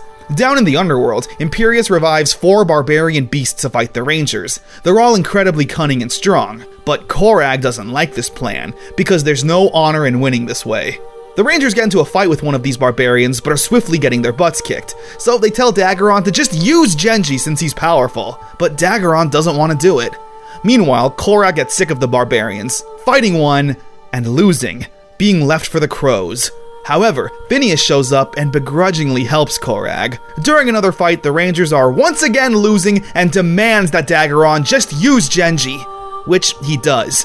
However, this was all part of the barbarians' plan, because once Genji is out of the lamp, they use their evil magic to capture him for themselves, and with Genji being cursed to that lamp, he's forced to grant them one wish. The villains naturally wishing for a world without the Mystic Force Rangers. Dark Wish Part 2. The teens come back to Briarwood, but it's clearly not the one they know, with them being the only ones remembering that they are Power Rangers, and the entire city now being controlled by Necroli, and the citizens being its slaves. Heading back to Root Core, well, there is no Root Core.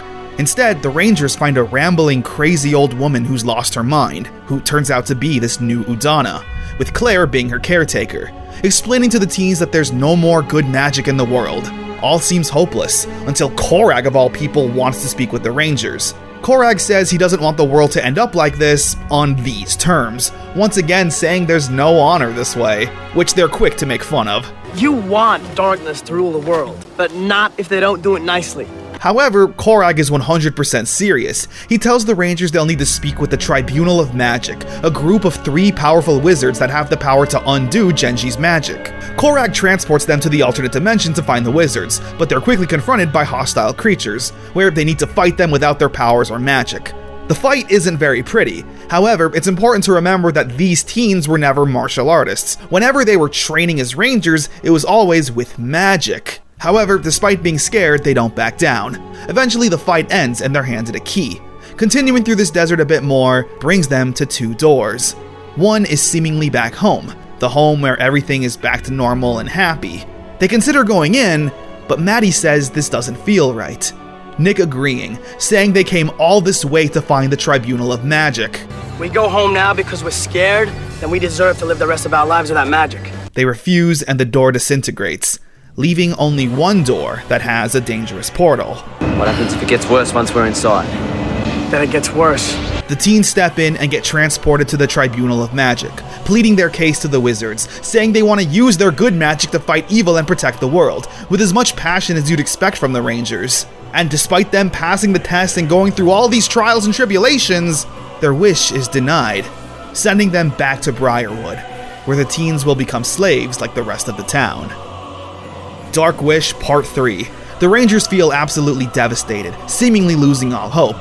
However, when they see the citizens being abused by the villains, they can't help but want to defend them. Despite being powerless and being told they will never get their powers back, they continue to fight against the evil forces. And it turns out that this was actually another test from the Tribunal of Magic. Knowing that humans have weak spirits and tend to give up easy, they wanted to see how strong the Rangers' wills really were, and they proved themselves worthy to the wizards, reversing Genji's wish and returning good magic back to the world. Great! Battle Source! Mystic Force! Rejuvenated with their returned powers, the Rangers lay the smack down on the villains, crushing them one by one, with the Rangers eventually being confronted once again by the barbarians. However, it turns out that the Tribunal of Magic still have one more gift for the Rangers: a new spell code. Legendary Source, Mystic Force! Mystic Force, Legend Warriors!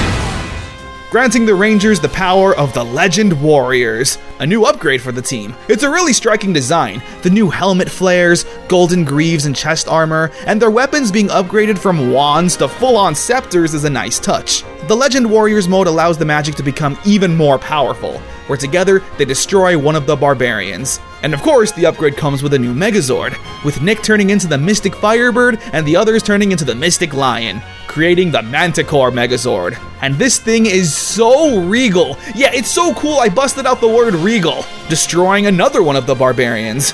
The episode ends with Korag telling the Rangers that their alliance is ended, but Nick bites back, saying they're now more powerful than they've ever been. The Dark Wish 3-parter is so good. It honestly felt like it could have been the finale or something. The stakes were high, the drama was tense, and the action was really satisfying. There is, however, one small problem I have with it. I didn't mention it during the episode because I felt like it would have interfered with the pacing. The only thing I don't like about the three-parter is the moral, and I am using heavy air quotes on moral. In part 1, I mentioned how the Rangers were using their magic for basic day-to-day chores. Well, the moral of these episodes was that the Rangers needed to stop being lazy and taking the easy way out. It's their laziness that got Genji captured and this wish even happening. During the meeting with the Tribunal of Magic, the Wizards asked the Rangers how Genji got captured, with the Rangers saying it just happened. Things just happen. However, that clearly wasn't the answer the Wizards were looking for, which is why they got denied their wish. And when they got their power-ups, it's only because they all said out loud, "We got lazy, we shouldn't have been looking for shortcuts." And honestly, that's stupid! Why is it lazy that the Rangers want to use all of their available weapons and forces to fight the bad guys? There's an active threat on Earth. So yeah, a dumb lesson in its execution, but still an amazing random three-parter. Korag's trial. Imperius is sick and tired of this whole Korag constantly not destroying the Rangers thing when he has the chance, so he gets put on trial in front of the Master, having a small montage involving every time Korag let the Rangers live. And to be fair, if I was a villain, oh yeah, he is 100% guilty. However, Korag doesn't take this lying down, mentioning how Imperius can't be trusted since he was once Kalendor. The Master gets sick of all this bickering and says whichever of the two defeats the Solaris Knights, the other will be banished, but ends with neither Korag or Imperius destroying Daggeron. Back at the Underworld though, the two are able to convince the Master to let them both continue serving him. And the episode ends with Korag having visions of Bowen, swathed in that red blanket. Heir Apparent. Chip accidentally lets it slide that he knows about Lianbo. Udana then goes into detail about what we already kinda know. Her and Lianbo had their baby Bowen, and during the Great War, Lianbo stayed behind to fight and entrusted Daggeron to keep Bowen safe, where we now know he was jumped and Phineas transported Bowen to the human world. Korag and a Chimera monster attack the Rangers, the Chimera monster being a product of a forbidden spell, making it incredibly powerful. Even powered up, the Rangers are no match for the two, being defeated and transported to the Underworld, where they also finally learn about Lily's true identity. Imperius uses another dark spell to steal the Rangers' magic to give to the Master. Udana, meanwhile, realizes the only thing she can do to help is use a forbidden spell herself to transport her to the Underworld. She does so and confronts Imperius. However, she's overpowered and starts getting her magic drained for the Master.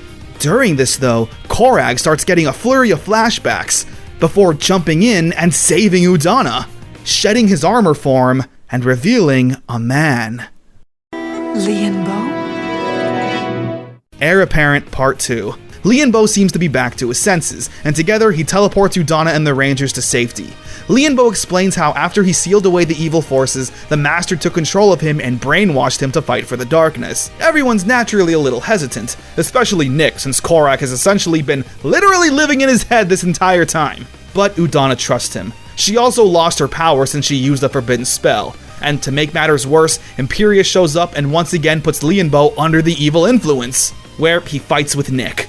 This time an honorable one-on-one, a fight until the last person stands. Udana, meanwhile, has fallen into a bit of a depression, not only losing her magic, but once again losing Lianbo, and this time it could be forever. However, Claire reveals something that catches Udana's eye. Nick's red blanket. Everything becomes clear. She runs down to the fight between Nick and Korag and reveals the truth to everyone. This is Bowen, your child. Once again, this passion manages to break Lianbo free from the curse. Just then, the Master has siphoned enough of the Rangers' magic from the previous episode to break free onto the surface world, where Lianbo takes on the responsibility of sending back to where he came from again, seemingly destroying him while trapping the rest of the dark forces in the Underworld, but once again at the cost of his own life. On a positive note though, Daggeron has been doing battle with Imperius, where he's destroyed by Daggeron. The episode ends with Nick and Udana sharing some funny moments as newly discovered mother and son. Udana says that she believes Lianbo will come back. He's done it once, and he can do it again. This is a really solid two-parter. Since this is a season I never saw as a kid, I was pretty hooked on this whole Lianbo-Bowen story. Learning that Nick is the child of these powerful wizards genuinely caught me off guard. The Light. Necroli and Lili survived Lianbo's attack, where Necroli finds something called the Book of Prophecy that will tell the future. Meanwhile, Lily is starting to question her role in everything, not sure if she wants to be evil anymore. Udonna calls for a meeting with the Rangers. However, Toby's getting a little curious as to why they're always leaving so suddenly. Luckily, Chip has the perfect answer. We're the Power Rangers, and we have to go fight the bad guys. Toby, of course, doesn't believe him. At Root Core, Udonna tells everyone that she's leaving. She's going on a quest to look for Lianbo, knowing in her heart that he's still out there, and without any powers, she won't be any use to the Rangers. Before they can try to talk her out of it, another dark gate opens up on the surface world, and out come 10 powerful warriors, dubbed the 10 Terrors. I'm not even gonna pretend like they're all important. The only two you really need to know are Sculpin, who seems to be the leader, and Itasis, the brains of the operation. They say they're here to find and capture the Light, a powerful entity that can revive the Master. The Rangers try to fight head-on, but are quickly shut down. Feeling a bit overwhelmed, Nick sulks in the forest, where Phineas drops another bombshell. Nick himself is the Light. The Light is the child of Udonna and Lianbo, the greatest wizard and the greatest warrior of all time. One of the Terrors named Magma attacks town, but proposes a game to the Rangers. If a single one of them is still standing by the time the flame is out, they win. The Rangers form the Manticore Megazord and fight. It's a tough battle, but the Rangers are still standing. And for his failure, the other 9 Terrors strike down Magma for losing the game. The 10 Terrors are living with honor. The Rangers' happiness, though, is short-lived when they see that Lily now has a job at the music store. The Hunter. The Rangers naturally don't trust Lily, but she actually is wanting to reform her life. Claire also joins Udonna in her search for Lianbo, saying that she has magic and will only be a benefit to Udonna. Nick is still trying to wrap his head around this whole light thing, especially when Daggeron mentions something about learning his true power and connection to Fireheart. One of the Terrors named Oculus starts attacking town, hunting down the Rangers one by one and capturing them, where Oculus proposes a game of his own. If Nick can defeat him in battle, he'll let everyone go. Phineas finds Nick again and gives him some motivation, or his words accidentally inspire Nick. What does your heart tell you? Knowing what Daggeron meant, Nick confronts Oculus, with a little surprise in store.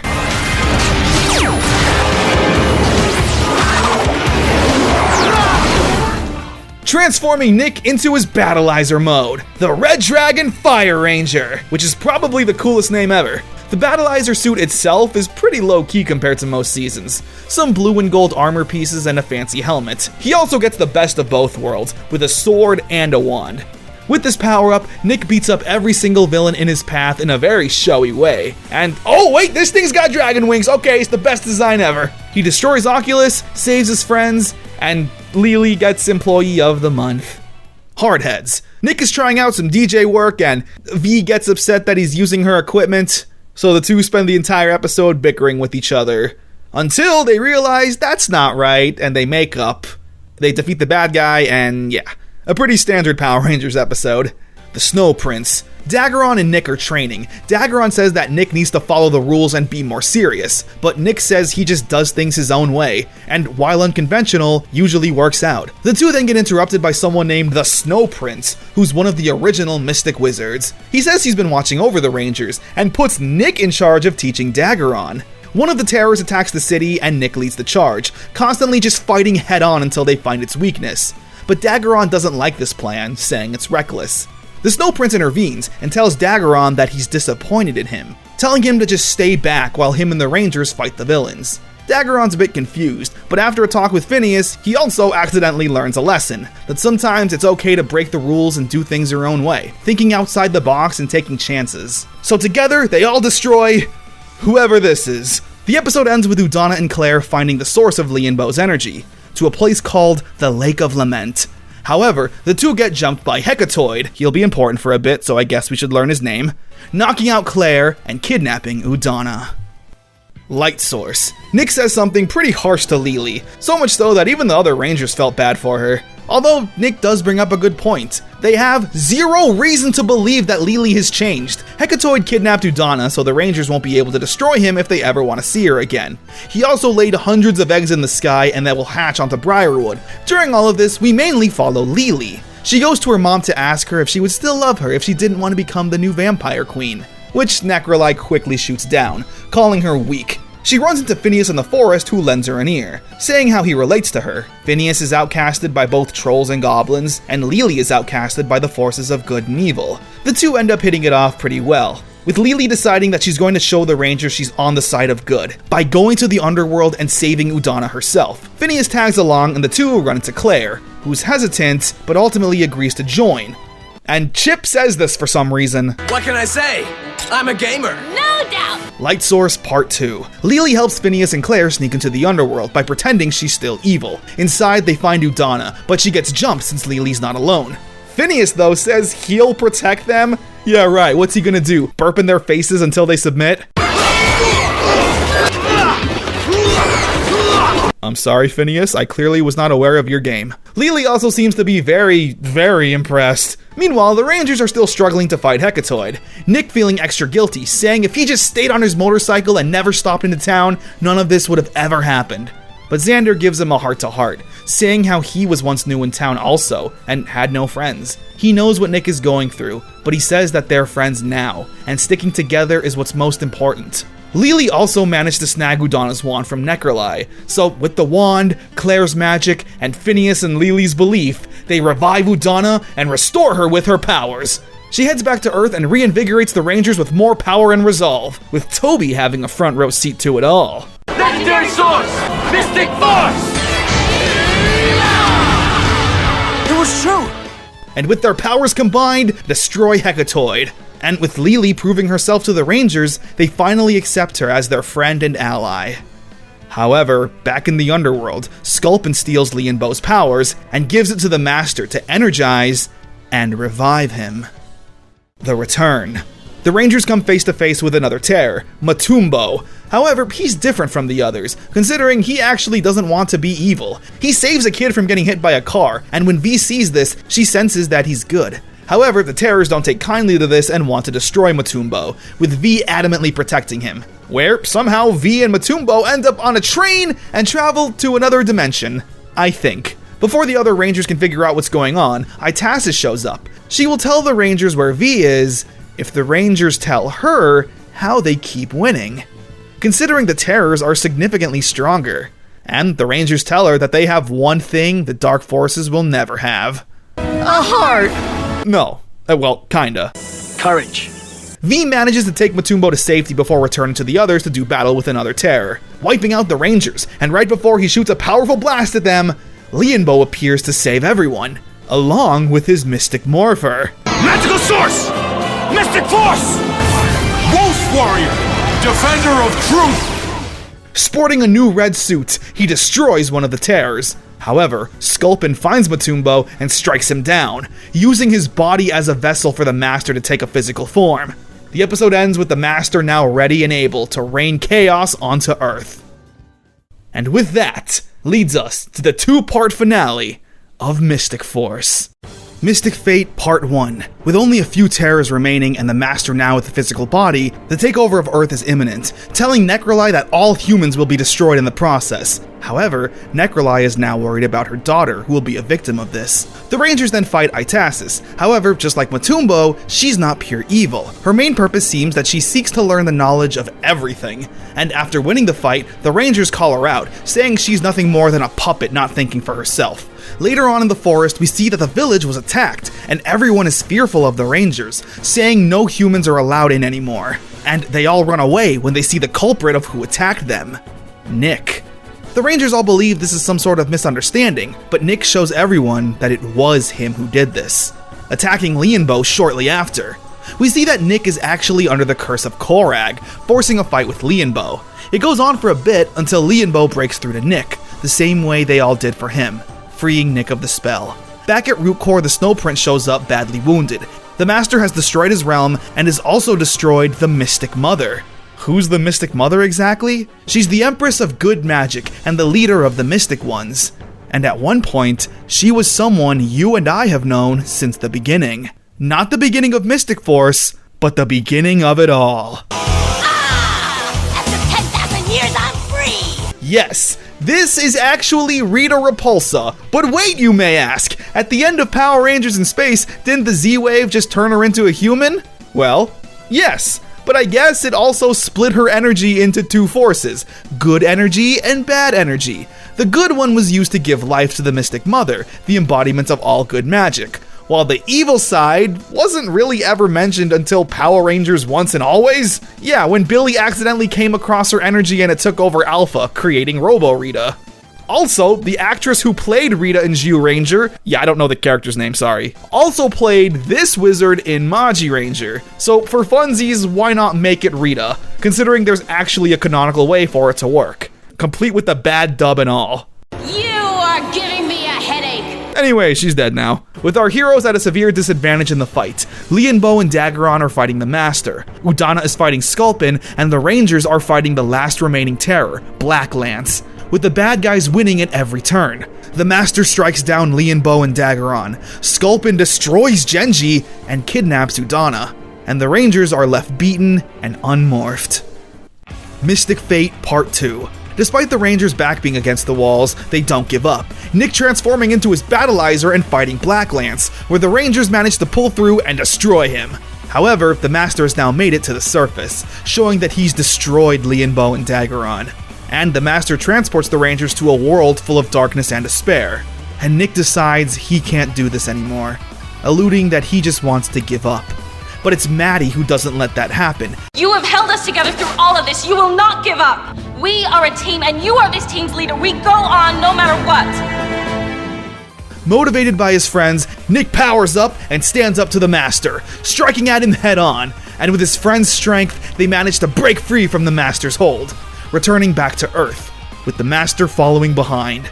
But he's not the only one who's still alive. The Mystic Mother actually used the spell to turn herself into magic to escape the destruction, and good energy still remains. Everyone then stands up to the Master, even Necroli and Itasis, who reveal they saved Udana and destroyed Sculpin, with Itasis shooting a powerful blast to destroy the Master.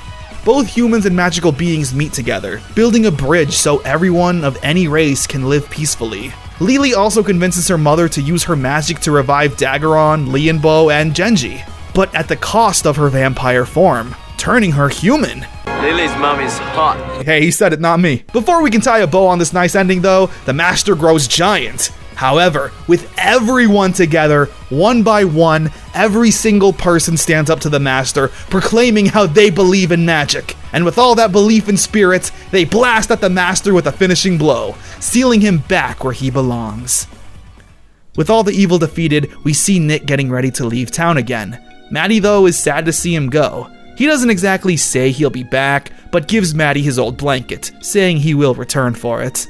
Back at the music shop, everyone is happy. Phineas and Lily are dating. Vita has dyed her hair pink, which I guess is character development. Claire is now a full-on sorceress and running Root Core. Nick is riding off on his motorcycle with his parents. And Fireheart is flying free. And with that, Power Rangers Mystic Force comes to an end.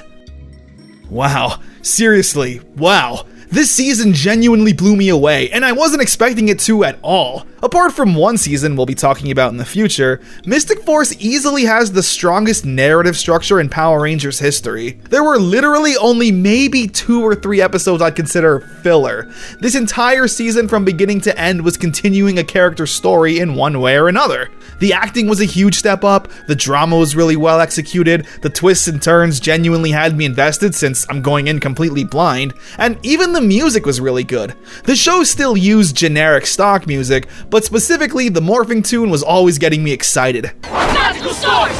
Mystic Force!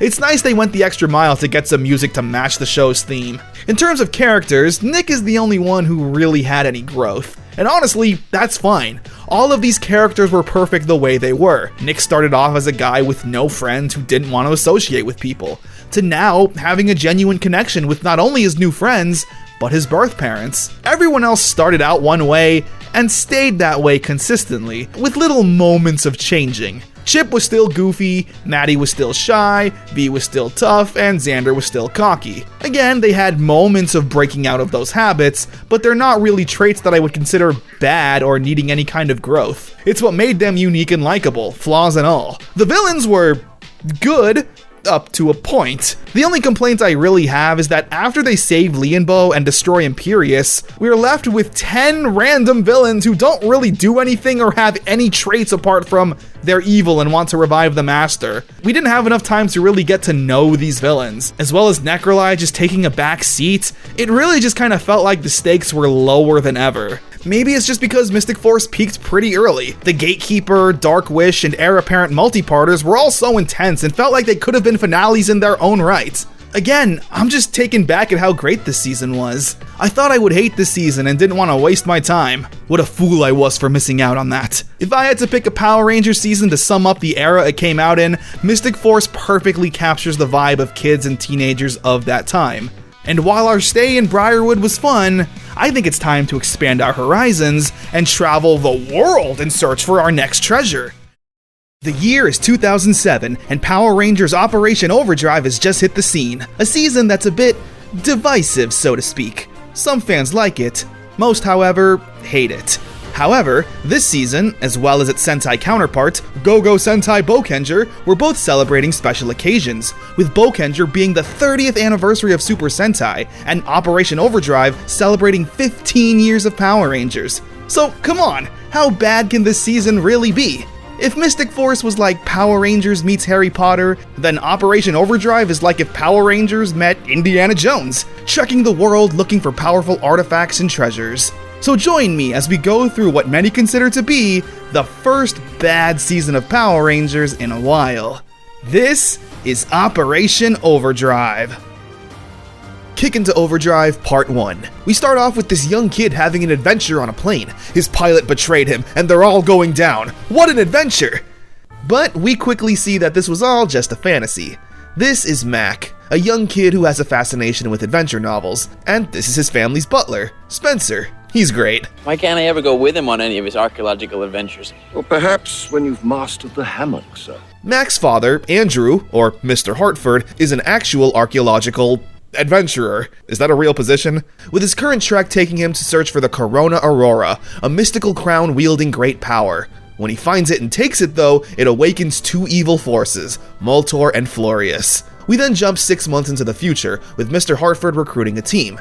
There's Dax, a Hollywood stuntman, Ronnie, the race car driver, Will, a professional thief, and Rose, an incredibly brilliant college student.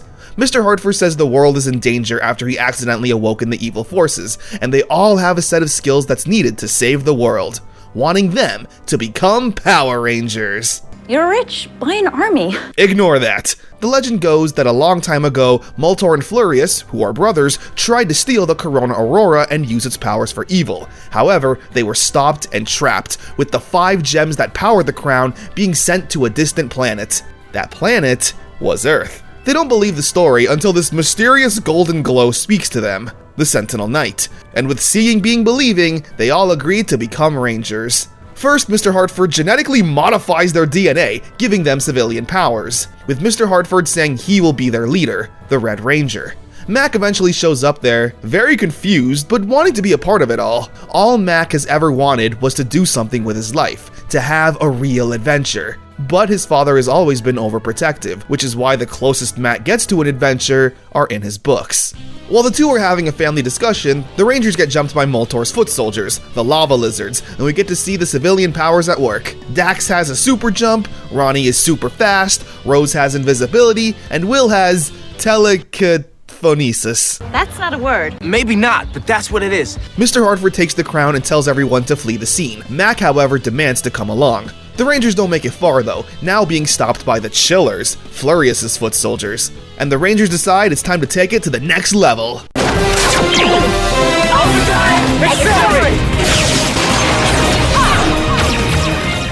Morphing into the Overdrive Rangers. Mr. Hartford then decides to mix it up. However, he's jumped and drops his morpher. And Max, seeing the opportunity to do good, seizes it without hesitation.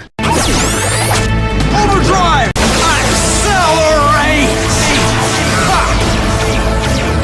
Becoming the Red Ranger, where the 5 Rangers bust out their weapons and take it to the Chillers. Mac has a lance, Will a big hammer, Ronnie these buckets from a loader or excavator, I don't know, I'm not forklift certified. Dax has a fan, and Rose has a water gun. As for the suits themselves, I kinda dig them. They are incredibly basic and don't have any features that stand out apart from the big logo on the chest, but that's kinda the point. They're meant to be practical suits meant for adventuring and trekking over dangerous environments. You'll see later in the season that the transparent bit above the visors create lights when searching dark caves and whatnot. My only complaint is that there's too much white on the suit. Maybe if the top part had white and the pants being a solid color, that might fix it, but overall I like them. I dig the shoulder, arm, and shin pads, very reminiscent of the OG Green Ranger. Moltor gets his hand on the Corona Aurora and leaves the Rangers with a choice: to chase after him or save the city after he erupts a nearby volcano. Kick into Overdrive Part 2. Mr. Hartford says Mac no longer needs to be involved, but Mac says he started this and is committed to finishing it. Him and Will head to the city to protect the citizens, while Ronnie, Dax, and Rose head to the source of the volcano and stop it. And then Will splits the earth, allowing the lava to fall down and be completely forgotten about forever. Back at the mansion, Mr. Hartford congratulates his team and Mac for saving the day, saying he's glad that Mac got to live out his fantasy of being a ranger, but now it's time to put that fantasy away, stowing away the morpher and taking out the real Corona Aurora. The one Moltor took was a fake. However, he quickly figures that out, kidnapping not only the real crown, but Mr. Hartford as well. Moltor and Florius make an agreement to become partners. Obviously though, neither of them can be trusted despite being brothers. Mac is feeling down about not being a ranger, but Spencer reminds him that his father is only overprotective because he loves him. He says Mr. Hartford is the most fearless man he's ever met, with his only fear being losing you. The Rangers learn about Mr. Hartford's abduction, using Will to break into the safe and get Mac his morpher back. They track down his father's location and fight off more lava lizards, Mac even going toe-to-toe with Moltor himself. They rescue Mr. Hartford, but unfortunately couldn't get the crown, still being in Moltor's possession. The fight's not over yet though, with the giant monster attacking town. Luckily though, of course, the Rangers are prepared, summoning their Zords. Similar to Lightspeed Rescue, they're very practical vehicles that'll help with exploration, even the cockpit's using steering wheels. And together they combine to create the Drive Max Megazord. The Zord's design itself is kinda lackluster in my opinion. However, it makes up for it by combining a pickaxe and shovel weapon to create a giant sword. Now, I'm all in, baby. The episode ends with Florius and Moltor's alliance already shattering, but Moltor is the one in possession of the crown, and when Mac finally understands his father's perspective about this ranger business, Mr. Hartford lets Mac spread his wings and be his own man, officially making Mac the Red Ranger and giving him his civilian powers. Super strength! Spencer saying he recalibrated everything perfectly, with the Ranger's mission being clear: to retrieve the Corona Aurora and find the 5 jewels that power it, for the sake of humanity.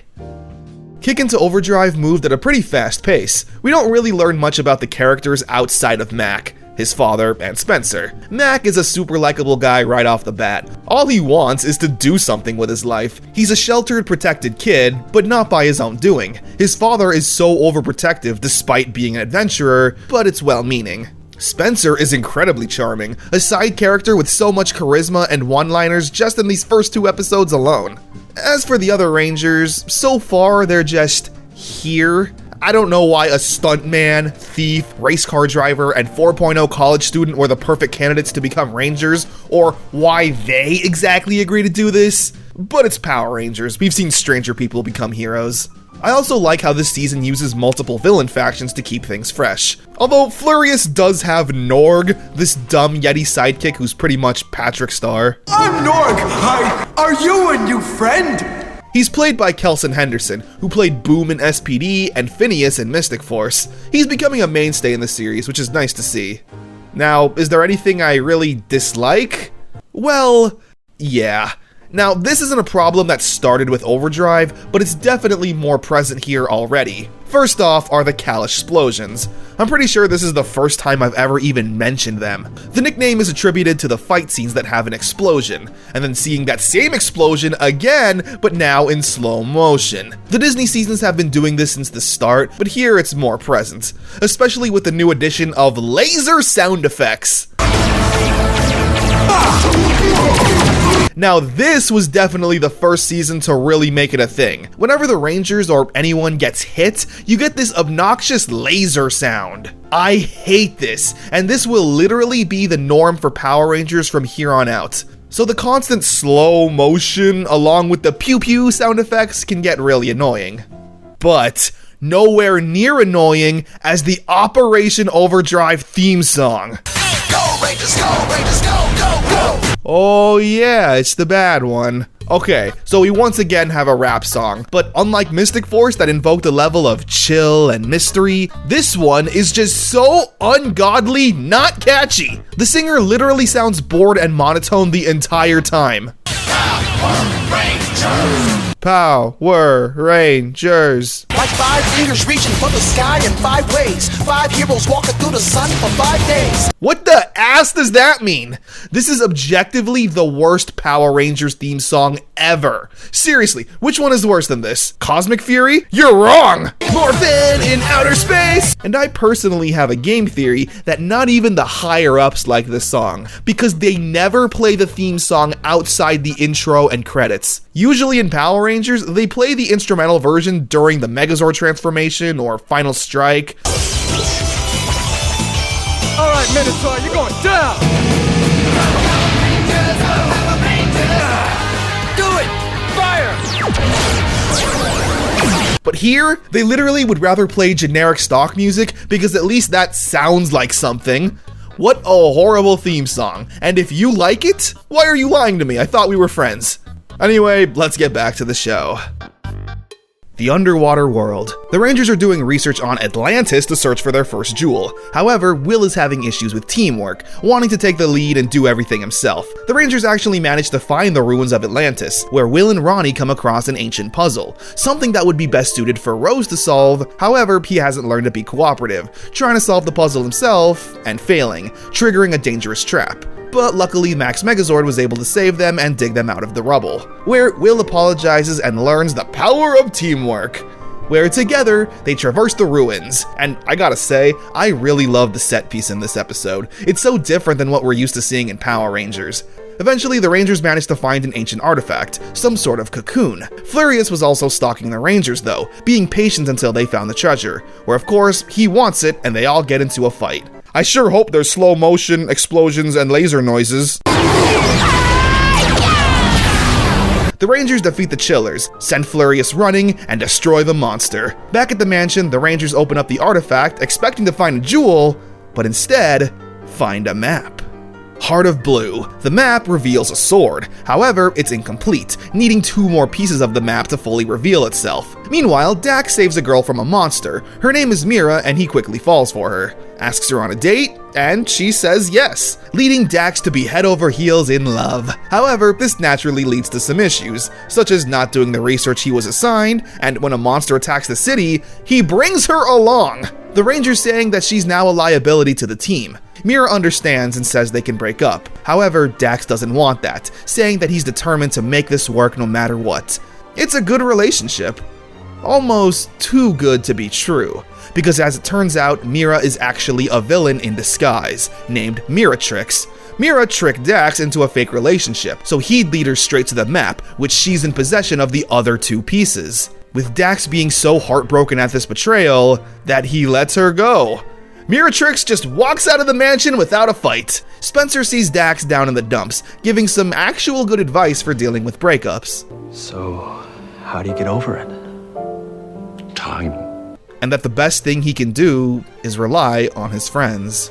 Miratrix also has a partner, Camdor, who's trapped in a necklace. The Rangers get into a fight with a monster, and when Miratrix tries to summon the power of the scrolls, nothing happens. That's because Dax switched the real scroll with a fake one, finding out that Mira was a fraud before she revealed it. Miratrix retreats for now, and Dax apologizes to everyone for being lovesick, which no one judges him for. And with all 3 scrolls now together, they take on the form of a sword. Unfortunately though, it's missing the jewel they were searching for. Luckily, it takes life and thrusts itself onto a map.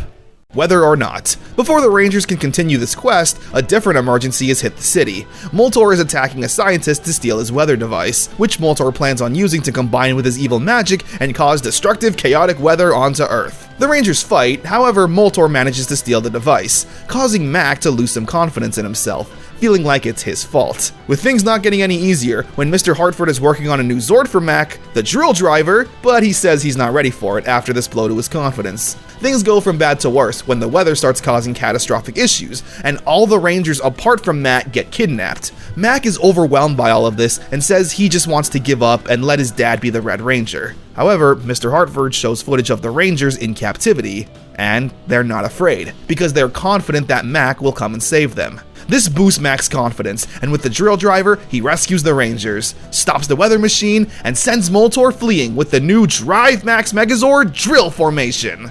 Also, Will of all people got a new motorcycle, the Hovertech cycle.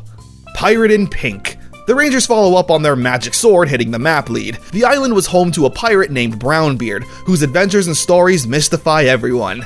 Everyone but Rose, who says that Brownbeard was nothing more than a common thief, not getting caught up in the whimsy and magic of a pirate story. But Dax convinces everyone that what they're looking for is Brownbeard's treasure. While exploring the island, a bunch of mysterious occurrences start happening to the Rangers, convinced that they're being haunted by Brownbeard's ghost, with Brownbeard's ghost making an appearance. Mac, being the big story reader, knows that Brownbeard spent his entire life looking for a treasure called the Eye of the Sea, and he wants to work together with the Rangers to find it. It's here we actually learn a bit about Rose. She's a child prodigy who didn't get to have much of a fun childhood, skipping elementary school and jumping straight to college, which is why she's not so open to whimsy and childlike wonder. She simply never had time her entire life to have fun. Which actually makes me so sad. Look at this face. How could you not let this face experience joy? The Rangers get jumped by Miratrix. However, they're saved by Captain Rose? Ahoy, mateys! Decked out in pirate gear and accent, she has a swashbuckling fight with Miratrix, completely whooping her arse and sending her running. The Rangers manage to find the treasure and the Eye of the Sea, which they believe is the key to powering the sword. However, the Rangers know that Brownbeard possessed Rose. He gives her up, but not before stealing the eye for himself. Rose feeling even more disgusted with him than she already did. However, Brownbeard gets followed by Miratrix and she attacks, but he's saved by Rose. Brownbeard just assumed that the Eye of the Sea was a harmless piece of treasure, apologizing to Rose. Clearly remembering some of those sick pirate moves because she lays the smackdown on them both. The Rangers then show up and they destroy the monster. The episode ends with Brownbeard giving back the Eye of the Sea. However, it's not a match with the sword. So they give it back to Brownbeard, who's incredibly thankful. And in return, he gives the Rangers his lucky pearl. Their radars then start going off the charts. Brownbeard's pearl was the energy source for the sword. Now at full power, the Rangers have found their first jewel for the Corona Aurora. Man, I'm loving this format. How each episode is furthering the Rangers' quest to find the treasures, one adventure leading to a clue, then to another, and another. The adventures are also more unique so far. Again, locations that aren't just downtown. I also appreciate how the plot has the Rangers going on the offensive for once, being proactive and searching for items, as opposed to just living regular life and only morphing when the monsters attack. Great stuff. At all cost, Ronnie is obsessed with winning and being number one, having a bit of an annoying competitive edge, turning everything into a competition that she has to win. Eventually, Mr. Hartford creates another weapon named the Drill Blaster. It was made for Mac, but Ronnie takes issue with that, saying she's the strongest and scored the highest on all the athletic examinations, so she should wield it, which Mac agrees to, and it knocks her down for not being ready.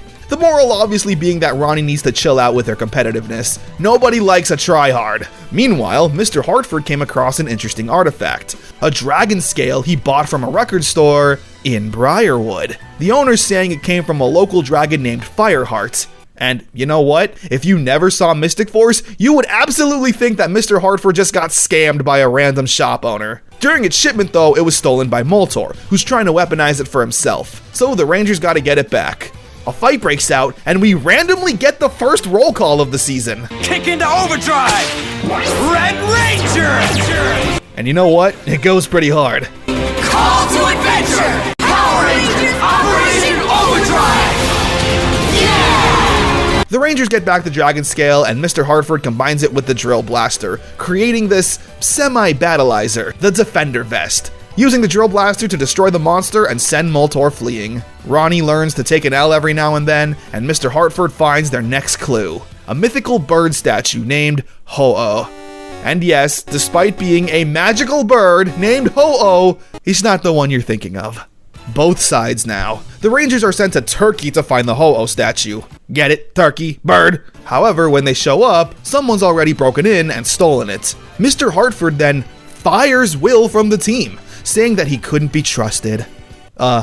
Bro, you selected him! Will finds Miratrix and the two get into a fight. I also really love how Will morphs here. There's a little wheel on the bottom of the morpher that I guess gets its power when you run it up against something. I don't know, it's cool, you can get a lot of mileage out of that. Will beats Miratrix, but doesn't finish her off, instead saying he wants to work with her since he got fired from the Rangers. He says he stole artifacts from Mr. Hartford and sold them off. He manages to rizz up Miratrix enough to give him a shot, needing to prove himself by breaking into a building to steal this. The Rangers don't want to believe that Will has turned to the dark side. However, he continues to prove himself by fighting with the Rangers without hesitation, while Miratrix uses this device to free her partner in crime, Camdor. Miratrix being impressed and even growing a small crush on Will. But the Rangers still refuse to believe this. They get into another fight where Will does another cool morph, and when he shoots a powerful blast at the Rangers, they're teleported back to their headquarters. It's here we learn the truth. This was all an elaborate plan made by Will and Mr. Hartford. They learned that Miratrix stole the Ho-Oh, and they figured the safest way to get it back was to have a man on the inside to steal it. And to be as convincing as possible, they didn't tell the others. When Will gets a hold of the Ho-Oh and reveals the plan, Miratrix is actually hurt and a bit heartbroken. Will saying it's revenge for Dax. And with a third cool morph from Will, Overdrive, accelerate! They all get into a fight. It's really fast and intense. Eventually, Miratrix gets a hold of the Ho-Oh statue again, dropping a scroll that she takes and throwing away the statue. The Rangers are now fighting a monster, and they also get a new Zord. The Crane Zord. Not a crane like the bird, oh no, the construction equipment kind of crane. Why not? The Rangers destroy the monster, but don't have the treasure. However, Miratrix and Camdor run into a problem themselves. They can't read the scroll. Follow the Ranger. Mac overhears his father and Spencer having a conversation, Mr. Hartford saying how he still worries about his son being a Ranger, where Mac is furious, feeling like he's proved himself as a competent Ranger by now. Spencer catches on that Mac is feeling upset and once again drops some wise words. Communication is the key to a strong relationship. Meanwhile, Moltor and Flurious have made an alliance, again. They're still very combustible, busting heads and arguing over some sort of childhood incident where Flurious destroyed Moltor's sled. But despite their bickering, they are incredibly powerful when teaming up, managing to kidnap Mac and keep him as their prisoner. They leave Norg in charge, which is obviously the stupidest thing you could do. He divulges their family issues, and Mac uses that to his advantage, whenever Moltor and Flurious are alone, planting the seed that the other is already plotting against the other. The plan works, and Moltor and Flurious start fighting amongst themselves, ending their alliance and allowing Mac to break free, reuniting with his friends and using all their Zords to create the Super Drive Max Megazord, destroying the monster. The episode ends with Mac finally talking with his father, where Mr. Hartford says that he's not worried about Mac's ability as a Ranger, he just worries about him in general, saying a parent is always going to worry about their kid. This father and son duo feel like they're really father and son. I worry about you saying embarrassing things in front of my friends. I mean it. Out. I worry about your taste in music. Lights, camera, Dax. Dax is auditioning for a movie. However, Mr. Hartford says that he's not allowed to do that, since it'll get in the way of Ranger duty. Which is kind of the first real issue I've seen with Mr. Hartford's team. Why did you bring along a young, eccentric, hungry actor? Like, you didn't think this would ever happen? And it's actually Rose of all people who encourages Dax to go ahead and audition anyway. And if he just so happens to get the part, just simply say no. I like how it's Rose who does the encouraging. It's possible she sees parallels with her childhood and upbringing and Dax's current situation, with both not being able to truly enjoy life because of their obligations. He goes to the audition and gets the part, but naturally when offered the role, Dax accepts it. And we're like, I guess supposed to be disappointed in him, but I'm really not, I don't know. Also, they're filming the final scene of the movie right now. Bro, you didn't have a lead actor 2 hours ago. Like, I'm not an actor, but I don't think you just audition people, find the lead role, and film the final scene all in that same afternoon. What an unprofessional production. What is this, Power Rangers? Anyway, Camdor and Miratrix start attacking the town, and Dax eventually comes to his senses, choosing his ranger duties over the big screen. They get into a fight with the duo, and eventually Camdor drops the scroll they had. Dax snags it for himself, and with the power of a new weapon, the Trans-Tech armor, they send the bad guys fleeing. And with the scroll in hand, the Rangers are now one step closer to another jewel. Face to Face Part 1. Moltor is bringing out one of his strongest soldiers, an alien named Tyzon. He tells Tyzon that if he brings him the scroll, their agreement will be complete. Tyzon ambushes the Rangers and they all get into a fight. It's really intense and destructive, but something catches Mac's eye when he sees Tyzon save a woman from this destruction. He talks to him and says he knows he's not a complete bad guy. But when Moltor and the lava lizards intervene, Tyzon runs away, with Mac chasing after him. The two actually manage to have a conversation, Mac explaining that if the scroll is in Moltor's hands, he'll use it to cause more destruction with the power of the Corona Aurora. And Tyzon doesn't want that to happen, giving back the scroll. Mac rejoins the Rangers to fight Moltor, but just then, Tyzon jumps in to fight Moltor himself. Moltor doesn't take this well and slashes at Tyzon. We even see green alien blood spew out of him. Gnarly. Mac then takes Tyzon to safety, with the Rangers searching for him, thinking Mac's in danger. However, Mac and Tyzon don't make it too far. Face to Face Part 2. The duo manage to fight off the lava lizards, and we get a bit of Tyzon's backstory. He's a Mercurian from the planet Venus. No, it's Mercury. He says one day he was wandering the desert and Moltor approached him, wanting to recruit Tyzon since the Mercurians are a powerful race. But when Tyzon refused, they got into a fight, where Moltor destroyed his crystal and transformed him into this lizard form, saying he'll turn Tyzon back as long as he does his bidding. Mac brings Tyzon to their base, saying there should be technology that can help him. To prove his loyalty, he helps decode the scroll. Unfortunately, Moltor's monster was right on their tail, and despite being injured, Tyzon once again shows up to help. We get a really good fight scene with Tyzon and Mac having some good chemistry, going after the jewel together while the others fight off the monster. The Super Drive Max Megazord wins the fight, and Tyzon gets his hand on the jewel. Back at the command center, the Sentinel Knight shows up. The Rangers ask him to help Tyzon, but he says he can't do it. But the jewels can. In the wrong hands, the jewels can cause destruction, but in the right one, it can make miracles, turning Tyzon back into his human form. The Rangers quickly formed a bond with Tyzon and ask him to join the team. He says he can't do that, but thanks the Rangers for everything, wishing each other good luck. Man of Mercury Part 1. We start off with an archaeology team in Brazil finding some artifacts, but they're attacked by a new faction of villains. These two are the Fear Cats, demanding they hand over the jewel. We get a taste of the Fear Cats' power when Camdor and Miratrix show up on the scene, and the Fear Cats easily whoop them, sending them fleeing. The Rangers get called to fight, but Tyzon also shows up, saying that capturing the Fear Cats is his mission. The Fear Cats wanting the jewels to free their friends, since they're the only two left in existence. The Rangers eventually fend off the Fear Cats momentarily. Back at the campsite, Ronnie and Tyzon are helping the archaeologists. However, during this, Tyzon starts getting visions and has a panic attack, clearly suffering from PTSD. Ronnie asks if he's okay, saying that he doesn't need to talk about it now, but just to know that they're all there for him. The Fear Cats get the jump on Ronnie and kidnap her, where the Rangers and Tyzon once again team up to save her. The Fear Cats put up a much better fight this time, giving the Rangers a real struggle, but Tyzon fights on through to get Ronnie her morpher so she can join the fight. The Rangers use the Megazord to fight a monster, and Tyzon is left alone to fight the Fear Cats, where they say this: "You will fail, just like you did before!" causing Tyzon to freeze up again and be hit with a devastating blast, leaving him as a lifeless puddle of mercury.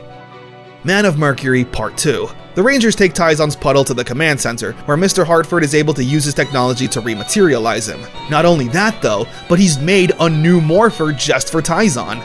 But after another flashback, he declines.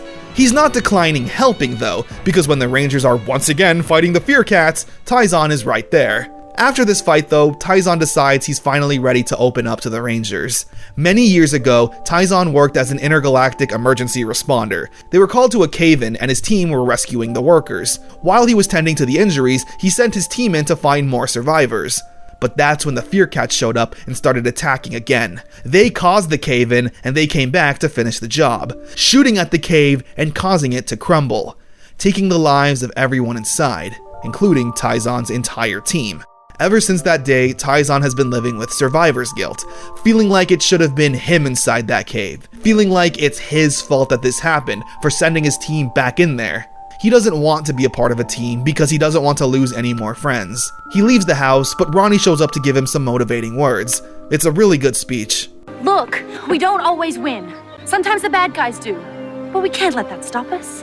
That is what makes us heroes. Before Taizan can say anything, the Rangers get called to once again fight the Fear Cats. The Fear Cats have come on top during most of these encounters. The Rangers are fighting valiantly, but it's not enough. Just then though, Taizan shows up, sporting some new clothes, a new weapon, and a new morpher. Overdrive, accelerate!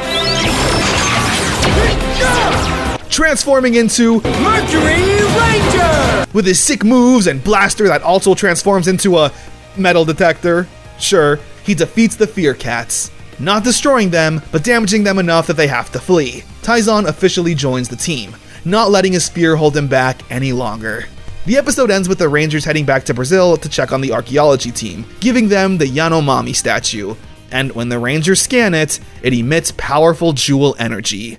A good start to their next clue. The Mercury Ranger mini-arc was really good. Taizan's backstory is very similar to Andros, an alien who lost his team and didn't want to work with anyone. Unlike Andros though, who came off like a cool lone wolf type, we actually got to see Taizan experience PTSD from the event. As a character so far, he's already kinda had his character growth. Obviously this is just his debut, but conquering his fear of joining a team seemed like it had a lot more mileage. Similar to Eric in Time Force, who had his powers and would fight alongside the Rangers when necessary, he never actually accepted them and joined the team until the finale. I think maybe having Taizan have the powers but still be reluctant on joining the team officially could have been an interesting premise. Like how we have multiple evil factions, I think having two good factions working separately sounds cool.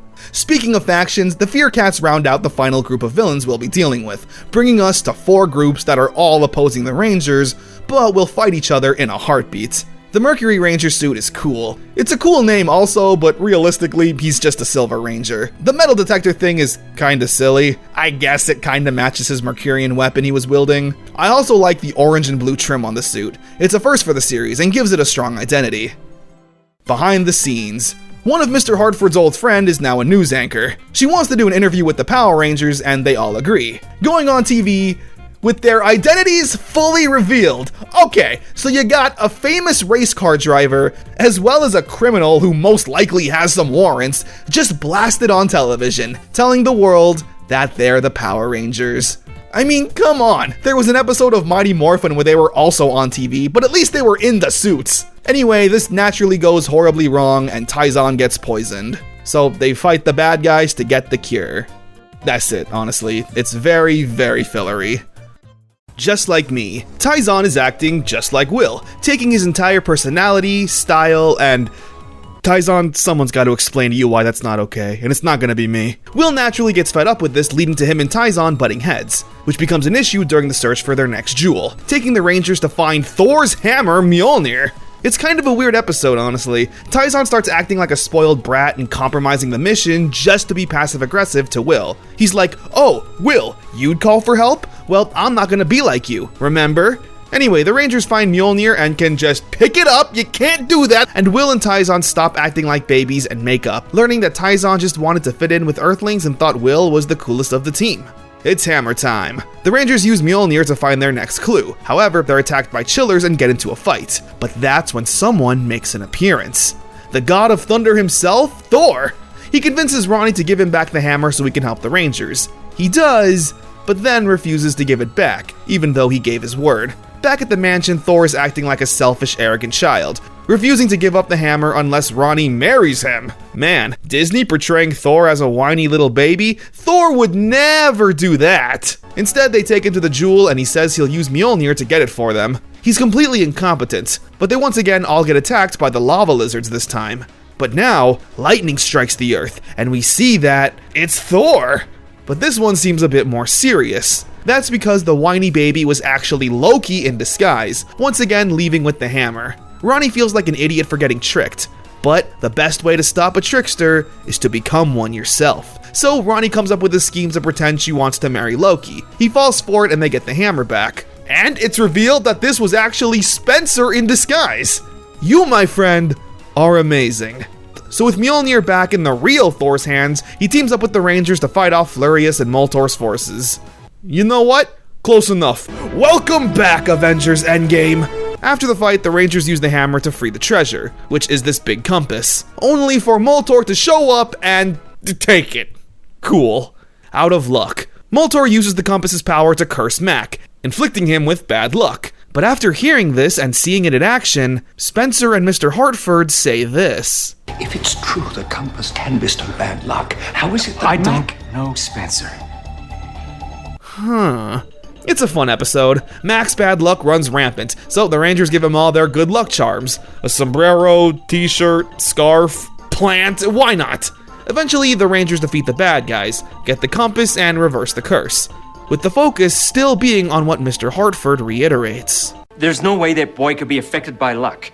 One gets away. The Rangers find another jewel using the compass. A monster then attacks town, and Will says he'll bring the jewel back to the command center. However, Camdor and Miratrix have other plans, ambushing Will and stealing the jewel. Will apologizes and feels terrible, so much so that he resigns from Operation Overdrive. And Mr. Hartford agrees, taking away his morpher. But Spencer gives it back, saying, "Once a Ranger." And man, honestly, maybe Spencer should be the mentor, with Mr. Hartford being the sidekick like Alpha. All Mr. Hartford really does is build technology. He never really mentors the Rangers or anything like that. Spencer even needs to be the one to convince Mr. Hartford that he's wrong in wanting to fire Will. Will comes clean to the team, but they understand completely. So together, they fend off the bad guys and save the day. Unfortunately, Camdor and Miratrix are still in possession of the jewel. Now, it may seem like I kinda powered through these past episodes, and honestly, I kinda did, because I really wanted to get where we are now. As I mentioned earlier, Power Rangers Operation Overdrive is the 15th anniversary of the show, and you may not expect a special episode or anything considering we never got a Mystic Force SPD crossover, but that's where you'd be wrong, because we are now at the 15th anniversary crossover episode. Once a Ranger, Part 1. The Rangers stop Camdor and Miratrix from robbing a jewelry store. The day is saved and it's business as usual. All of the villains then receive an invitation, teleporting them all to this lair, and we see the person responsible. This horribly disfigured, demonic-looking monster is Thrax, and he's the son of Rita Repulsa and Lord Zed. Okay, how did this happen? When did this happen? I guess we never see much of the two in Turbo and in space, so maybe that's when Rita made Zed's monster grow, you know what I'm saying? Thrax said he fought with a Sentinel Knight long ago, and the Knight imprisoned him in a space dumpster, where he's now free and wants to destroy the Sentinel Knight and the Rangers. He proposes a temporary alliance between the evil forces, just long enough to get rid of the Rangers, since together they'll be unstoppable. They all agree, and Thrax was right. They form the alliance and take it to the Rangers, giving them one of the most intense and brutal beatdowns ever. It's not even close. The fight is so one-sided, favoring the evil alliance. Before they leave, the evil forces combine their powers to attack the morphing grid, shattering the Rangers' morphers and leaving them powerless, completely unable to morph. The Sentinel Knight saying he'll take care of the situation. Back at the command center, the Rangers start to have a little pity party, saying that they're useless without their powers, but Mr. Hartford reminds them of their civilian powers. Camdor and the Fearcats are searching Stonehenge, where the Rangers show up and try to put up a fight. It's noble, but if they didn't stand a chance with their powers, then without them, it's even more of a cakewalk for the bad guys, with the Rangers down and almost out. But that's when... Who are you? Surprise! Xander shows up, meaning it's time for the Mystic Force crossover. Hello. Wait a second, is that... hold on, did you see that too? Well, surely they wouldn't... Hey! Look out! Yeah, okay, I should have seen that coming. But that's it, right? That's the last of the Disney-era Rangers. Who else could possibly...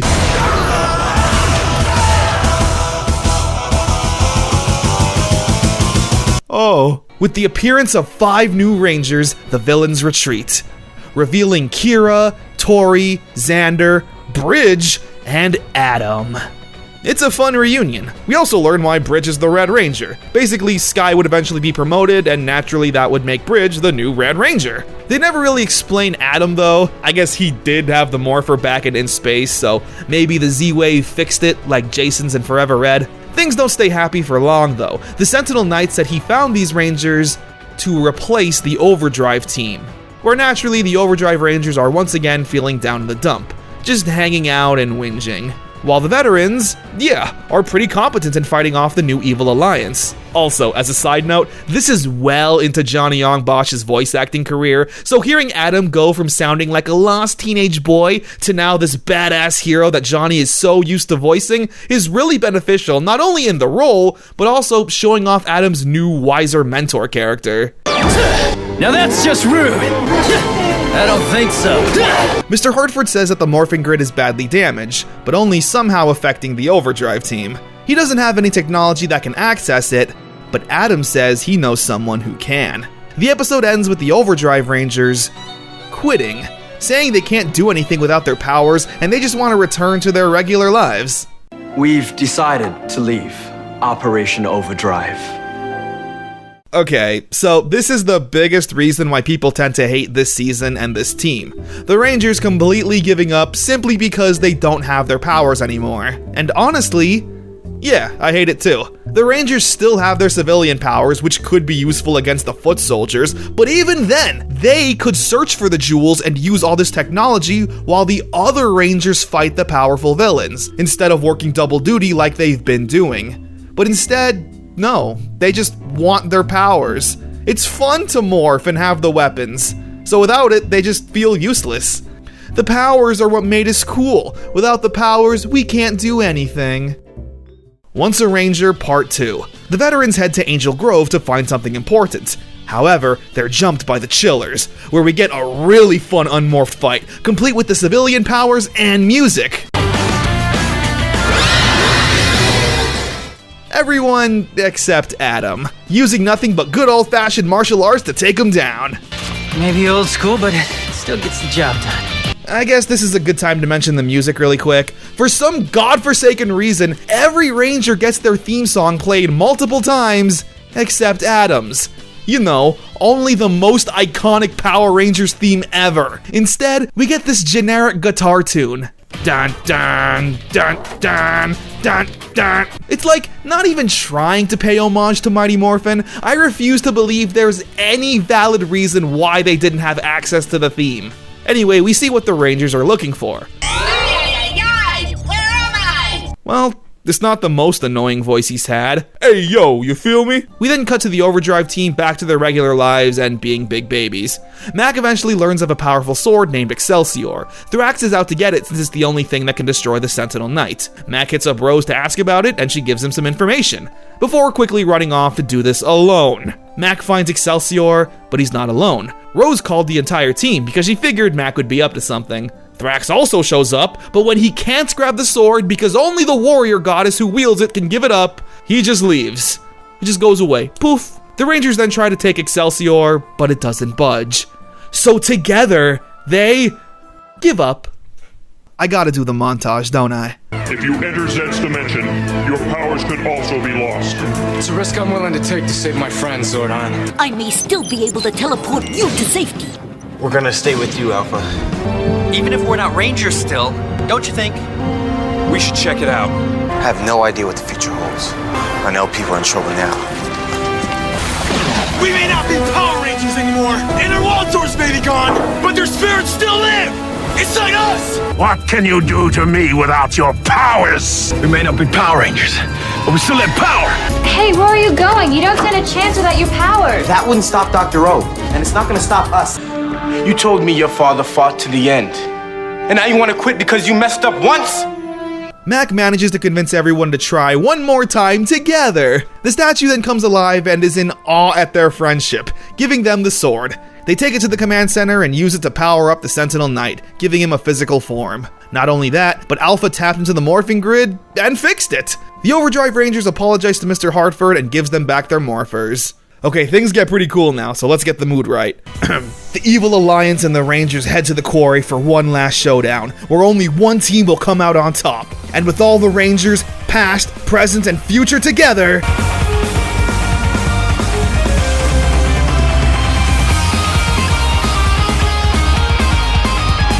Once a Ranger, always a Ranger! The two forces then collide in a really exciting fight. It's great. We see the powers, and of course, hear the music.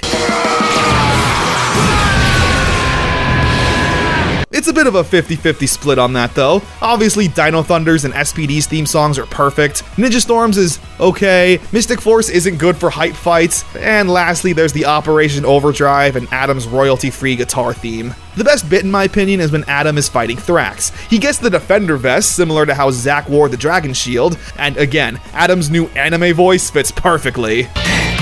Now you've made me mad. Get him, Adam! More phenomenal! Classic Adam line. With the help of the Sentinel Knight, they destroy Thrax, and the Evil Alliance comes to an end. The episode ends with everyone saying their goodbyes. Adam runs a dojo, Tori has a surf shop, Kira's working on an album, Xander still works at the music shop, and Bridge, well, he's with SPD. Go Power Rangers! Once a Ranger isn't a great crossover, but it's still fun for what it is. My big issue is that the two teams don't really do anything together. The Overdrive team spends all the time moping around, and the veterans, they just do Power Ranger stuff. I don't know, like, shouldn't it have been the vets that motivated the Overdrive team to not give up and keep fighting? The only thing that's ever mentioned is when Kira says, "Don't worry guys, I'm sure you'll get your powers back soon." And that's it. But ultimately, I'm easy to please. Just seeing the suits, actors, and hearing the music can go a long way. Apparently, Johnny Yong Bosch asked the director if Adam could die in this crossover, but he was told, no, it's Disney, no death allowed. Which I'm very happy for. Who would have ever thought that Adam of all Mighty Morphin Rangers would get to be this battle-hardened veteran? Because he is one of the best Rangers to do it. Mighty Morphin, Zeo, Turbo, coming back in space to mentor Carlos and even put his body in danger using the Broken Morpher, to now lead a team of veteran Rangers. Ultimately, I would recommend this crossover. It's still tons of fun and a really nice tribute to the Disney era of Power Rangers. One fine day, Taizan is annoying Rose, asking her all kinds of menial questions. Before you started college, what'd you eat for breakfast? So she ditches him to have a picnic with the others. But of course, he's not too far behind. The Rangers eventually pick up a jewel signature and find a force field. Taizan says he recognizes it as a Fear Cat force field, saying that if all the Rangers hold hands, he'll be able to pass on some of his Mercurian form through their DNA and allow them to pass. However, only Rose and Taizan manage to get through, with Mac being next in the chain and the power somehow not working.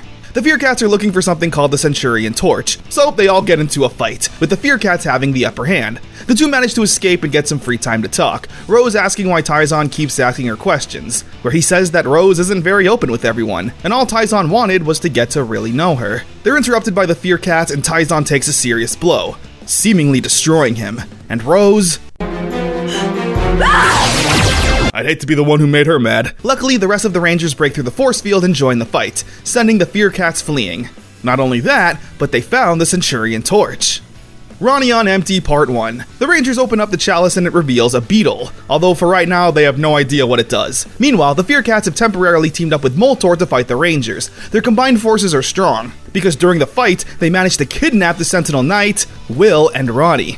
Will uses his telekinesis thing to listen to the Fear Cats, hearing that they only need Ronnie for their plans, so they plan to destroy Will.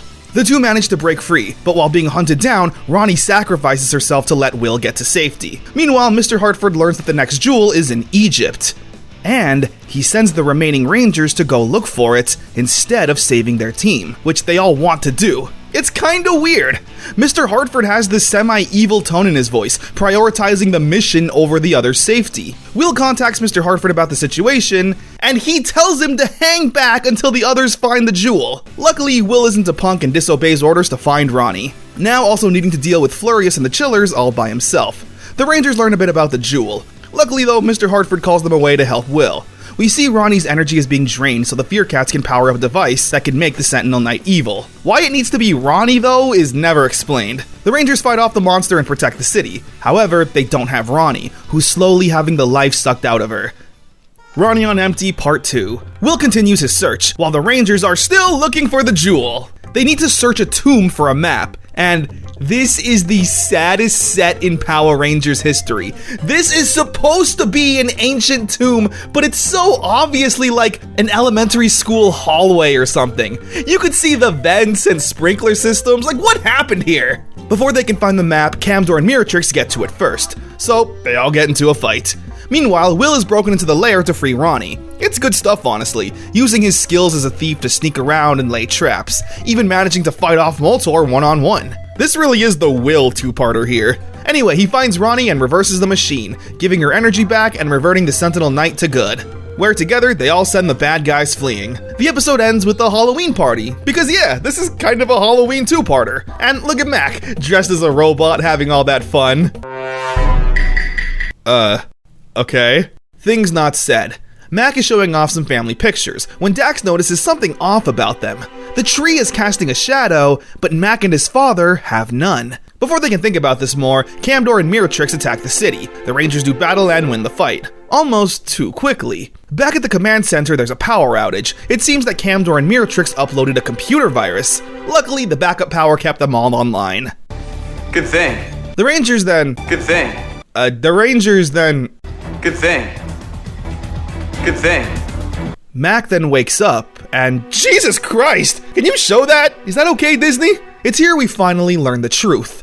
Mac is an android. A robot his father built only 2 years ago. He programmed Mac with childhood memories and tried to make him as realistic as possible. And I love how, when you know that going into this, you can see how many breadcrumbs they left behind hinting at this since the very beginning. Mac naturally starts having an existential crisis, learning that his entire life has been nothing but a creation, a lie, where Mac then delivers one of the hardest mic drops ever. I was too busy with my work to find the right woman. Why didn't you just make one of those too? Camdor and Miratrix use the map to learn of the jewel's location, and it's located in the most diabolical and horrifying place in the history of mankind. It's in a place called Florida. Ugh, Mac returns upstairs and everyone just acted like nothing happened? They don't know he's an android yet, but they never question him on his weird glitch. The Rangers do battle with Camdor and Miratrix, along with the monster, but Mac ends up staying behind, still in complete shock. And a nice detail I like is that it's Spencer that motivates Mac to get back out there, giving him the father-son talk, since Mr. Hartford has never truly needed to be a father. He takes the Sentinel Knight and Rose's new weapon onto the battlefield. Rose says that Mac shouldn't use it since a human can't withstand its power. But she don't know what we know, so Mac uses the weapon, coating his body with the Sentinel Knight's armor and creating the Red Sentinel Ranger. It's a really clean look. The gold and red always looks regal, and he's got those Baraka blades coming out the top of his hands, where he destroys the monster and saves his friends. The episode ends with all of them learning the truth and wanting to be there for their friend, which Mac is happy about. The episode ends with Mr. Hartford wanting to talk with Mac, but he says it's been a long day. How about tomorrow? That's gonna be a long day too. Red Ranger Unplugged. Mac is having an identity crisis, questioning everything he's ever liked because he's not sure if he actually likes it or if he was programmed to. Deciding to take up guitar and a new look. This is still not as scary as Florida. The Fear Cats show up with a new ally, Krazar, who Tyzon says was there the day of the cave-in. She was inside of the cave, so if she survived, Tyzon believes that some way, somehow, his fiancé must also be alive. Meanwhile, Mac is still picking and choosing when to help the others. Mr. Hartford finally tries to be a father, saying it wasn't in Mac's programming to grab the morpher that fateful day and become the Red Ranger. This gives Mac some hope, until Mr. Hartford says this. I don't know how, but at that moment, you seemed almost... human? Regardless, Mac once again joins the fight and helps his friends. They win the battle, but not the war, with the Fear Cats being in possession of the next clue to the jewel, the Octavian Chalice. Home and Away Part 1. The Rangers learn about the Chalice. It wields 3 artifacts that give it its power, so the Rangers gotta find those artifacts. During a fight, Tyzon gets hit with a blast and has a nasty tumble. And when he wakes up, he's back on Mercuria with his fiancée Vela. saying that he's been asleep this whole time. He was never a ranger and just took a shot to the head during the Fear Cat attack all those years ago. He's adamant that he needs to go back to Earth, but Vela's presence and the idea of all of this being a dream is too much. Wanting to live in this reality, he listens to her. The rest of the episode cuts between the Rangers fighting and Taizan being confused. It's good stuff, but I just don't have much else to comment on.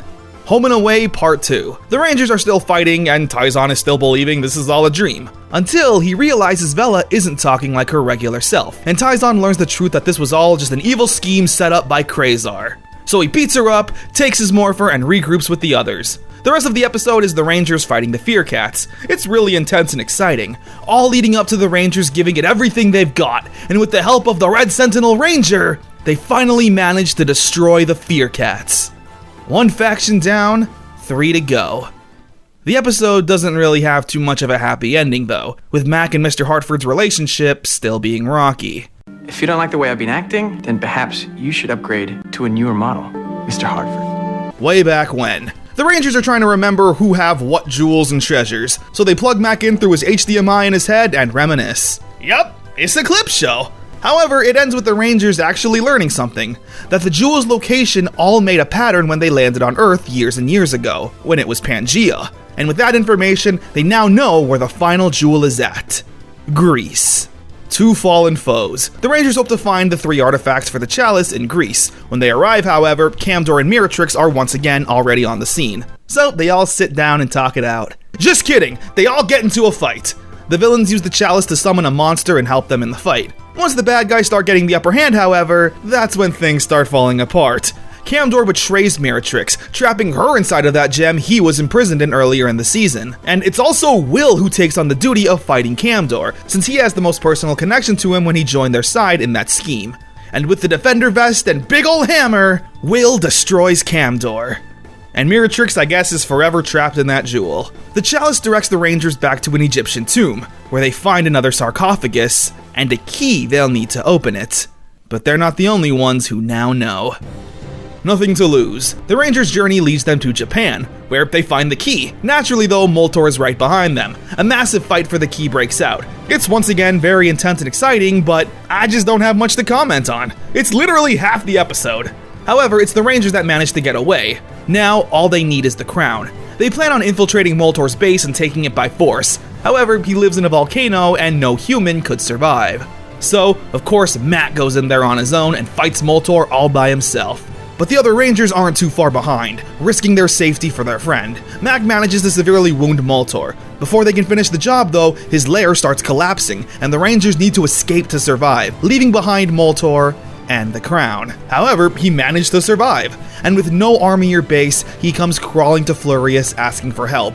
Who also has Vela, Taizan's fiancé. He's had her prisoner this whole time, I guess. Flurious says he'll help his brother if he gives him the crown, and with no other choice, Moltor gives it up, leading to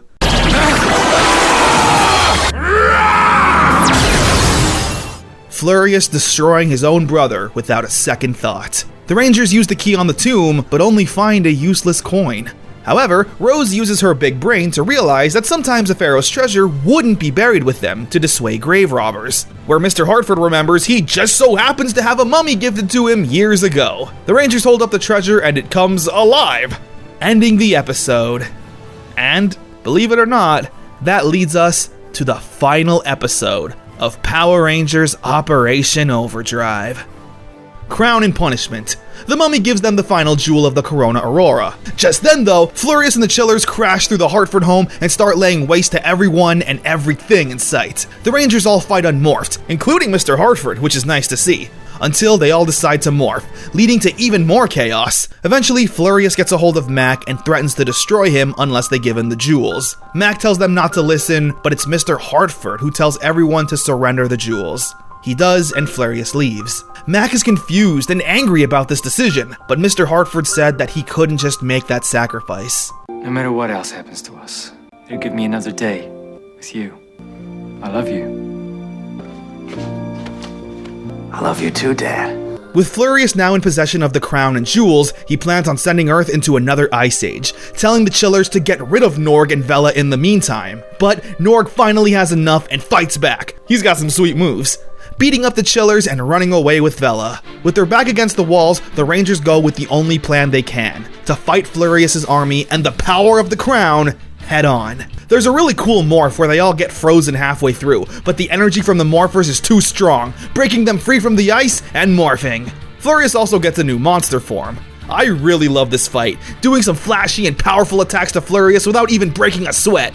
However, the power of the Corona Aurora is too strong, demorphing the Rangers. He says that no human can defeat him with the power of the crown, and Mac once again steps forward. I'm not human. I'm just fine with that. And with one last roar for his team, Power Rangers forever! Power Rangers forever! The Rangers make their last stand against Flurious, fighting with everything they've got, destroying the Chillers, and everyone getting a cool slow-motion shot. Mac summons the power of the Red Sentinel Ranger and destroys Flurious, saving the jewels and crown, but at the cost of Mac's life. The power took everything he had to battle the Corona Aurora. Back at the command center, the Sentinel Knight says the crown's power is able to bring back life, placing the crown on his head and reviving Mac. And not only that... Yeah, I'm alive. You can feel my heart racing at a mile a minute. It's also turned Mac into a real boy. We wrap things up nicely. Norg brings Vela back to Tyzon and will be helping out Spencer. The Rangers go back to their normal lives and pursue their dreams. And as for Mac and Mr. Hartford, they'll be continuing their adventuring and archaeological quests together. And with that, Power Rangers Operation Overdrive comes to an end. Honestly, I kinda like Operation Overdrive. The concept alone honestly does most of the carrying. Having multiple villain factions always freshens things up so you don't get sick of one for too long. And the treasure hunting doesn't allow too much time for pointless and aimless filler. But first, let's talk about the characters. Mac is a fun Red Ranger, starting off as the kid who wants to prove himself to his father. His knowledge of adventure books and childlike wonder makes him one of the more head-in-the-clouds leader, similar to Cole from Wild Force. The twist of him being an android is probably one of the best twists in Power Rangers. The rest of the season had him battling between his own will and what he thinks is just programmed. The cold shoulder he gave his father was genuinely heartbreaking at times. My second favorite Ranger was probably Will. He's kind of what I like most in a Ranger, not afraid to tell the higher-ups no and do his own thing if he feels like it's best. He was tough, cool, and never backed down from a challenge. A bit of a hothead, but that kinda comes with the territory. Rose was probably the most useful team member that Mr. Hartford recruited. It was her knowledge that pretty much led them to find every jewel. Without her, they'd probably be left to just Google the artifact and read the Wikipedia page. Her character was also pretty refreshing. A girl who never had a childhood and got to occasionally experience that kind of joy with her new friends. Ronnie was there. Dax was also there. They probably had the least character growth and character moments. How they started was how they finished. Tyzon kinda felt like wasted potential. What started off as a troubled soul with PTSD quickly transformed into an annoying alien with little brother syndrome, copying the Rangers, asking them silly questions. He was just a goofy little guy until randomly they threw in, oh yeah, his fiancé is still alive. Started off strong, but quickly tapered off for me. In terms of the villains, they were all kinda weak, but I never really got sick of them because, again, we were jumping from faction to faction. Flurious being the final one, however, felt kinda weird. He literally never accomplished anything, and I get he's supposed to be the big brains of the villains, the most cunning and strategic, sitting back while the others fought amongst themselves. So maybe if he never interfered until the very end, that might make sense. But he's constantly coming up with plans and trying to execute them, and never stealing a jewel in the process. And him for some reason putting up with Norg the entire season just gave me big Lothor vibes, which I'm not a fan of. If you hate this season, I kinda see why. When I was younger, I felt the same way. The theme song didn't help. The fights themselves, while exciting sometimes with good choreography, usually boiled down to slow motions and explosions, now more than ever before.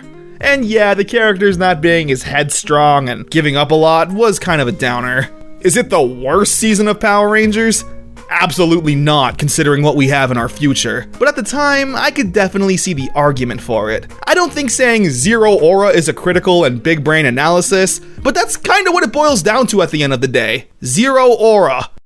Just 1 year after what many people consider to be the worst season of Power Rangers with Operation Overdrive, the future of the show is looking kinda scary. Luckily though, the next season was able to restore everyone's faith in Power Rangers once again, with Power Rangers Jungle Fury, the 16th season of Power Rangers to those keeping count. Similar to its Sentai counterpart, Juken Sentai Geki Ranger, we follow 3 young heroes harnessing the power of animal spirits and ancient martial arts. A more down-to-earth theme than what we've been used to, what with futuristic cops, magicians, and treasure hunting. So how was Jungle Fury able to pull this off? Only one way to find out. Here comes the Power Rangers Jungle Fury!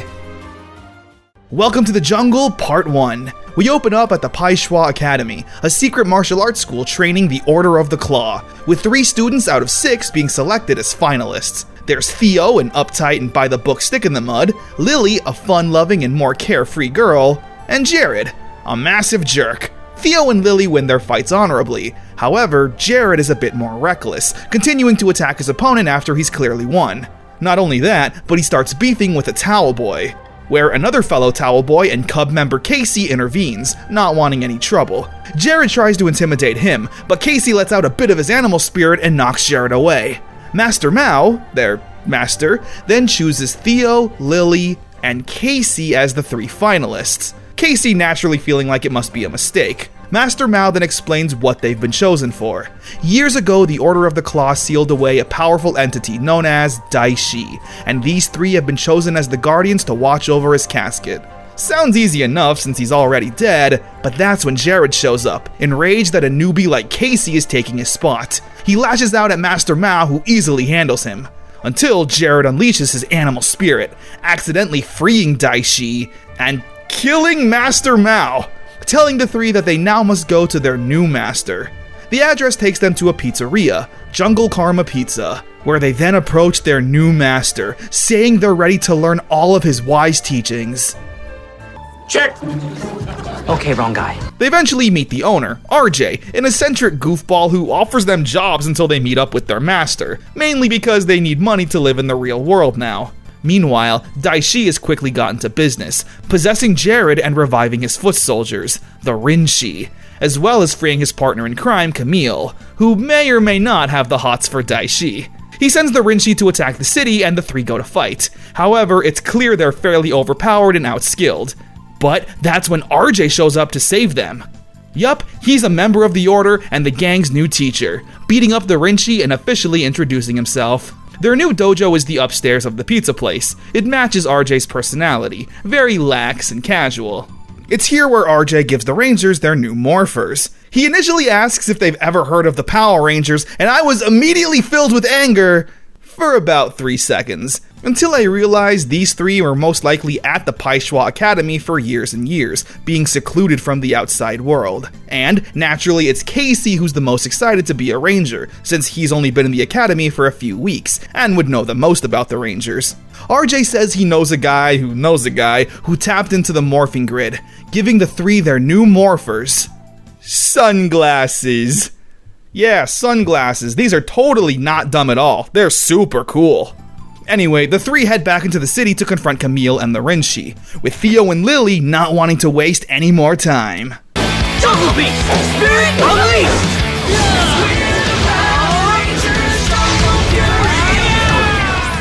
Transforming into the Power Rangers Jungle Fury! And with their new powers and fancy kung fu moves, they lay the smackdown on the bad guys. Casey, meanwhile, is struggling to morph, and the episode ends with Fran, a quirky side character they met earlier, in danger. Welcome to the Jungle Part 2. Despite being powerless, Casey jumps in headfirst to protect Fran. This awakens his animal spirit and allows him to morph, turning into the Red Ranger, saving Fran and joining in the fight. Now that they're all morphed, the suits. They're really unique and unlike any Ranger suit we've ever seen. They look like track suits, which apparently was the idea in Geki Ranger, but it actually works considering the Rangers are more agile and flashy with their fighting in this season. The gloves are cool and reminiscent of MMA or fighting gloves, the animal patterns on the sides corresponding with their spirit animals, Casey being the tiger, Theo the jaguar, and Lily the cheetah. Yeah, these are some really clean suits. After the fight, the monster grows big, where the ghost of Master Mao is able to send it fleeing, telling the Rangers they need to learn the art of growing big. They ask RJ for help, but he says they first need to master their weapons. Theo gets the tonfa, Lily the staff, and Casey the nunchucks. They all wield them with ease, apart from Casey, of course. RJ saying that until they can function as one perfect unit, they're not ready to move forward. Theo's the most upset with Casey, but Lily's the one who reminds him to not be so harsh, and all he might need is a good teacher. Theo reflects on this and decides to be that person for Casey, helping him master the nunchucks. When the monster attacks the city again, they're ready, using their new weapons to beat him up. And Theo's teachings paid off, with Casey swinging those things around like it's a natural extension of his own body. RJ says that they're now ready for the next step, where together they summon their animal spirits at the same time, and they take on the form of Zords, coming together to create the Jungle Pride Megazord. I adore this thing's design. It truly feels like an animal warrior come to life. Its tiger helmet and claws are so unique. Its body's pattern really embodies the animalistic design. And it's easily the most nimble of the Megazords, pulling off some sweet kung fu. That won't be easy to beat. And they just had to ruin it. This is Flint, some fly creature that lives inside Camille's mouth. He comes out during every single Megazord fight this season to do his own WWE commentary. Oh, he's about to stick it to him! And yeah, it's annoying every time. What a comeback for the Rangers! He sounds like the AVGN glitch gremlin. And I've got glitters in my britches for you, nerd. I don't know who thought this was a good idea, especially since this season has some of the most visually interesting Megazord fights with how agile it is. Flint is also played by Kelson Henderson. I'm sorry, you're a legend. I hate this thing. Whatever, they destroy the monster and save the day, with Theo and Casey now forming an actual friendship. And Daishi is not very happy. The Welcome to the Jungle two-parter accomplishes a lot. It's been a while since we had some down-to-earth Rangers. I like the twist on the typical high school student Ranger formula. Even though they're students of a secret martial arts academy, they're still young and have a lot to learn. Casey is a really likable Red Ranger, in over his head, but clearly has a good heart and wants to do good, despite how many obvious roadblocks are going to be in his way. Theo's a good foil to that, obviously having a good heart too, but demands perfection. Anything less is going to be a nuisance to him. But to keep him actually likable though is his pairing with Lily, the perfect golden retriever girl. She's the heart of the group, keeping things positive and everyone on track. But don't get it twisted, she's not a sweet little flower. Oh no, she's not afraid to scrap with anyone. RJ is a really fun mentor. His quirkiness and unorthodox way of teaching is tons of fun. He speaks in riddles and you're never really sure if he's all there. Probably the kind of teacher a group of rowdy kids like this needs, teaching a lesson without them even realizing it. Daishi and Camille are just fine. They're evil and that's all we really know about them. Oh yeah, and then there's Fran. She's the comic relief, I guess, an eccentric girl who loves pizza. She comes to Jungle Karma every day and has a weird obsession with it, but in a positive way. She ends up getting a job since the Rangers aren't going to be reliable workers. Yeah, there's ups and downs, the downs being Flynn's obnoxious commentary, and the stupid sunglass morphers. Seriously, what's the deal with this? Apparently in Geki Ranger, the team had gauntlets, which makes sense as to why they gotta flail their arms around when transforming. Jungle Fury did come out in 2011, and stupid sunglasses were all the rave. I don't know, I hate these. These might be my least favorite morphers of all time. But I'm willing to forgive all of that, because the Jungle Fury theme song is literally a masterpiece. It starts off with a buildup of these tribal drums that immediately gives you a sense of triumph, before transitioning into... Here comes the Power Rangers, Jungle Fury! The most hype and catchy pop-punk tune of the 2010s. This is what I'm talking about. Training hard to be the best that we can. Maybe it's because I'm biased and I was a pop-punk kid during this time, but that fast-paced and catchy anthem is honestly the perfect vibe that encapsulates Power Rangers. It's victorious, energetic, and has a sense of lightheartedness. And it's easily the best theme song to use during morphs, Megazord transformations, and fight scenes that will always get you instantly hyped. The whiplash you get from just one season ago having the worst theme song ever to now, what I could easily call my favorite theme song is a welcomed addition. Power Rangers! Fury! I could talk about this song all day, but for now, let's actually continue with the show. Sigh of the Tiger. Casey asks RJ for extra training, since he feels like he's too far behind Lily and Theo. RJ says he'll do it, as long as Casey does whatever he says. Naturally, this leads to RJ doing some Karate Kid style training, having Casey give him a massage, use a screwdriver to fix his chair, air out the mats, and wipe the floors. In between these chores, the Rangers are doing battle with a bull monster, with them losing every encounter, and Casey naturally growing more frustrated, since he feels like he's wasting his time with these menial chores. Eventually, he snaps on RJ and manages to get the upper hand, realizing that all these menial tasks were actually secret martial arts training in disguise. He thanks RJ and puts them to use. "You've learned well, young tiger." Down low! Hiya! They destroy the monster and Camille gets scolded by Daishi, which I'm 99% sure she's really into. A taste of poison. Camille creates 5 new warriors named the 5 Fingers of Poison. Let me explain how the monster process works here. Every monster is actually a normal Rinshi that gets imbued with an animal spirit.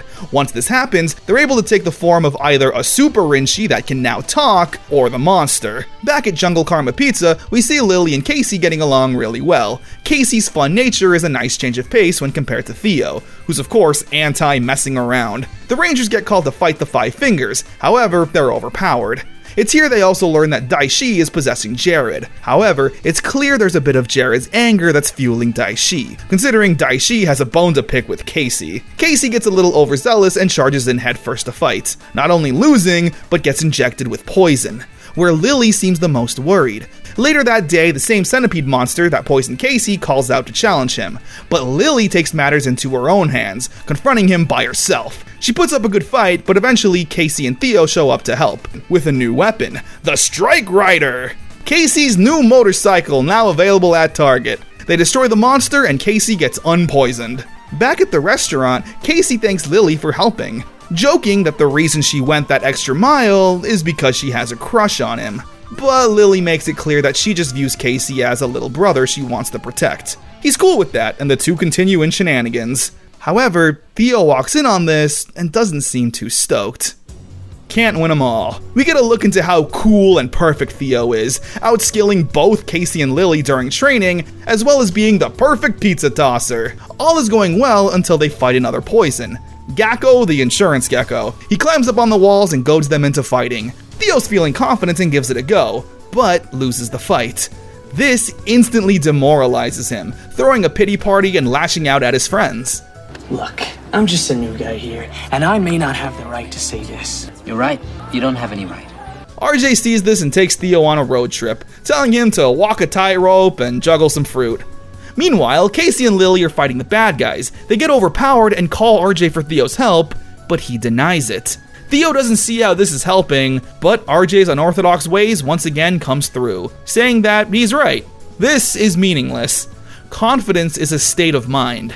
You win some, you lose some. It's not about what happens when you win, but what you do with yourself after you get knocked down.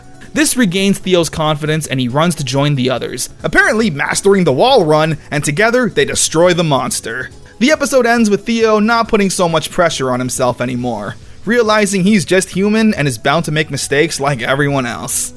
Dance the night away.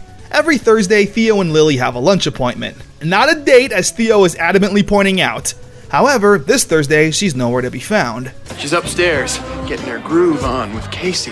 Whoa, RJ, this is a kid's show! Oh, okay, they're actually just dancing. Theo's clearly a little jealous of Casey, especially when Lily invites him to their lunch date. Sorry, lunch appointment. It all boils to Theo saying this. Lily and I go way back. You're just a new guy. Stingerella is like a dance monster, I guess, using the power of dance to fight the Rangers. All the while, Theo and Casey are still arguing. RJ says their teamwork is all out of whack, and if they want to use his latest invention, the claw cannon, it's going to require all of their combined power. During the next fight, they summon the cannon, but Casey runs off to fight on his own. Naturally, this leads to them losing the fight once again. We see that Casey is still angry at Theo for calling him just the new guy, and it's Lily who needs to step in, telling Casey what he did was selfish, as well as telling Theo that they'll both always have an unbreakable bond, but they both need to work it out and stop acting like children. Theo apologizes and says he was worried that Lily was forgetting about him, and Casey apologizes, saying he just wants to fit in, not steal anyone away. I'm glad they squashed what looked like was going to be a love triangle. We don't need that, thank goodness. With everyone now on the same page, they lay the smackdown on the bad guys and use the claw cannon to finish the job. The episode ends with Theo still a little down that things are different, but Fran gives him some nice words. I mean, if everything always stayed the same, things would get boring. Pizza slice of life. RJ leaves town for a bit and puts Casey in charge of the pizzeria. He doesn't want the responsibility and decides that everyone is equally in charge now, leading to shenanigans. This episode really doesn't have a focus on the Rangers, but instead, Camille. Naja, the snake poison, is a snake, wanting Camille to betray Daishi, saying he can't be trusted. Camille's disgusted at this thought and spends the episode fighting Naja.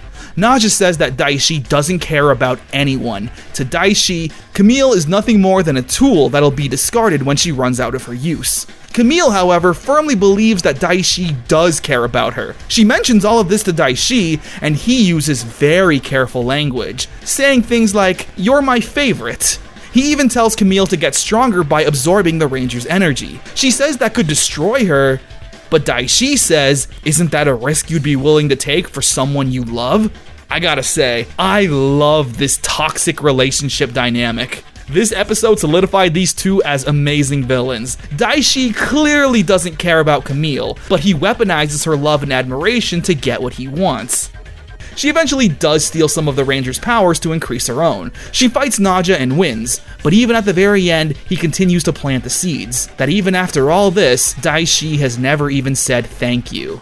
She destroys Naja and he leaves behind 3 life talons. Camille wants to proudly show this to Daishi, but he's already long gone. And back at the lair, she's once again seeking some type of approval for her dedication. If you're waiting for a thank you, move on. Loyalty is what I expect. Way of the Master. The Rangers encounter a pangolin monster whose armor they can't break through, so RJ tells them the legend of a Paishui master who wielded a weapon so powerful it could break through anything. However, that master has since left the Order of the Claw and hasn't been heard from since. So of course the Rangers go and try to investigate, before getting jumped by a hooded figure, who swiftly beats them up. Meanwhile, Daishi is looking to get stronger, so he plans on using one of the life talons to revive a powerful being known as Carnosaur to be his mentor.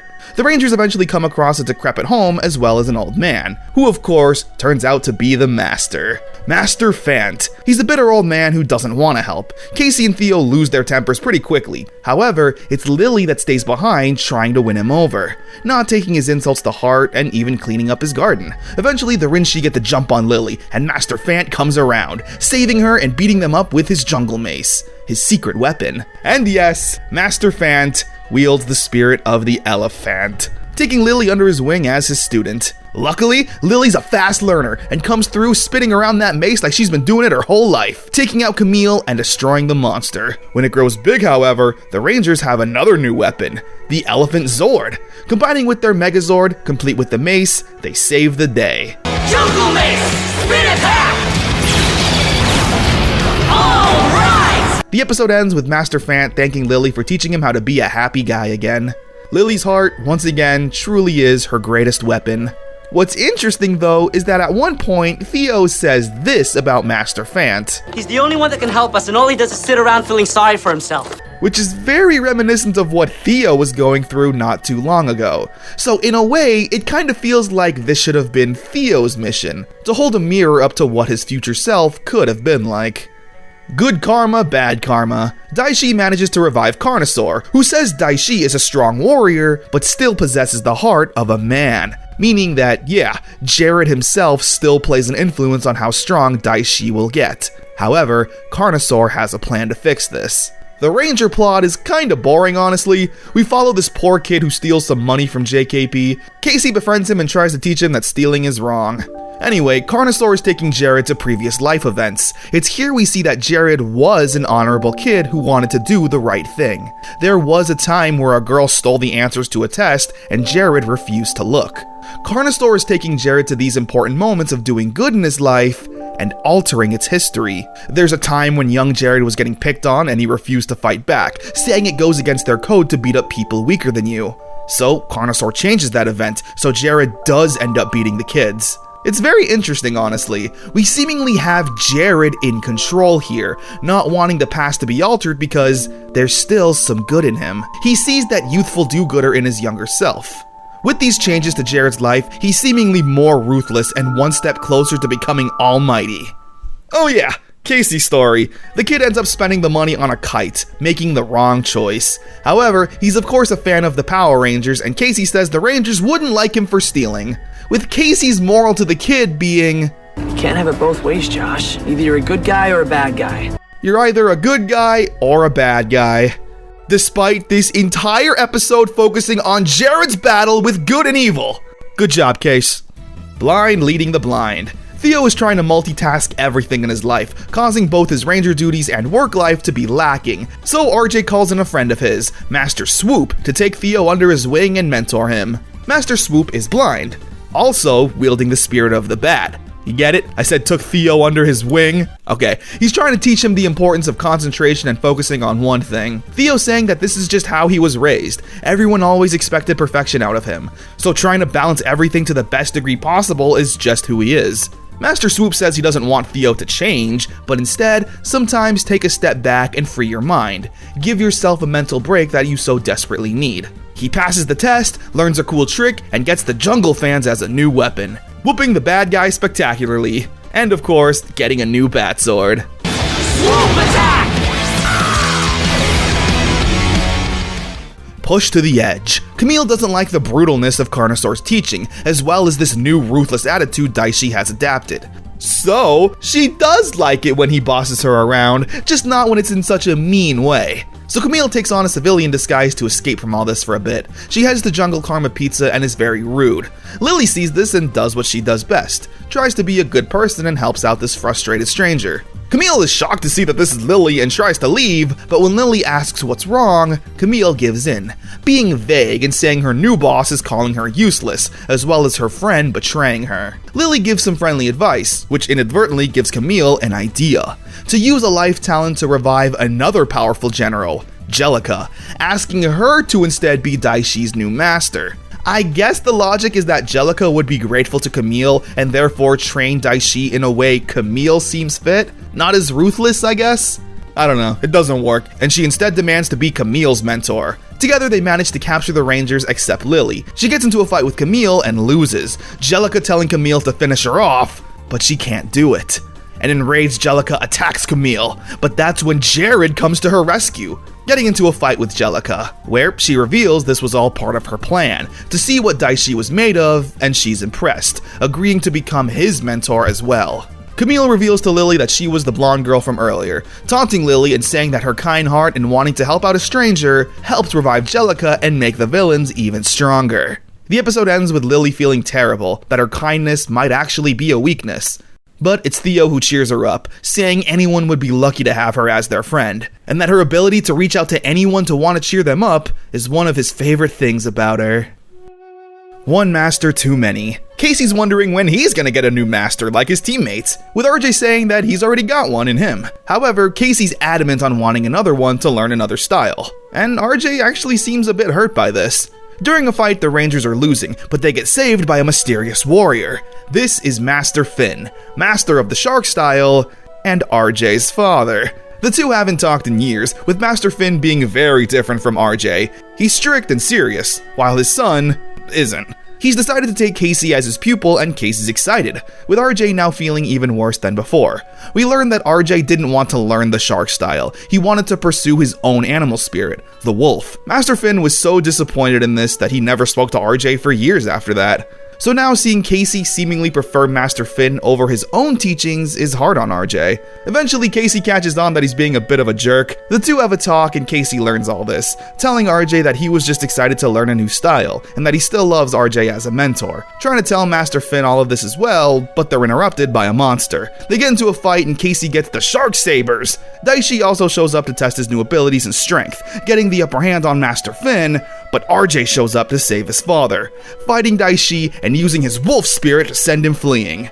And the Rangers defeat their monster with the new Shark Zord. The episode comes to an end with RJ and his father rekindling their relationship, learning to embrace all the things that make his son different. Ghost of a Chance Part 1. With their new abilities and weapons, the Rangers are feeling really confident.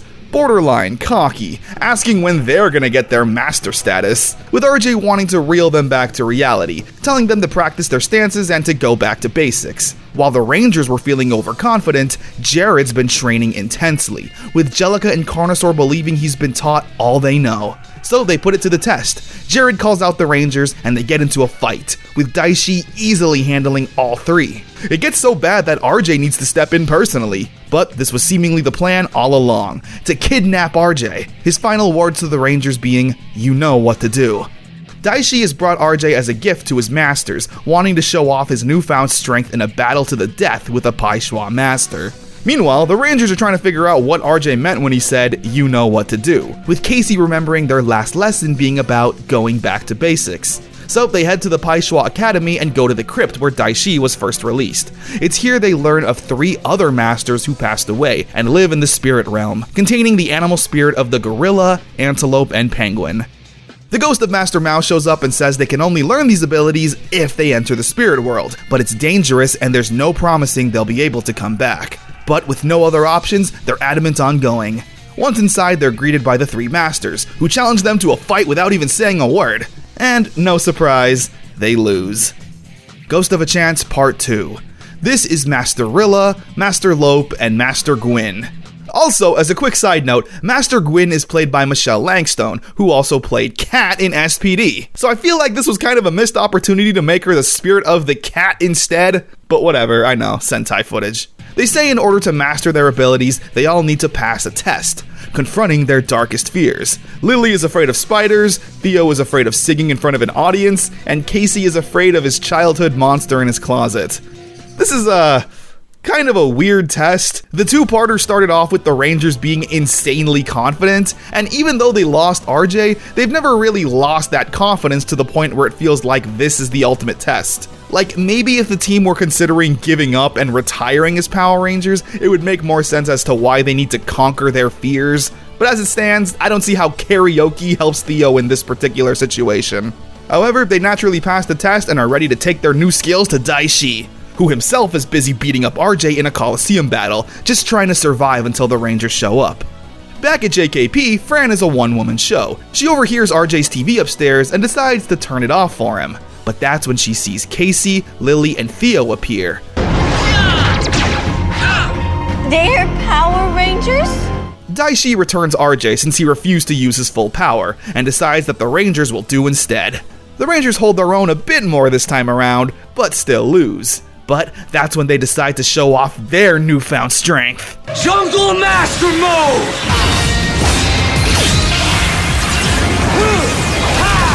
A new power-up named Jungle Master Mode, granting them a cool claw weapon and a suit redesign, now having more white instead of black. It's clean. And of course, boosting their strength tenfold. Tiger Strike! Taking out the monster and reminding Daishi who they're messing with. Forcing him to flee. Oh, and yeah, they get the gorilla, antelope, and penguin Zords, creating the Jungle Master Megazord. And with it, they destroy the monster. The episode ends with RJ feeling a weird pain in his chest, and Fran revealing that she now knows the Rangers' identities. Bad to the bone. Fran's actually pretty stoked to know she's friends with the Rangers, now knowing why they're always leaving work with no explanation. RJ's chest pains continue to happen, causing him to suddenly and randomly leave. The Rangers also get into a fight with a porcupine that ends up sticking Lily with its quills. RJ pulls them all out, but suddenly, Lily now has a new attitude, being a bad girl, which Casey and Theo are kind of into. Also, there's now a werewolf attacking the city. This one, though, doesn't seem like a typical monster that Camille would send. Lily doesn't help the others when another monster attacks, and with RJ nowhere to be found, during the scrap she manages to pull out one of the quills that was hidden, reverting Lily back to her kind self, where she rejoins the others and they destroy the monster. And the episode ends with Camille being confronted by what sounds like a werewolf. Friends don't fade away. Another general shows up to the villain's lair, Grisaka. He initially comes to work under Daishi, but changes his mind when he sees that he's in a human form, beating him up and taking his place as new ruler, while throwing Daishi in a holding cell. We also see RJ's clothes all tattered up, Which, if it wasn't clear before, RJ is turning into a werewolf. His animal spirit is out of control, and instead of telling the Rangers, he instead decides to just leave, with Fran of all people telling RJ he should run to his friends instead of away from them. He transforms again, but Fran is able to reach his heart, saying she knows RJ won't hurt her no matter what form he's in. This manages to break the curse momentarily, thanking Fran and grabbing a mysterious box before heading to the others. The Rangers are currently fighting a strong monster, and RJ seems to want in. Maybe I can give you the challenge you're looking for. Pulling out his own morpher and unleashing his animal spirit. With the courage of a wolf, Jungle Fury, Wolf Ranger! Our first ever Purple Ranger, alright! And with his 6 skills and powerful moves, he defeats the Rinchi and the monster all by himself. And of course, he gets a Wolf Zord. It just becomes another leg in the standard Megazord. Sure. Daishi meanwhile has escaped to grow stronger to take back his throne. And RJ officially becomes the 4th member of the team. The Wolf Ranger is really cool. Again, it's our first ever Purple Ranger, and it's a nice change of pace. Since RJ is their mentor, simply having him be like a Green or Black Ranger would feel out of place. It's kinda like how Kruger didn't have one single color to his suit. I also love the design. It's very Muay Thai inspired, with the hand wraps and armband that flails around during fights. It's seriously so cool and just adds to the martial arts theme of the season. No eye in leader. With RJ now on the team, Casey is starting to feel lost in his role. He was the leader and is now just there. Casey saying that before he joined the team, he was just a cub. He had a lot of catching up to do and was able to prove himself and become Red Ranger. But now with RJ taking on the lead, Casey says he feels like a cub all over again. RJ apologizes for that. He was just excited to be a ranger and got carried away, saying that Casey is the leader for a reason, but to make the team as powerful as can be, everyone is an important piece of the puzzle. It's a good Casey episode, reminding us that he was the odd man out when this all began. He has the most potential, but also has the least experience. Meanwhile, Daishi is trying to learn Zokado, which is some power, learning he needs to get to a place called the Nexus to obtain his new strength. True friends, true spirits. During a Megazord fight, there's some more destruction than usual. RJ hears someone calling out for help and rescues Flit unknowingly. Flit, however, is incredibly thankful, saying that him and RJ are now friends. But RJ doesn't trust him. Flit even heads to Jungle Karma Pizza to thank RJ once again, but the Rangers catch him and are adamant on destroying him. However, they hear him out, learning that Flit actually hates Camille and isn't with them by choice. So many years ago, Flint was a warrior doing battle with Camille, who won the fight and placed a curse on him, turning him into a fly and becoming her prisoner. Flint wants to help the Rangers, proving his loyalty by explaining that it was a curse put on RJ that's turning him into a werewolf. And just then, he transforms, going on a rampage as well as another monster attacking the city. Flint uses his supersonic ability to get into RJ's head. He sees both his human and animal forms fighting each other. At first, Flint is cheering RJ on, but eventually sees what's really happening. Flint tells RJ that he shouldn't fight the werewolf, seeing that it's a part of him and what makes him a Paishuan master. He tells RJ to instead accept the wolf side of him. He does so, and the evil energy now has nowhere to escape to. RJ thanks Flit for his help, but Flit's in pretty bad shape. It turns out that because of his curse, he can't be away from Camille for too long, otherwise his life energy starts draining. They defeat the monster and everyone thanks Flit once again, RJ now fully accepting him as his new friend, before Camille shows up to snatch him away. Another good episode. I didn't expect to genuinely care for Flit and want to see his story, and hopefully get the good ending. Also, RJ's werewolf mini-arc was tons of fun. It also makes a lot of sense, considering the wolf style and spirit is something he adopted on his own. Remember, his father wanted him to learn the shark style, and he refused. Now, not having any mentor on the dangers or how to control this new spirit, it was only a matter of time until something went wrong. Path of the Rhino. A health inspector shows up to JKP. But surprise! It's actually RJ's old friend from the academy. This is Dominic, another goofy and lighthearted guy. We learned that a while back, Master Mao sent him on a quest to find his calling, and he's still looking for it.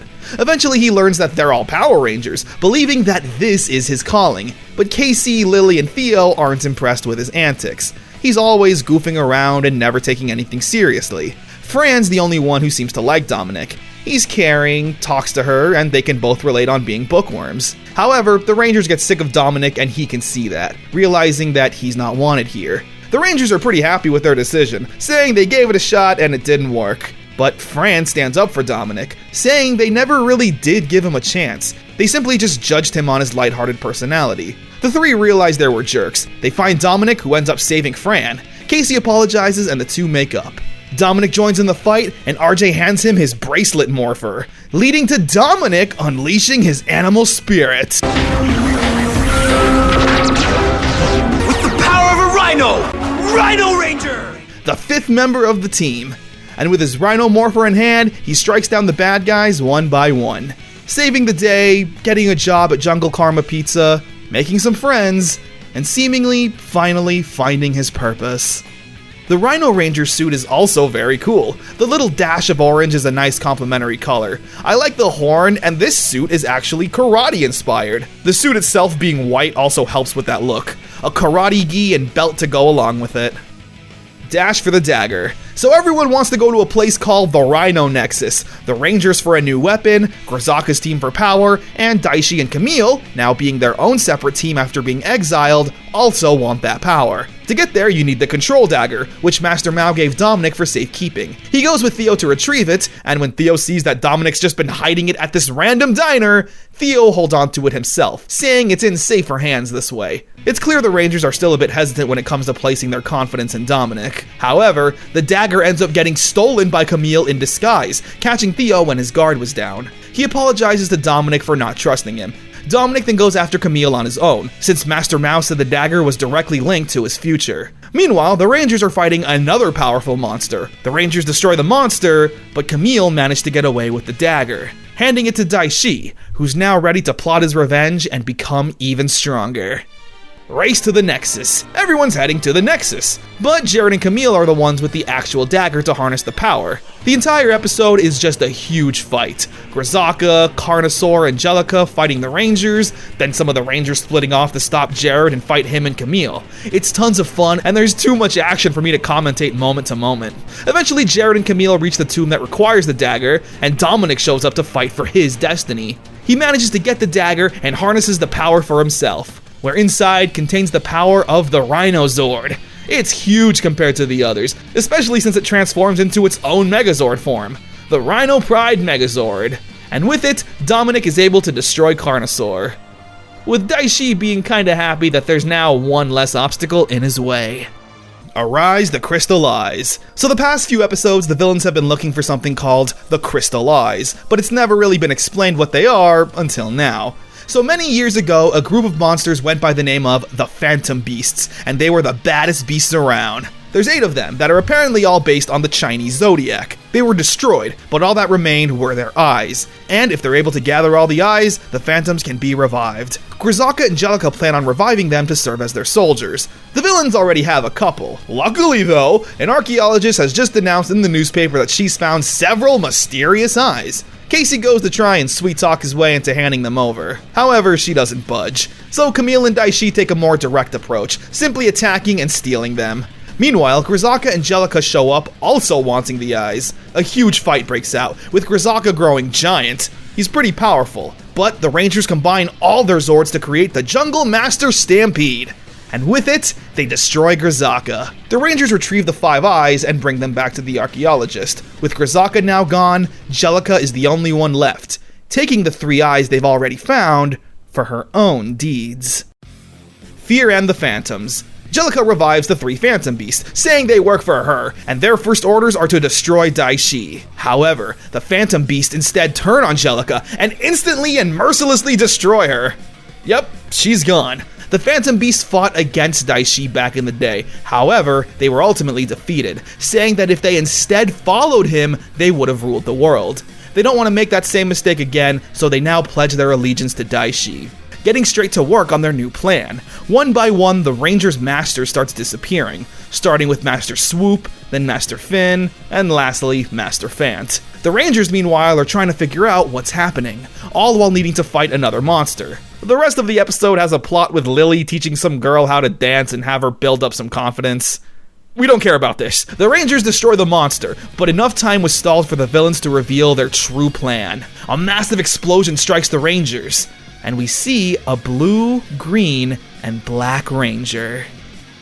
Blue Ranger, Twin Danger. These are the Spirit Rangers. The crystal eyes trap the Masters in a trance, being chained up and forced to fight. Every move they make, the Spirit Rangers act accordingly. What's cool is that the Spirit Rangers are American-made creations. Yeah, they're Jungle Fury exclusive, but we'll dive into that in a little bit. Naturally, the Rangers are no match for all three Masters' power, getting beaten pretty badly. Meanwhile, Theo's twin brother Lewin comes to town. He's a laid-back, cool guy who plays the guitar, with each brother thinking that the other is wasting their time doing what they do. Eventually, though, it's revealed that both brothers are kinda jealous of each other. So they make up and...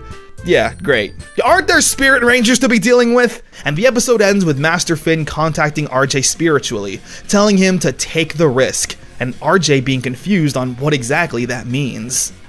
One last second chance. RJ ponders his father's words, coming up with a plan to readjust the claw cannon so it instead utilizes the power of the bat, shark, and elephant spirits. This should be enough to destroy the Spirit Rangers, but it also runs the risk of destroying the Masters as well. With no other plan though, it's the best they got. During another fight with the Spirit Rangers, they bust out the claw cannon. They're hesitant on using it, but eventually do so, destroying the Shark Spirit Ranger, and trapping Master Finn inside one of the Beast Eyes. Camille telling the Rangers that they just destroyed their master. RJ is the most devastated at this, the fact that he thinks he destroyed his own father. Flit overhears all this, and when they plan on tossing the Beast Eye into the ocean so it'll never be seen again, Flit intercepts it, bringing it back to RJ and telling him his father still has a chance at life. In order to awaken the Phantom Beast in the first place, it requires the power of the Starlight, a rare shooting star occurrence that just so happened to be passing by when the villains awoke them. So in order to save his father, RJ needs some of the Starlight. He recalls a recent conversation with his dad and heads back to his home, only to realize that Master Finn stored some of that Starlight just in case. So RJ uses that to free his father. We get a really cool moment where RJ and his father team up to invade the villain's lair, beating up every Rinshi in their path. They rescue Master Swoop and Master Fant, having a little duel with Daishi before managing to escape. They meet up with the rest of the Rangers doing battle, where together we see that the Masters now still have full control over their Spirit Ranger forms, now having our full team of Rangers, totaling up to 8. Power Rangers Jungle Fury! They take it to the evil forces in a massive fight with the monsters, Rinshi, and even Camille. This fight is so good. We get to see the Masters at their fullest strengths, fighting on their own accord with their special moves with their students. It's so awesome. Also, this fight is the perfect example of the theme song really being the secret ingredient. Check this out and tell me the theme song doesn't bring this fight together.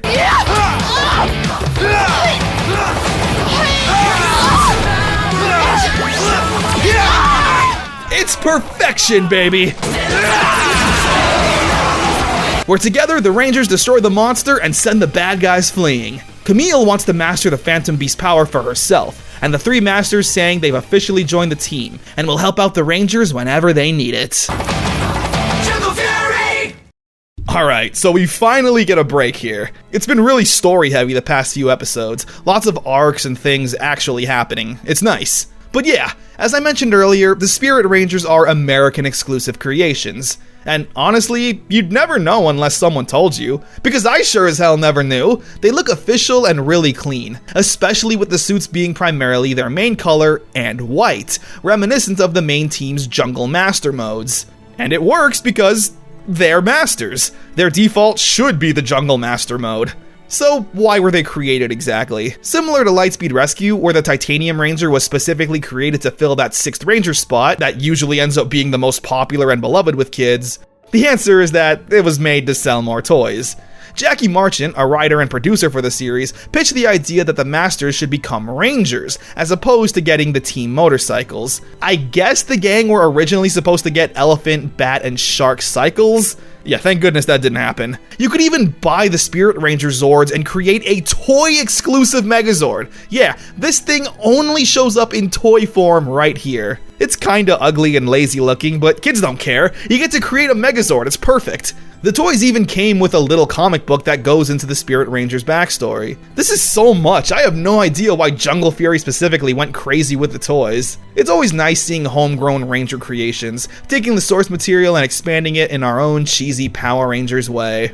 So yeah, hopefully you learned something then. The reason I dove into this topic a little bit is mainly because there's no crossover episode this season. Yeah, around this mark is usually when that happens, but not here. Granted, I don't know what a Jungle Fury Operation Overdrive crossover would even be about. Heck, honestly, it wouldn't even be good if I think about it. I guess if they wanted to go all out with toys this season, why not do a Jungle Fury Wild Force crossover? Yeah, it's only been 6 years since that season. It's not too much of a gap. Bring back the old toys, make more Zords, and release more Animal Zords to combine with the Jungle Fury team. Why not? So yeah, let's move on, I guess. Don't blow that dough. I don't think you can say that. It's a clip show episode. The Rangers get kidnapped and need to participate in a game show where the host asks them questions about the season thus far. Awesome! Tigers fall, lions rise. So Casey's apparently teaching martial arts at a local dojo. 2 part-time jobs? What a trooper. Anyway, Daishi realizes that one of the Phantom Beasts, Weiger, possesses the spirit of the tiger, telling him that he needs to destroy Casey to prove he's the dominant tiger spirit. He gets the jump on Casey and the two fight, managing to steal Casey's animal spirit. Meanwhile, Casey sees a young boy getting bullied at the dojo, seeing obvious parallels between him and Jared back in episode 1. Casey tries to motivate the boy, telling him that just like the Red Ranger, he senses the spirit of the tiger within him. With Weiger possessing 2 tiger spirits now, the Phantom Beasts combine their energy to power up Daishi, giving him a new form. Demanding they also give that power to Camille and make her a general. She asks for a new spirit as well, the spirit of the Phoenix. With this new power, they decide to test it out on the Rangers. And as you can imagine, they get whooped pretty badly. Casey is feeling down because without his animal spirit, he can't morph.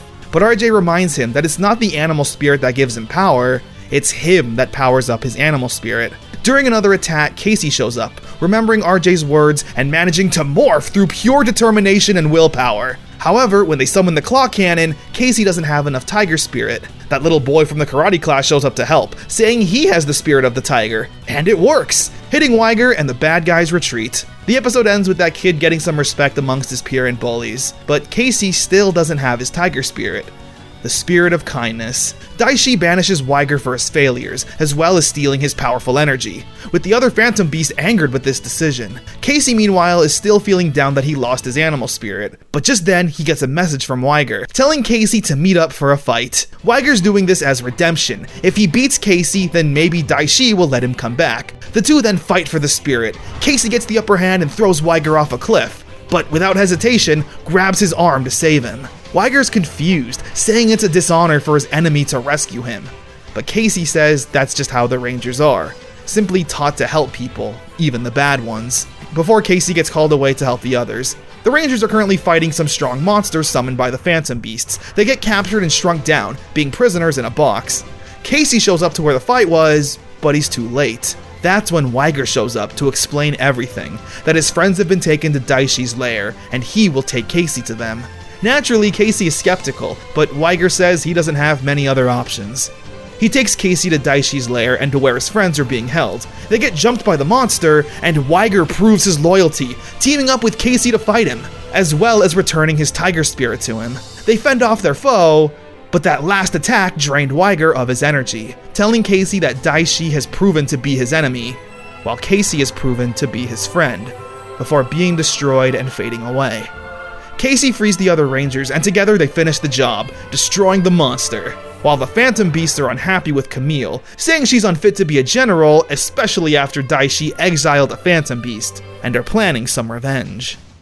Meryl and the Monkeys. This girl gets jumped by Camille and the Rinshi. She's carrying some kind of secret information. The Rangers show up to save her, with Dominic quickly falling in love. They need to find out why Camille was after her, so Dominic naturally volunteers to talk to her himself. And Fran is a little jealous. He manages to sweet-talk his way into a date where she'll explain what's going on. Dominic folded pretty quickly and morphed in front of her to prove he's not just some random stranger. It's going pretty well until he blows it, opening his big mouth and saying how she's really into him. He finds her and apologizes, learning that what Camille managed to steal was a cloning experiment. So Camille clones the monster and the Rangers gotta fight, learning that to destroy the clones, they gotta destroy the original. This was all Camille's plan, so the Phantom Beasts sabotage it. Their plan works, and the Rangers destroy the monster. Back at Jungle Karma Pizza, Dominic is feeling depressed about blowing it with the girl, but Fran shows up to keep him company, and the two share a nice lunch. Back at Daishi's lair, he's furious at the Phantom Beasts for sabotaging the plan. But the Phantom Beasts don't back down, saying that if he's given Camille this power and attention because she's truly worthy as a general, or because his human side has feelings for her. Daishi tries to attack the beasts, but he's unable to do so, falling to the floor. To earn your stripes, RJ is taking Casey, Theo, and Lily on a little road trip. Before we dive into that, we see Daishi stressed out after not being able to summon his power. Camille naturally goes to comfort him, saying that the Phantom Beast can't be trusted, and that she's the only one who has undying loyalty to him. Daishi agrees. Camille holds his hand to continue calming him down, where Daishi then says, "Thank you," catching Camille off guard since he's never said that. Daishi then runs off to be alone, where we see Jared taking over, saying he wants his life back and never wanted to hurt anyone. But Daishi says it's too late. Jared says he can fight back because he has the spirit of the lion. Daishi laughs, saying that Jared has the strength of the lion, but not the spirit. He doesn't have an ounce of nobility or goodness in him. Back with the Rangers, RJ's taken them to the Paishwa Academy to take their final test to officially become masters. The three need to fight their teachers one-on-one. Everyone's doing great, apart from Casey, who's not feeling very confident, looking over at what Theo and Lily are doing and mimicking them. The test comes to an end. Theo and Lily get their master stripes, but Casey doesn't, naturally leaving Casey a bit upset, going for a run to clear his head. During this, he runs into Camille in the forest. The Phantom Beast sent out some monsters to destroy her. They attack, but Daishi shows up and saves Camille. Camille is surprised to see that Daishi saved her, but it's revealed that this is actually Jared, wanting to save Camille since he has feelings for her.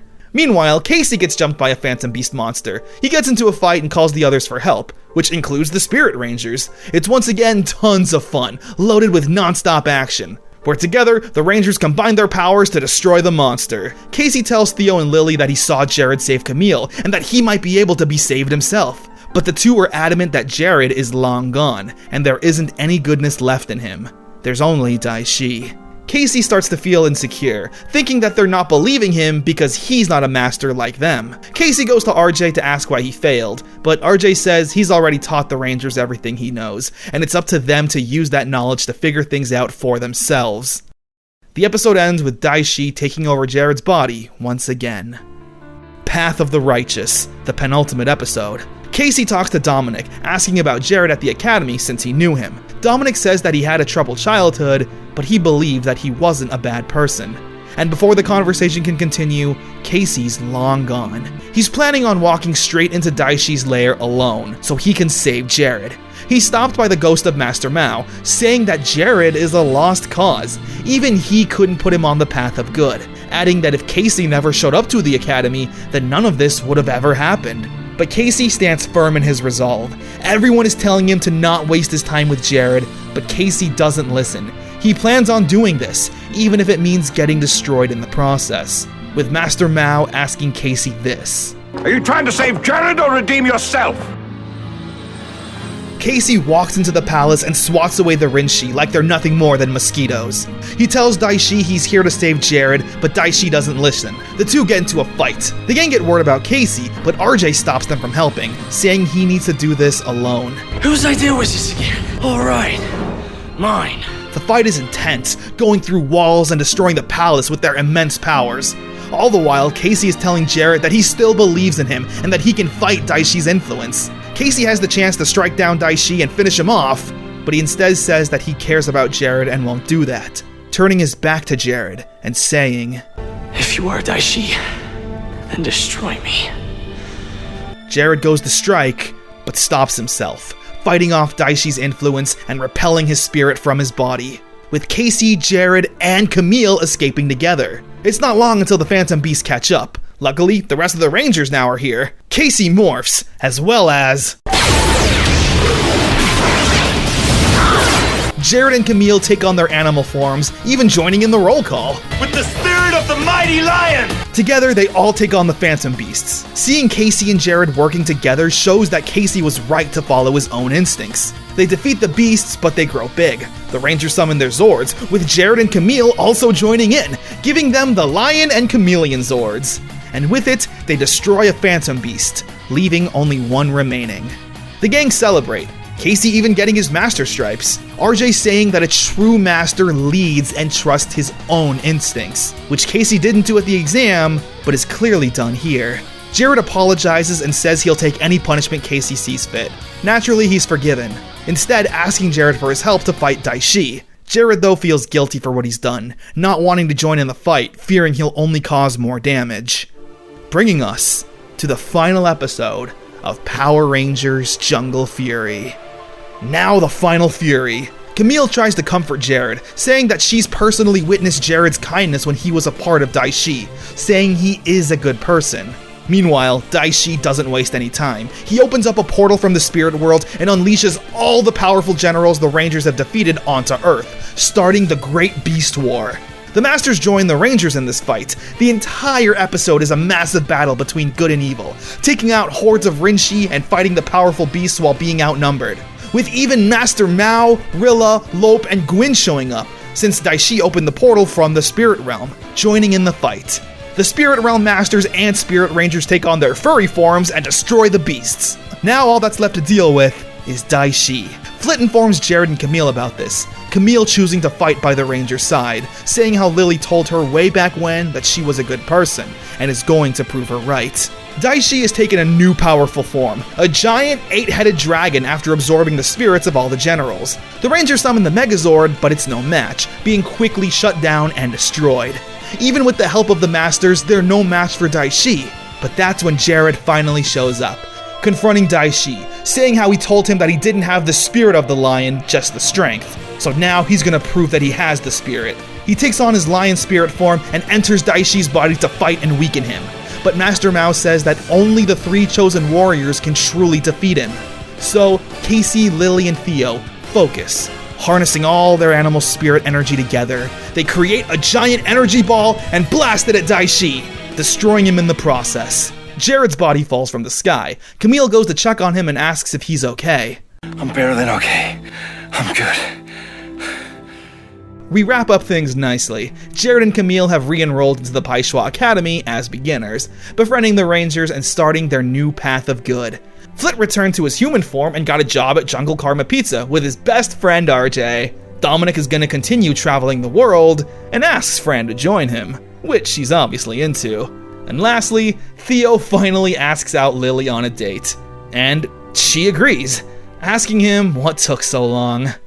And with that, Power Rangers Jungle Fury comes to an end.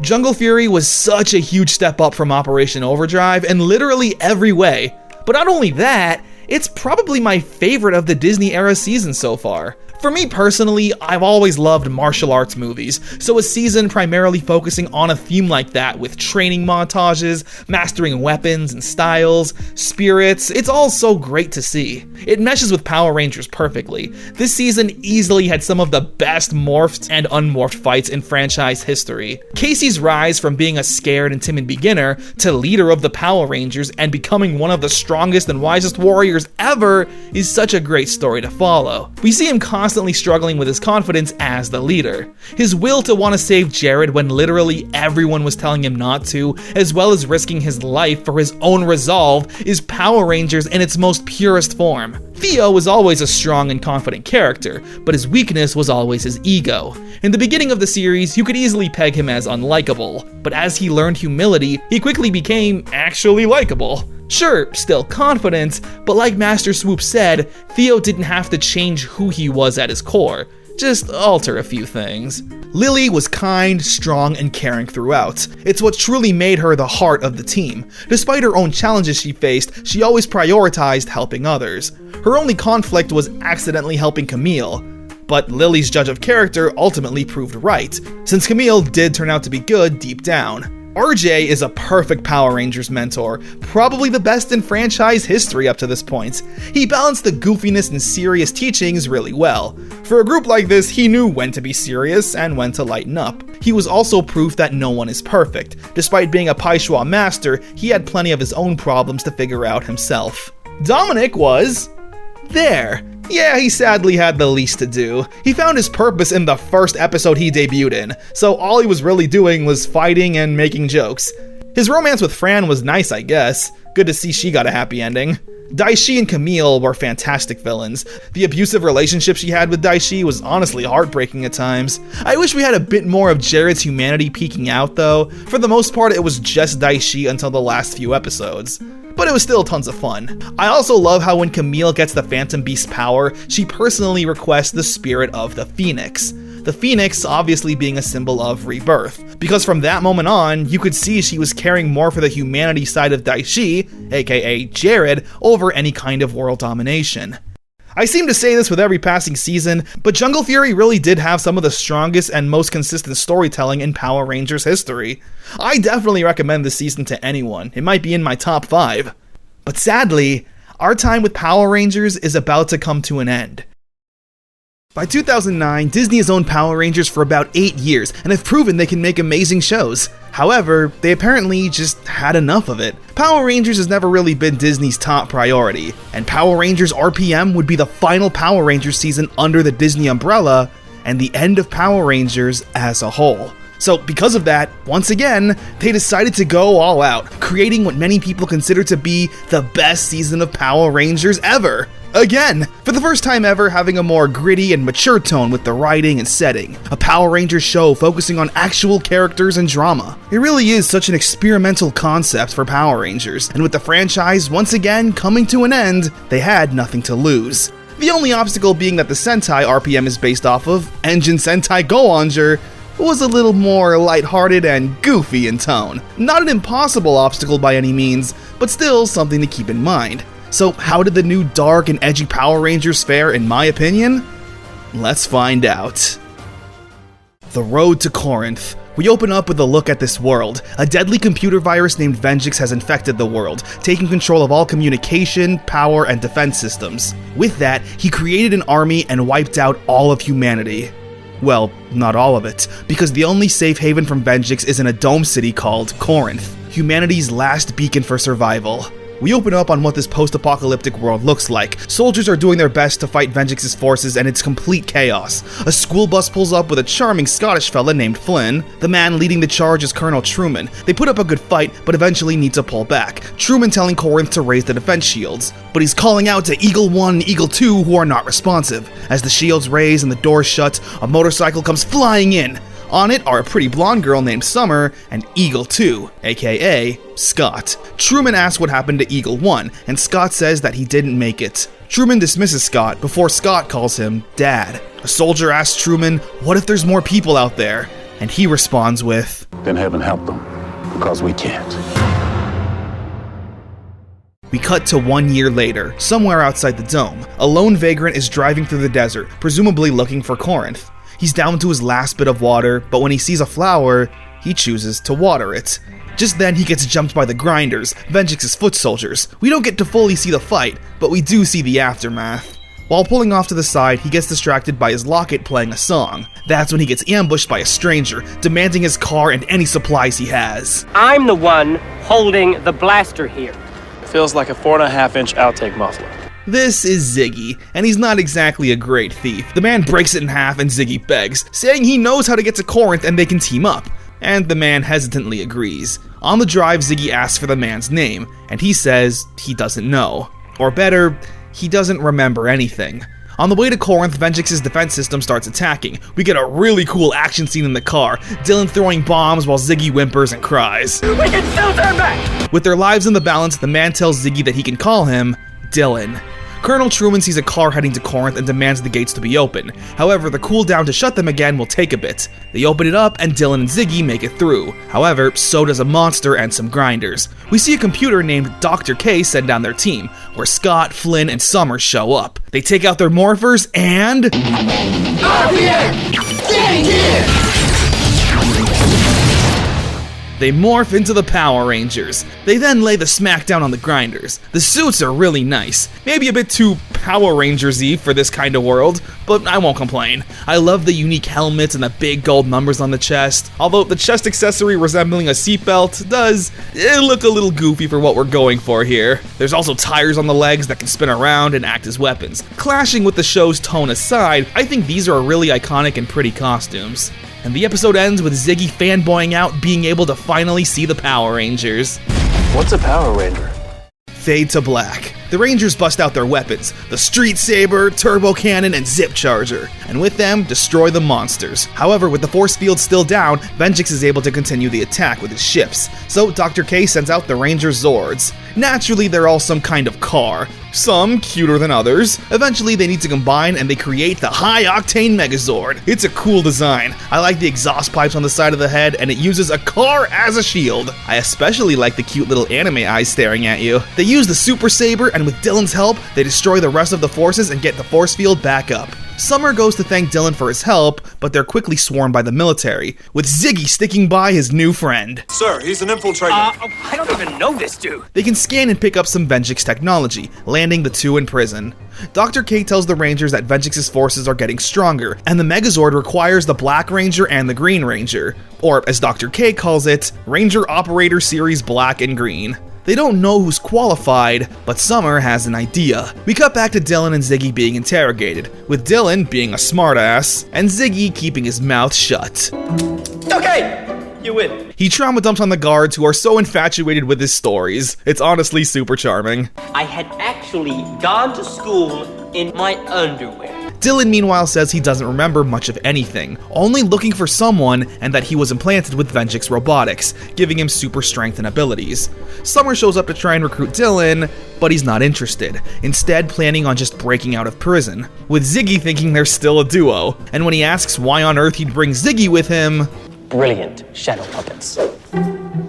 I'm sold. We see that Ziggy isn't a popular guy, with all the prisoners having it out for him. However, when they start to badmouth and belittle Ziggy, Dylan stands up for him, angering the convicts and beating them up in a really impressive unmorphed fight. It's not your typical flashy kung fu we're used to, it's more realistic and gritty. Like, you can tell if this weren't Power Rangers, Dylan would be burning this guy's hand on the stove. The episode ends with the Rangers showing up to ask Dylan again to join the team, where now, under these new circumstances, he reconsiders. And the episode ends with Venjix creating a new powerful human-like robot general, named Tanaya 7. Rain. They take Dylan to their headquarters, called The Garage. Dylan says the hero stuff isn't for him, butting heads with Scott and Flynn. Dylan only comes around a bit when Scott taunts him, saying he probably couldn't even pass the physical exam. We get a fun montage of Dylan passing every physical test with flying colors. He had his fun with that, but again is ultimately still hesitant on becoming a ranger. But just then, it starts raining in Corinth. Dylan sees some children and changes his mind, joining the team. Now, if you'll recall, this episode is titled Rain. Not only because it's raining during the turning point in Dylan's character so far, but let's overanalyze this scene. Our first introduction to Dylan was him sacrificing his last bit of water for a flower in the desert. That flower was the only living thing in this barren wasteland riddled with death. But now, inside Corinth, he's seeing more than a single flower holding on for dear life. He sees people trying to live their lives. The rain in Corinth is simulated to give the illusion that life can continue to try and go back to normal. Water represents life and renewal. Dylan was willing to sacrifice his life for the potential of that flower to grow into a field and restore humanity. And just like that flower, Dylan sees the potential of these humans who haven't given up hope. I'm telling you, man, RPM is a different breed. Dylan says he'll join the team on one condition. They free Ziggy and bring him to the garage. And I love Dylan's reasoning. He can make shadow puppets. It's here we learn that the morphers are genetically bonded to whoever morphs with it first. Dylan's given his morpher, which unlike the rest of the team's cell phone design, he wears his on his wrist and transforms into the Black Ranger. Later that night though, Dylan is having second thoughts, having nightmares of this missing person he's looking for. So he steals Scott's car and plans on leaving Corinth to find her. Before the others can find him, Venjix sends down a monster and some grinders, and the Rangers gotta fight. They handle themselves for a bit, but eventually get overwhelmed by the numbers. Ziggy gets the idea to transmit the Rangers' communication to Scott's car. Dylan overhears how much trouble they're all in, showing up to the fight and morphing. Get in gear! The Rangers form the Megazord and fight the monster, while Dylan single-handedly takes on the army of grinders all alone. They destroy the monster, and Dylan, as usual, takes care of business. Go for the green. With the Black Ranger being found, all the team needs now is a Green Ranger. Ziggy was kind enough to hold auditions and find potential candidates, but they're all kinda lackluster.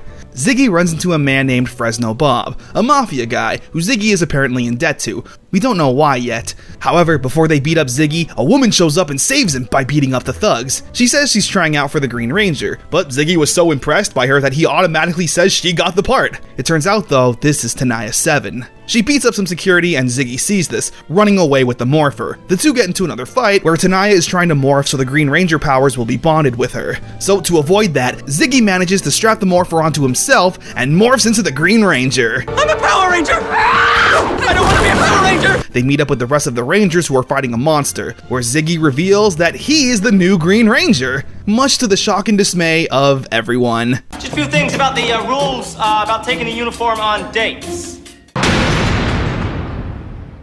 Alright, now we can finally do a little overview segment. I know I usually do this after the first episode or two, but I wanted to wait until we got the entire team together. RPM so far has such a unique tone. As I said in the beginning, it's edgier and grittier than what we're used to. The Breaking Bad yellow filter is such a unique direction, and spending a lot of time with the characters talking and not just rushing to the Megazords and Morphers shows a lot of restraint. But despite how more grounded and serious the show is, when the wit and comedy comes in, it hits 10 times as hard with genuinely fun banter. Almost everything that comes out of Ziggy's mouth is pure gold. What's with the spandex? We're also, for the first time ever, focusing on the Black Ranger as our main character, because so far we don't really know much about Scott, Flynn, and Summer despite them being the main traditional Rangers. The dynamic of the team is pretty dysfunctional, considering they're mainly just working together because they're the best candidates to handle the powers, not because they're besties. Dylan and Scott are constantly butting heads, with Scott being assigned team leader, and Dylan, well, being his own leader. Summer tries to be the mediator for everyone, the glue that holds the team together. Ziggy, though, gets on everyone's nerves. I love that for him. Dr. K is the team's mentor. They're just a disembodied voice who takes their job very seriously, but also quick to anger. But ultimately, what matters most in Power Rangers is the theme song. Every episode of RPM opens up with a voice explaining the story about Venjix and Corinth, and it's followed up with a very mid song. Yeah, I guess all of RPM couldn't be peak. It's just a generic guitar riff with the singer occasionally going. However, there were a couple of demo themes that would see the light of day. So let's review those.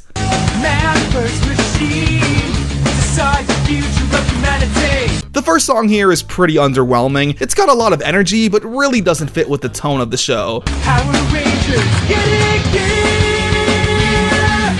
But the most interesting thing to note here is that it was sung by Danny of Game Grumps. Yes, Mr. Ninja Sex Party himself sang this demo. This is blowing my mind right now, because like many people, I had a huge Game Grumps phase, and this is like two of my hyperfixations crossing over. It's great. We have come to join the team to fight the Venjix war machines.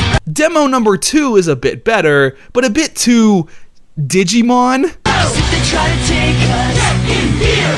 Never gonna break us. We are here. However, I've easily saved the best for last. This demo starts off with a Wild West sting to match the desolate vibe, to then be followed up by This is the last stand for humanity. Power Rangers RPM, let's go. Now look, I know I said that the pop punk doesn't match the vibe of the show, but for this one in particular, I don't care. We're here to save humanity. This is the last stand, and we'll do our best. This This is easily in the top 3 Power Rangers theme songs of all time, and it's not even official. This was the right choice, Disney. You don't deserve Power Rangers. Power Rangers RPM, let's go! Yeah, anyway, with all that, let's continue on with Power Rangers RPM. Handshake. We open up with Dylan and Scott bonding. And by bonding, I mean trying to one-up each other with their cars. Dr. K, meanwhile, needs Dylan to test out his new ability. He's able to summon a shield that makes him 100% invincible. However, he needs to fully believe that it'll work in order for it to actually work. Naturally, he's a bit skeptical, and it doesn't work. The training gets interrupted when the Grinders attack. We get a cool civilian fight while each Ranger individually morphs. RPM! Get in gear! Clear! Yeah! Tenaya 7 shows up and Dylan once again tries to use his invincibility, but once again isn't able to trust it. Back at the command center, Dylan lays into Dr. K, saying he has no reason to trust the doctor since nobody has ever seen its face, not having that personal relationship that needs to be there for trust to be built. Meanwhile, Tenaya 7 has a new plan. During the fight, she detached her hand and had it stow away with the Rangers, spying on them and trying to steal their tech. So, the Rangers get into a fight with a hand, even needing to morph to even up the fight. Eventually, Dylan puts his faith in Dr. K and uses the invincibility shield, reflecting a blast and having Tenaya 7's hand retreat. Meanwhile, a monster is attacking Corinth and the Rangers summon their Zords, with Dylan and Ziggy trying out theirs for the first time, the Tail Spinner and Wolf Cruiser. And just look at how intimidating they are. The episode ends with Dr. K not appearing on the screen, but instead finally revealing their identity to the Rangers. What? You thought I'd be taller. Ranger Green. With Dr. K no longer hiding behind a screen, she's able to be more herself to the Rangers. She's a very calculated and blunt person, clearly lacking some social skills behind all that great genius. Anyway, Dr. K is ripping into Ziggy, not impressed by his charm or wit, flat out saying that he's not worthy to be a Ranger. She's trying to teach him his ability, teleportation, with less than stellar results. Things only get worse when a monster attacks Corinth and the Rangers fight it. Ziggy tries to teleport again, but ends up in a bank vault, landing him in prison. He explains what happened, but Colonel Truman doesn't let him walk free yet, saying that he actually has a criminal record. We then cut to Ziggy's backstory. Before the Vengeance Apocalypse, Ziggy was trying to work as a low-level goon for Fresno Bob. However, he wasn't very good at that either. He even went to shake down Jungle Karma Pizza for their money. What kind of shenanigans did RJ get up to? The Rangers even ask Fresno Bob what happened. Ziggy's first job was to shake down a children's hospital for their money, which he of course couldn't do. Fresno Bob then told Ziggy to take a truck and drive it to their base. But instead, Ziggy never came back, taking the truck for himself. Everyone is in shock at this revelation, with Dr. K saying to let him sit in prison and retrieve Ziggy's morpher. The Rangers then get called to fight a monster and some grinders. They're overpowered though and need Ziggy's help. Just then though, an ex-associate of Fresno Bob visits Dr. K, wanting to explain the truth. Ziggy didn't steal that truck for himself. The truck was full of medical supplies, and Ziggy took that to the children's hospital. He stayed quiet this entire time, because if Fresno Bob ever found out what Ziggy did, they would go after the hospital. This changes Dr. K's perspective on Ziggy a little bit. As an apology, she saves Ziggy from a beatdown from Fresno Bob's gang and gives him back his morpher, helping the Rangers defeat the monster. And the episode ends with Ziggy seeing a more friendly side to Dr. K as well. Ranger Red. We open up on a pretty fun action scene, with Ziggy and Scott fighting the Grinders, Scott confidently showing his leadership role with quips and martial arts, while Ziggy is just trying his best. That'll teach him to monkey around, get it?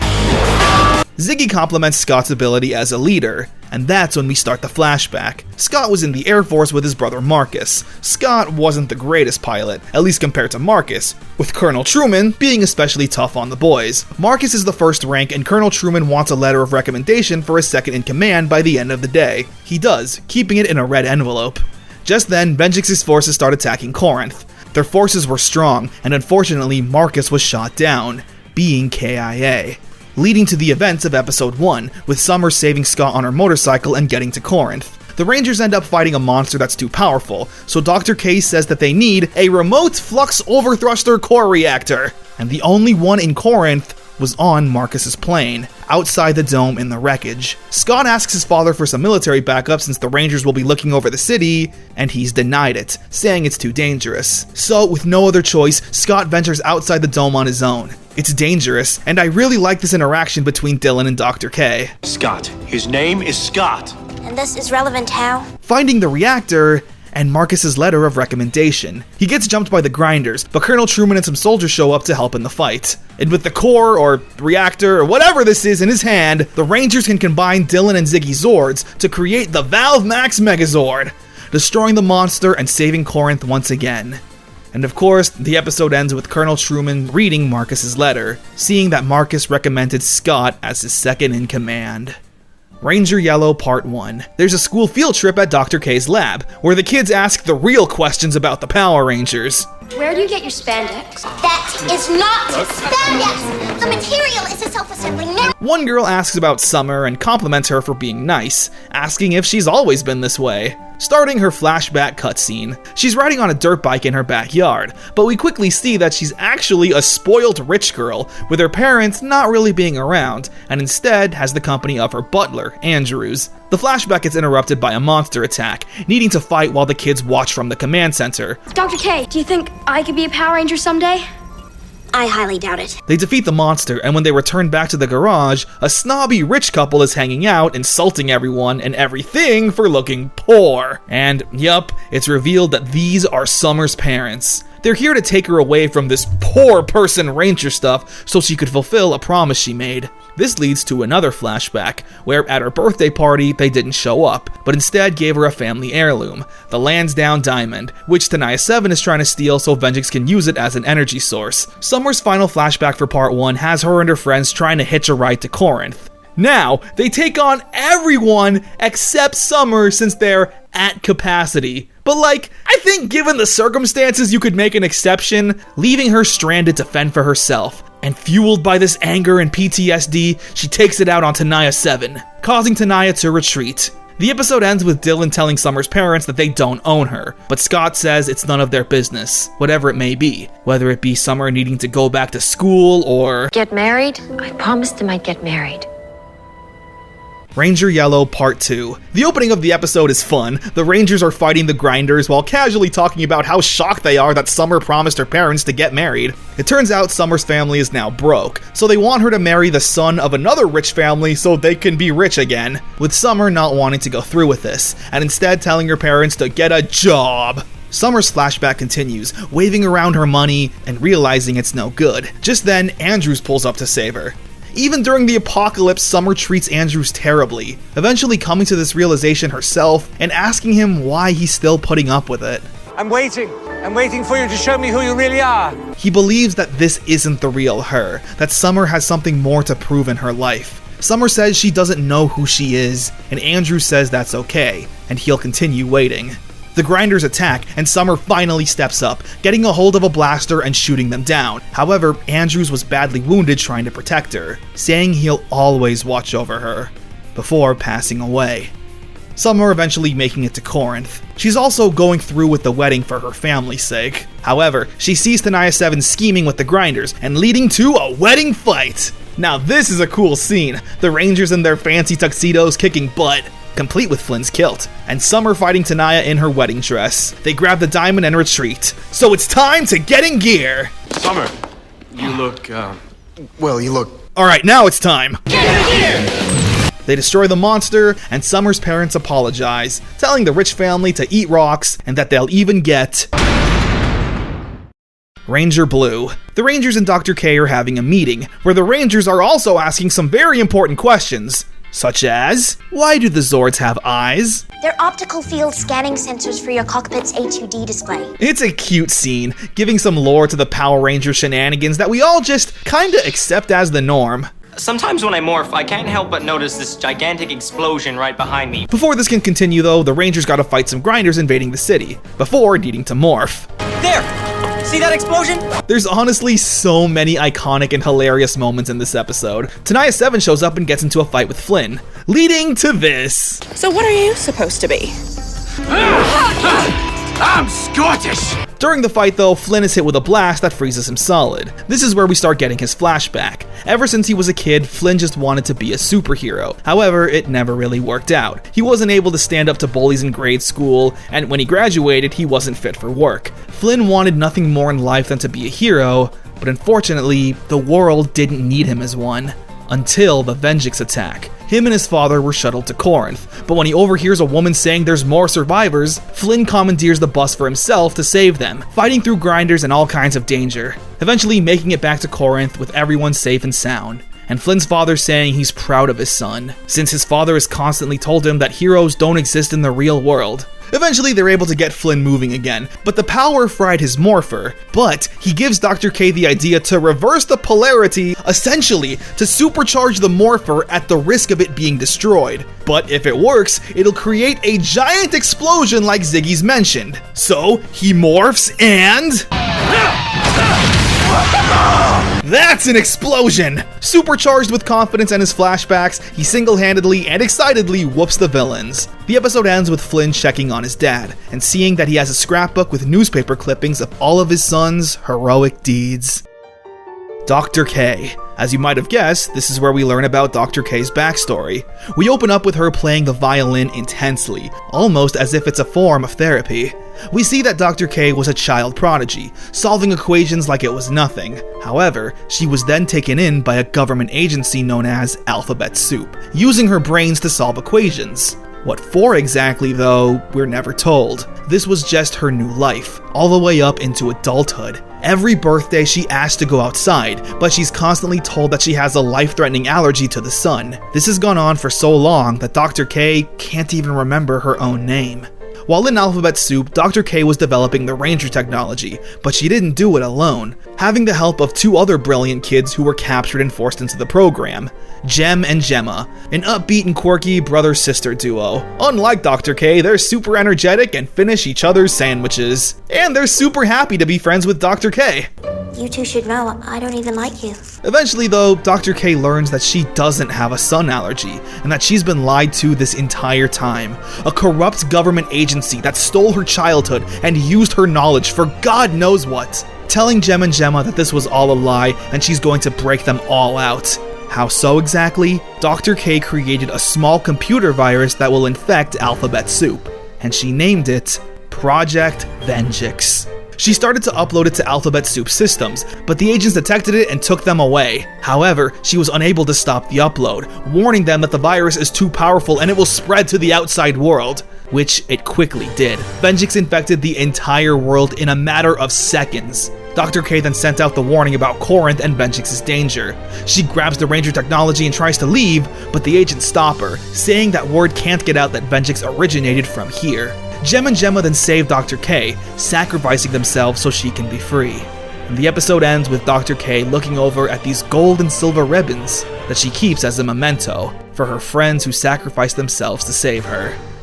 This mini-arc was unlike anything I've ever seen in Power Rangers. It really gives us a lot to work with and fleshes out these characters so much more. Everyone comes from such a sympathetic background, especially Dr. K. Seriously, this was easily the saddest episode I've seen in Power Rangers. These also all could have just been flashback episodes that didn't impact the current story, but they all were perfectly intertwined to further the plot and give us a look into their lives. Everyone except Dylan. However, the next episode may give us what we're looking for.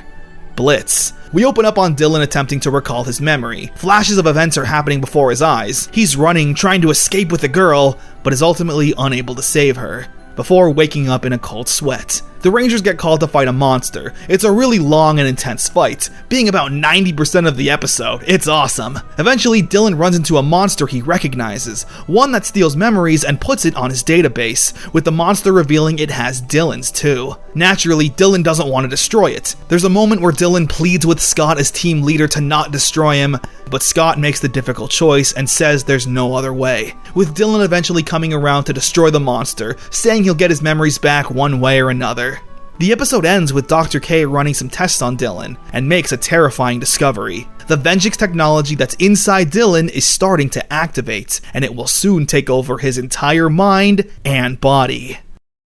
Brother's Keeper. We open up with Scott and Dylan racing on the beach, but it's interrupted when Tenaya 7 shows up. Although, she's definitely outnumbered. 1, 2, 3, 4, 5, 6. Well, now this isn't fair. Where they all get into a fight and the Rangers win. Back at the garage, we see Summer pondering over both Scott and Dylan, with Dr. K being perceptive enough to see that she has a crush on both of them, but one more than the other. Just then, Dylan's Vengeance programming goes haywire and he starts attacking everyone, until Dr. K manages to stop him temporarily and strap him down. Dr. K even saying that Dylan isn't worth saving, but Summer vehemently stands up against that, which proves to Dr. K who Summer truly loves. Dylan sees how much of a risk he is to the team and decides to leave. However, Scott catches him and won't let him go, resorting to handcuffing himself to Dylan. He threw away the key, but luckily Ziggy has a spare that he ate. So Dylan and Scott are now handcuffed to each other, enjoying some fun shenanigans. But we do get a nice moment between the two actually bonding as friends, not butting heads for once. The monster attacks the city and the Rangers fight it, with Dylan and Scott doing some cool tandem martial arts. They morph and break free from the chains, which they probably could have done since the beginning. They destroy the monster and save the day. The episode ends with the Rangers running more tests on Dylan, before his programming freaks out again. However, this time Dr. K steps in and is immediately able to shut it off, admitting to the Rangers that the reason she was able to do that was because she created Vengeance. Embodied. Summer's trying to help Dylan regain some of his memory. She tries hypnosis, and it works. Dylan now walking around in his past, seeing flashes of it, and a city sign that says Kenmore, a city that once existed miles away from the dome. But Dylan is adamant on going there to search for answers, with the Rangers joining in. So, Scott borrows a vehicle from his dad, the Ground Outdoor Operational Network General Purpose Explorational Rover, or for short, Go-Onger. That is literally perfect. The gang are heading to Kenmore, however, due to the wastelands, they're cut off from power. Dr. K saying they only have enough energy for one Megazord configuration, before losing contact with her entirely. Before they can make it to Kenmore though, they're stopped by someone, Vengeance, who's been downloaded into a physical body. He fights all the Rangers and handles them with ease. He brings in the grinders and the fight continues. It's really intense, and no matter what the Rangers bring to Vengeance, he's able to counter it and stop them in their tracks, eventually thrashing them so hard that they demorph and need to retreat. The Rangers are trying to formulate a plan and decide they need to use their one Megazord configuration. But just then, two mysterious Zords come in, piloted by a gold and silver Ranger. They shoot down the ships and even destroy Vengeance, before flying away to get something to eat. The episode ends with Tenaya arguing with General Crunch and General Shifter. They're the other generals I don't think I've mentioned yet, but just then, Vengeance reappears, saying they only destroyed that physical body he was in, before being downloaded into a new one, saying that the Rangers are walking into his deadly trap.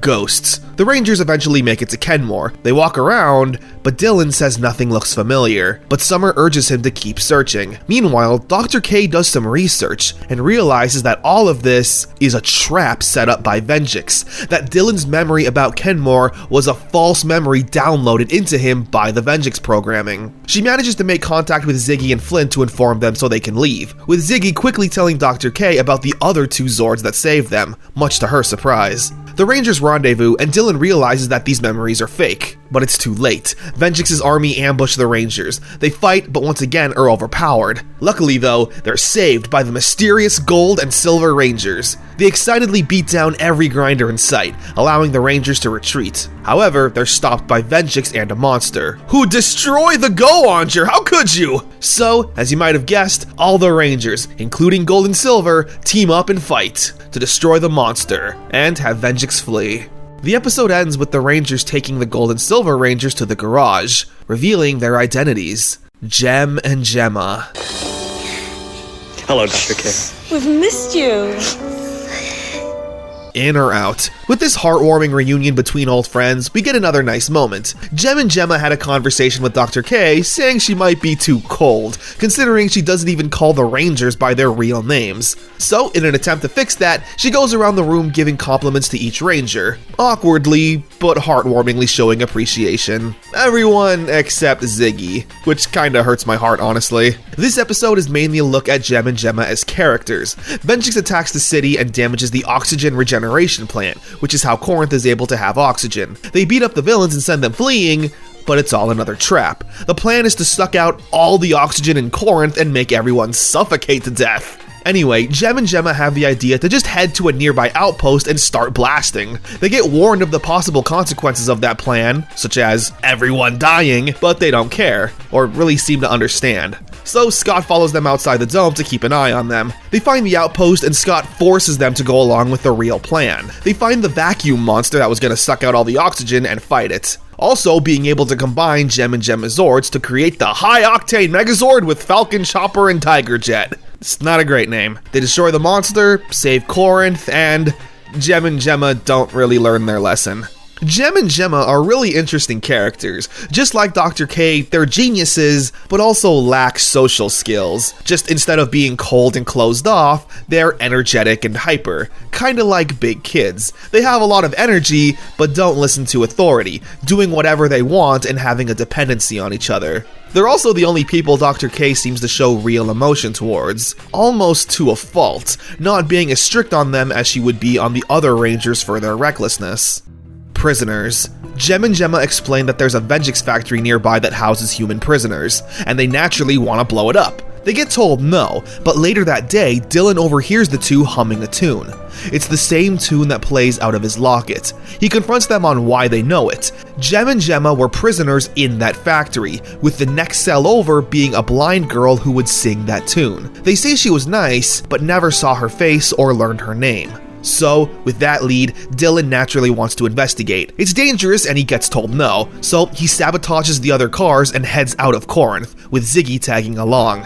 On the way there, they get jumped by the grinders, so of course it's time to fight, with Summer even showing up, wanting to do whatever she can for Dylan. Oh, and of course, Jem and Gemma are nowhere to be found. Dylan, Ziggy, and Summer find the factory and see that there's still humans being imprisoned. Dylan wants to see if his sister is in there, so they all sneak in with Ziggy acting as the distraction. Dylan and Summer come across the main computer and Dylan starts downloading the prisoner information. However, some grinders find them and blow it up. Dylan not reaching his sister's info yet, just knowing that she was there. So he attacks the grinders in a fit of rage. Him and Summer are outnumbered. Luckily though, Ziggy uses his secret weapon to trick the grinders.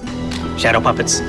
They head back to Corinth and help the others fight Chainsaw Man. Okay, his name is Sawbot, but I'm going with Chainsaw Man. And together, they destroy it. The episode ends with Scott laying into Dylan, but when he learns that Dylan does in fact have a sister, he lightens up a bit. Dylan says he wants to go back to learn more, and Summer says that they do need to go back to the factory, not only to save the prisoners, but because Vengeance is using that factory to create a doomsday weapon, one capable of destroying Corinth. Belly of the Beast. Everyone is trying to formulate the best plan of attack, since there's so many combustible variables at play. Vengeance's doomsday weapon will be strong enough to blast through Corinth's dome. They head back to the factory and set their plan into motion. However, they're jumped by a new and improved Chainsaw Man. They fight him and head into the factory, fighting off more grinders stationed there. Scott, Dylan, and Summer are to go into the factory and plant the bombs, while Flynn and Ziggy are tasked with freeing every prisoner. They ask for Jem and Gemma's help, but they say they have their own mission objectives from Dr. K, plugging a flash drive into the system. The bomb's planted and the prisoners are all free. However, that's not enough. Dylan says he wants to search this factory from head to toe to make sure his sister is found, but Summer says there's not enough time, handing Dylan the detonator, allowing him to make the right choice. Which he eventually does, blowing up the factory. Meanwhile, Jem and Gemma run into Chainsaw Man. RPS, get gear! Using their flawless teamwork to fight, Dylan runs outside to the prisoners, but doesn't recognize any of them to be his sister. So he runs back to the factory, with Summer following behind. However, the doomsday weapon survived and is heading towards Corinth. Luckily though, Dr. K's secret mission goes into effect, transforming the doomsday weapon into the Whale Jumbo Jet Zord, now being a new Zord for the Rangers. Yeah, but why a whale? They don't even fly. And again, if we want to overanalyze this scene, all of the Zords are cute animals, or at least have very cute anime eyes. You could see this as Dr. K using the Zords as a vessel for her lost childhood, using the Zords as giant toys that she can make look cute, since she never got to do that as a kid. It's able to combine with Jem and Gemma's Zords, creating the Mach Megazord, and with its water bow in hand, they destroy Chainsaw Man. We then cut to Dylan and Summer, looking through the destroyed factory that's set ablaze, Dylan not wanting to leave empty-handed. However, the factory starts falling apart and blocks their exits. with nowhere to go other than in each other's arms. Whale Zord! Yeah! Cool. Dylan's happy to be alive, but angry that he's back to square one. But that's when Summer finds a small key in the spot of his sister's cell. A key that matches the one Dylan uses for his locket. Three's a crowd. Dylan sees that his sister's key doesn't work in his locket, meaning it's possible that there's another locket out there. Meanwhile, Scott and Ziggy are grocery shopping when some thugs try to rob the store. They're able to easily handle them, but that's when Jem and Gemma show up to be a little extra, fully morphed and damaging the property. It's another episode where the Rangers tell Jem and Gemma to just relax. However, they're stubbornly set in their ways, leading to them getting way over their heads, and realizing, yeah, maybe they should have had a plan. Luckily, the rest of the Rangers save Jem and Gemma, and they apologize. Where all the Ranger Zords combine to create the Skyrev Megazord. They destroy the monster, and Jem and Gemma try to tone it down a bit. Heroes among us. During a monster attack, Colonel Truman and some soldiers are saving a little girl, when Scott and Jem show up to help out, destroying the grinders and saving the girl. Back at the garage, Colonel Truman shows up and was impressed with what he saw today, and bestows the Medal of Valor to Jem, with Scott being clearly hurt by this. Jem is naturally very happy though, boasting about his medal while not realizing what he's doing. Summer needing to step in to tell Jem that Scott's been working his whole life for his father's approval, but has never gotten it. To clear his mind, Scott leaves Corinth to be alone, but Jem followed him. Scott's angry, but not at Jem. He's just trying to figure out what it's gonna take to make his father proud of him. Just then though, Scott sees some human footprints. He tracks it down and sees some human prisoners. Once again, Jem wants to jump into action, but Scott has a plan. They blend in as prisoners and will try to separate the group from the grinders. One of the men is a former general. He tries to be a hero so Scott and Jem can escape, not knowing they're Rangers. So instead, Scott goes with Plan Jem, morphing and taking the fight straight to the villains. They commandeer a vehicle and drive the prisoners to Corinth, the general telling Colonel Truman how Scott's bravery saved everyone. Outside the wasteland, Venjix is attacking again. Even with Jem and Gemma's help, he's able to fend off all the Rangers. However, with Scott determined to prove himself, Jem lends him his dagger, and with it, Scott lands a finishing blow on Venjix, destroying him, but again, only his body. The episode ends with Scott saying that the general was from another prison camp, one where humans were being implanted with robotics, like Dylan, meaning there's more people like him out there. Colonel Truman also comes by to reward Scott with the Medal of Valor. However, he refuses it. This entire ordeal only happened because Scott was careless, leaving the dome and putting everyone in danger. Saying when the day comes that he truly deserves it, he'll gladly accept it, being proud of his son's honesty. Not so simple. Gemma has a diary, writing entries about all of her new friends and how awesome they are. But when it comes to Flynn, she says he's just a simple mechanic. A simple mechanic. He's naturally a little offended, showing off all of his cool gadgets he's created. However, they're all called away to fight a monster. They summon the Megazord and need more power, and Flynn, still fueled by the simple mechanic comment, shows he's been working on an engine cell that'll supercharge the Zords. He tries to use it, but it backfires, frying some of the Zord systems. Dr. K is able to get them temporarily running again, and they destroy the monster. Flynn gets reprimanded for this and feels awful, especially since his engine cell fried the Zords, and Dr. K is having trouble getting them back online fully. Gemma sees how hard Flynn is trying and feels like she partially caused this. She takes interest in one of his gadgets, asking if they can work on it together. He says yes, and the two spend all night perfecting it. They fall asleep while the Rangers are fighting a monster. They wake up and are excited to test their new gadget, but just then get jumped by Tenaya 7, having a really cool unmorphed fight. Look at Gemma go!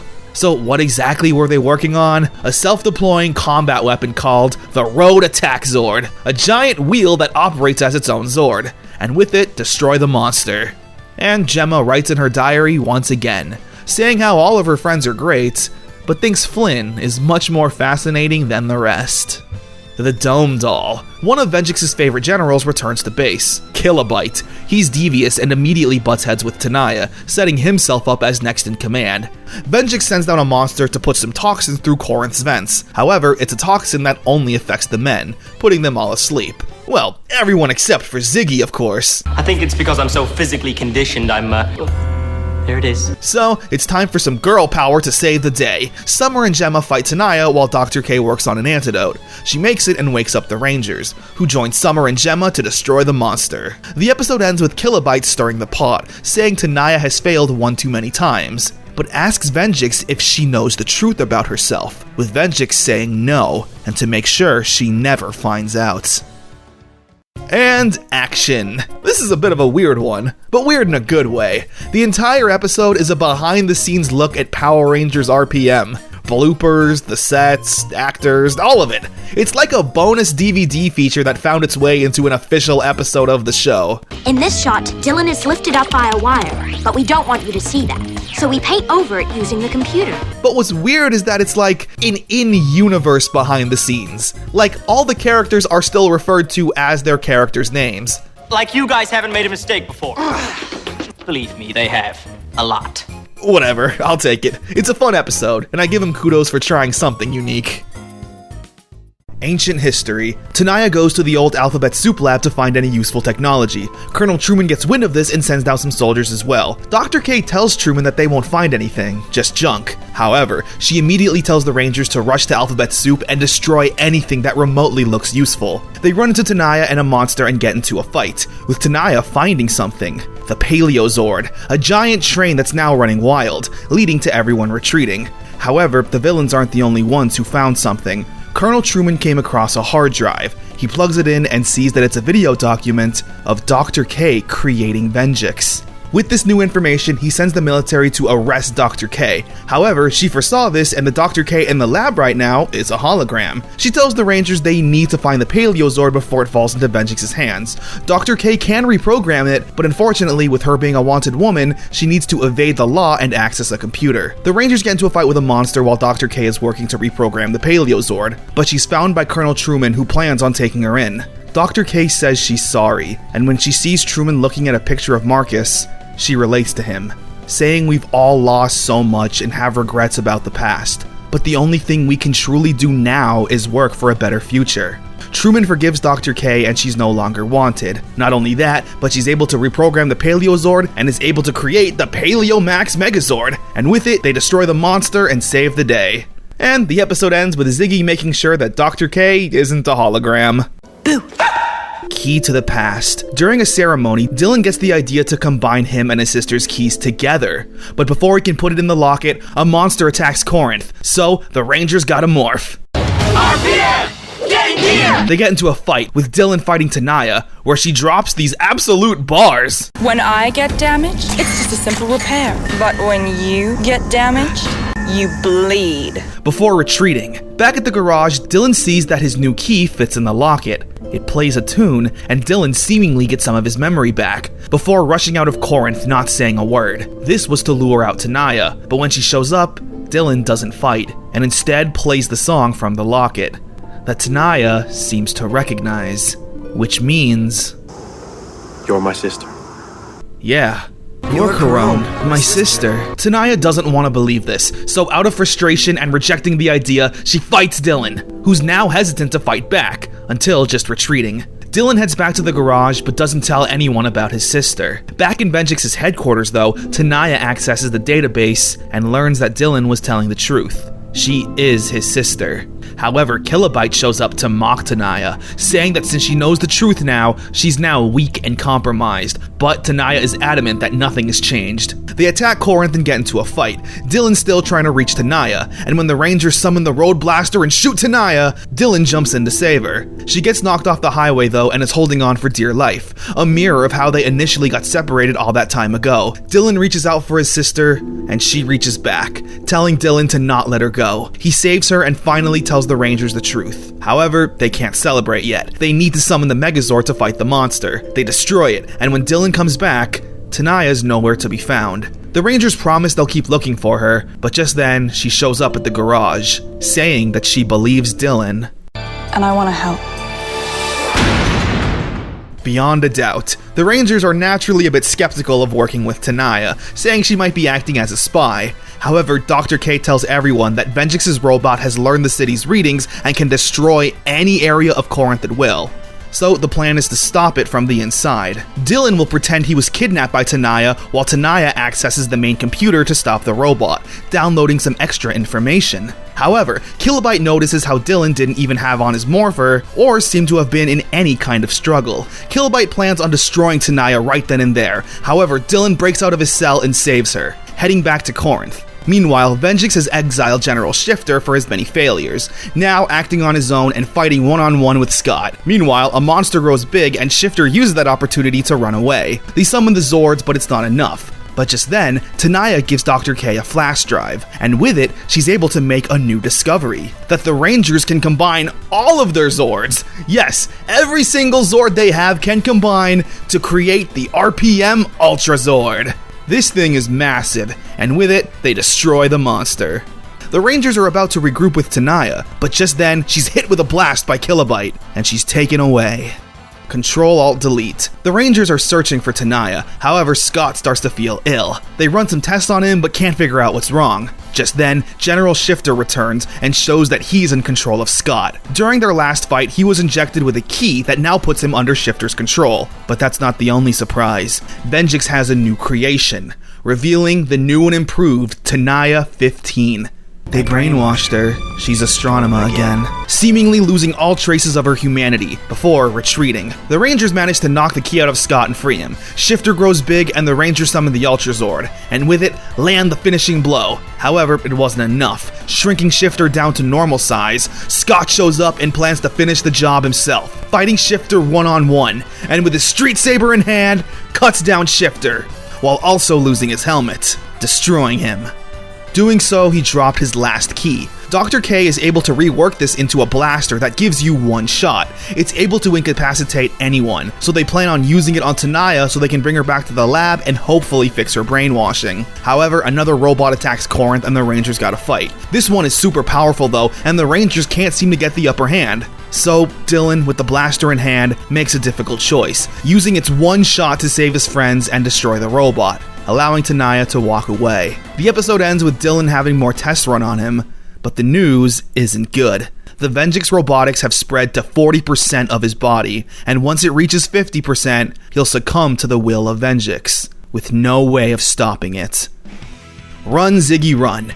We open up on Ziggy enjoying a nice day out, until he gets jumped by some of Fresno Bob's henchmen. Even in the apocalypse, and even if you're fighting for humanity, the one thing that will always remain is dead. Ziggy is scared and doesn't know what to do, but Summer says Fresno Bob is a businessman first and foremost, so maybe there's something they can do. Meanwhile, Tenaya cuts a deal with Fresno Bob. His people control the trucks that run throughout Corinth, and says that if they're able to get something for her, she'll bring them Ziggy. And so, a deal is made. Fresno Bob redirects a truck and steals a certain case that Tenaya wants. Meanwhile, the Rangers are fighting Kilobyte. During this fight, Ziggy demorphs, and that's when Tenaya kidnaps him. Fresno Bob gives Tenaya the case, but double-crosses him, saying Ziggy is too valuable. That's when Ziggy is able to fight back and grab his morpher. He morphs and saves Fresno Bob, sending him away in his limo while he stays and fights. Eventually, Gemma shows up to help and sends Tenaya fleeing. Venjix is happy with Tenaya for retrieving the case, but is disgusted with Kilobyte for losing his fight. Venjix has also been fully downloaded into his newest and strongest physical form yet. The episode ends with Fresno Bob thanking Ziggy for saving his life, as well as forgiving him on his debts. I always knew you had it in you, Barbarino. Don't push your luck, Ziggy. If Venjix won, Ziggy's looking for someone to hang out with. Unfortunately, everyone seems to be busy. However, Dr. K oddly enough offers to go outside with Ziggy. It's about as awkward as you might imagine. Ziggy trying to have fun, but Dr. K not humoring him. Just then though, they're jumped by the Grinders and Kilobyte. However, he's ultimately overpowered. Dr. K tells him to teleport the two away, which he does, ending up deep in a cave somewhere. However, Ziggy demorphs before Dr. K stops him, saying the teleportation drained his power and she can't recharge him since they're not at her computer. The Rangers get wind of this and try to access Dr. K's computer. However, it's password protected and they only have 5 tries to guess it. They try once and fail, leading to a pre-recorded video message from Dr. K, saying that if you're watching this, then Venjix must have won. This video acts as a history record, aka a clip show episode. That part's not important though. Throughout every flashback and clip show, the Rangers will try another password. Something like Corinth or High Octane Megazord, but nothing works. Meanwhile, Ziggy and Dr. K are running out of oxygen, with Dr. K continuing to give Ziggy the cold shoulder, while he meanwhile tries to reassure her and cheer her up. With time and oxygen slowly running out, Dr. K tells Ziggy why she decided to go out with him. It's because today is her birthday, and she simply wanted to go outside. Ziggy's surprised to hear this, so with the limited time that they have, Ziggy gives her a birthday present, a shadow puppet show about how the Rangers defeat Venjix, leading to the one thing Ziggy has wanted from Dr. K. A smile. I did it. Yeah. Seemingly spending their last moments of life smiling, the Rangers are down to one last guess on the password. They've tried everything logical, having Summer think that the password must be something illogical.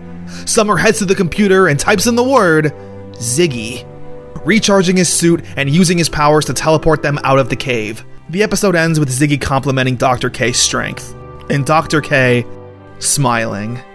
So, this is one hell of an episode considering it's just the obligatory clip show. Dr. K and Ziggy always had that kind of chemistry that fans will end up shipping together. So to see Dr. K actually having a little crush on him is cute.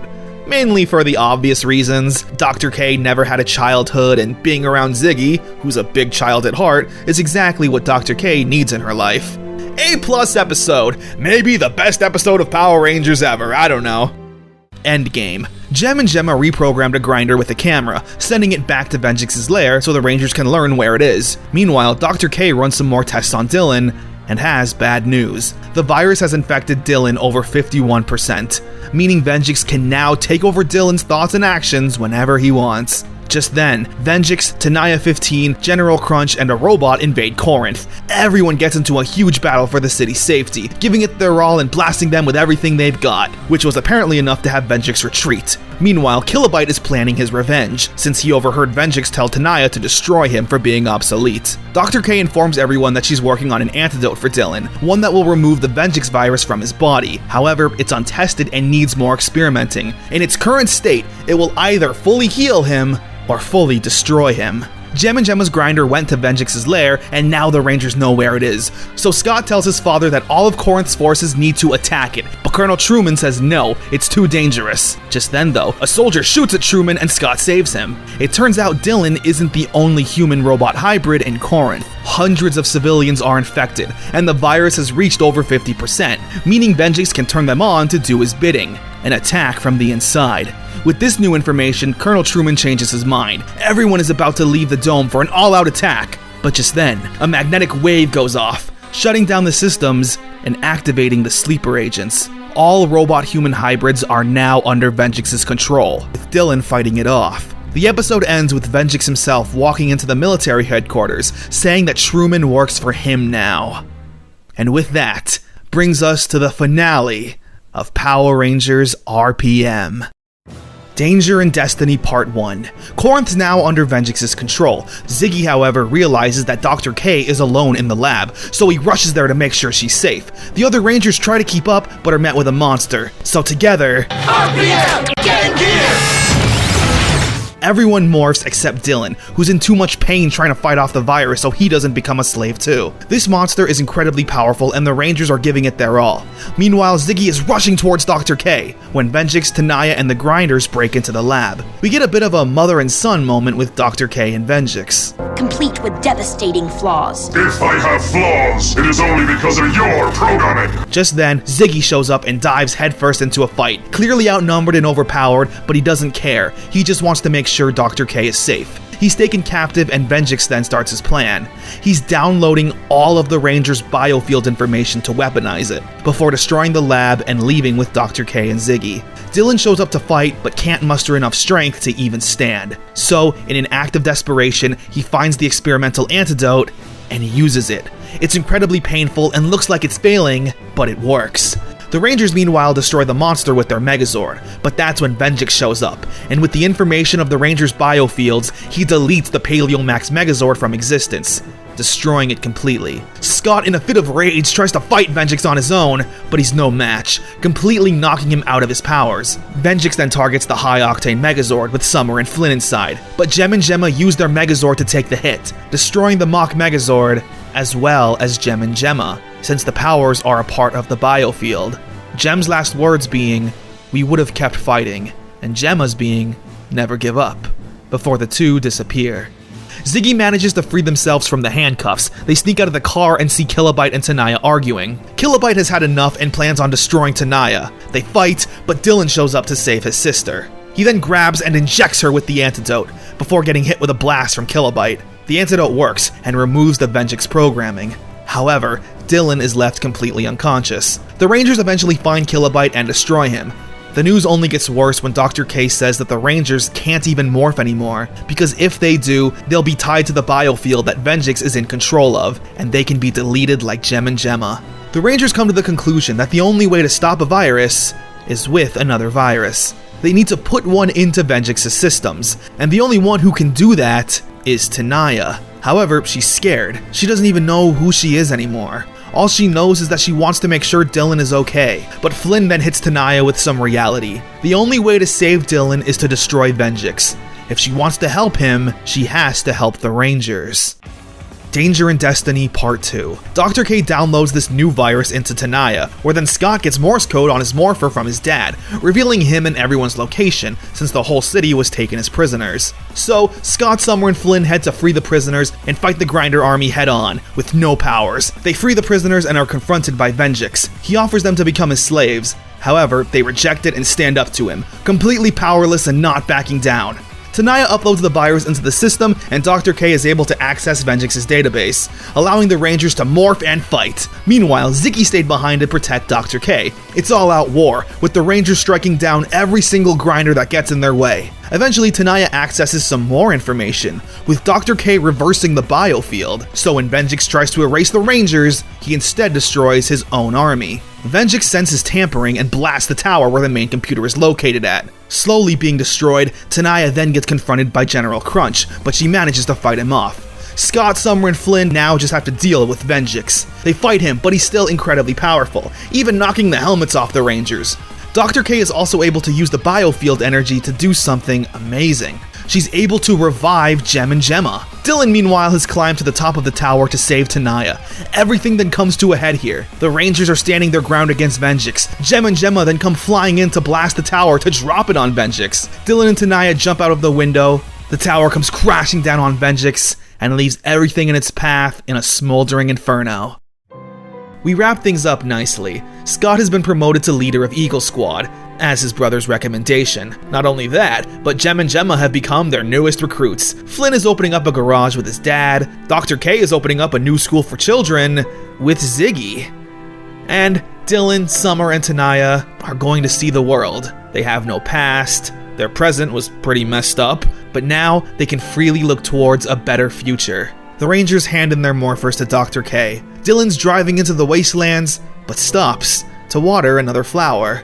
But already, life is trying to get back to normal.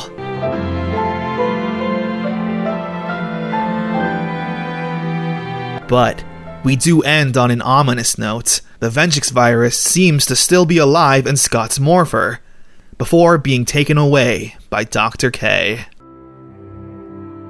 Man, so that was Power Rangers RPM, and if I may say so, what an amazing season of Power Rangers. Heck, what an amazing TV show, period. This was unlike anything ever seen in Power Rangers, and I do mean that. The strong focus on characters and writing, letting things actually sit without rushing to the fun Power Rangers toy commercial stuff. All these characters were perfect. Scott was a strong and ideal leader. Not since Carter Grayson has there been someone so mission-focused and locked into his duties. He had his own trauma in losing his brother and fighting for his father's approval, but tried to never let that interfere with his duties. Summer was such a caring and strong backbone for the team. I know that's the usual girl member's role in Power Rangers, but the fact that she came from a selfish and pampered background really shows evolution in who she is and what she wants to do with her life. She was raised to never help people and let others do the dirty work. so going all in to make sure she's the helpful one now is great. Dylan was the perfect main character, the lone wolf who had an edge to him. Yeah, his story was almost one-to-one with Andros and Astronema, but still works for what they wanted. Ziggy was easily my favorite character and easily the best comedy character in franchise history. Why? Because they let him actually have a character outside of jokes. He's a screw-up who's really not good at anything from a technical standpoint. But what he is good at is the human connection. He's the only one who Dylan truly had a soft spot for. Ziggy's the only one who truly broke Dr. K out of her shell. He has a heart of gold and a fiery passion that you can't put out. Flynn was probably the least developed, but they made him strong and smart, and if you make someone strong and smart enough, they're gonna be someone's favorite. Jem and Gemma were pretty good. A bit annoying at first, but after you realize they were also PTSD-riddled survivors of alphabet soup, their quirkiness was kinda charming. There were seriously only maybe 3 episodes you can consider filler, but outside of that, every episode had such a strong continuity and storytelling aspect. Now, apparently, RPM had a much different ending initially, with an episode called Ranger Black. In this ending, Dylan was supposedly revealed to be a cyborg sleeper agent created by Venjix to infiltrate and gain the trust of the Rangers, and would later be Venjix's final body. All of his human memories, along with his human existence and Tanaya being his sister, were fake, created by Venjix in order to lure the Rangers into trusting him. The season would have ended with the Rangers forced to destroy Dylan to defeat Venjix once and for all. Yeah, a little too much of a downer for Power Rangers, but again, RPM was the last Power Rangers season. This was supposed to end it all. Why exactly? Why was this supposed to be the end of Power Rangers? Well, Disney just didn't care about Power Rangers. They apparently hated it. According to Power Rangers RPM producer Eddie Guzelian, Disney was embarrassed to even be airing the show, let alone producing it. Apparently at one point, being told to just dub the Sentai. Disney did not care about Power Rangers. It was the team and crew that actually cared and put in the effort. RPM was the last Power Rangers season to air in the 2000s, and Disney genuinely didn't plan on doing anything new with Power Rangers. Their plans were to release stupid toys, and even release this god-awful Mighty Morphin reversion, which, God, I'll get to that another time. So as it stood, this was the end of Power Rangers. But, in typical Power Rangers fashion, it wouldn't take long until it would be revived. Not by Disney, though, but by the man and company who started it all, now teaming up with a new children's TV empire. But that's a story for another day.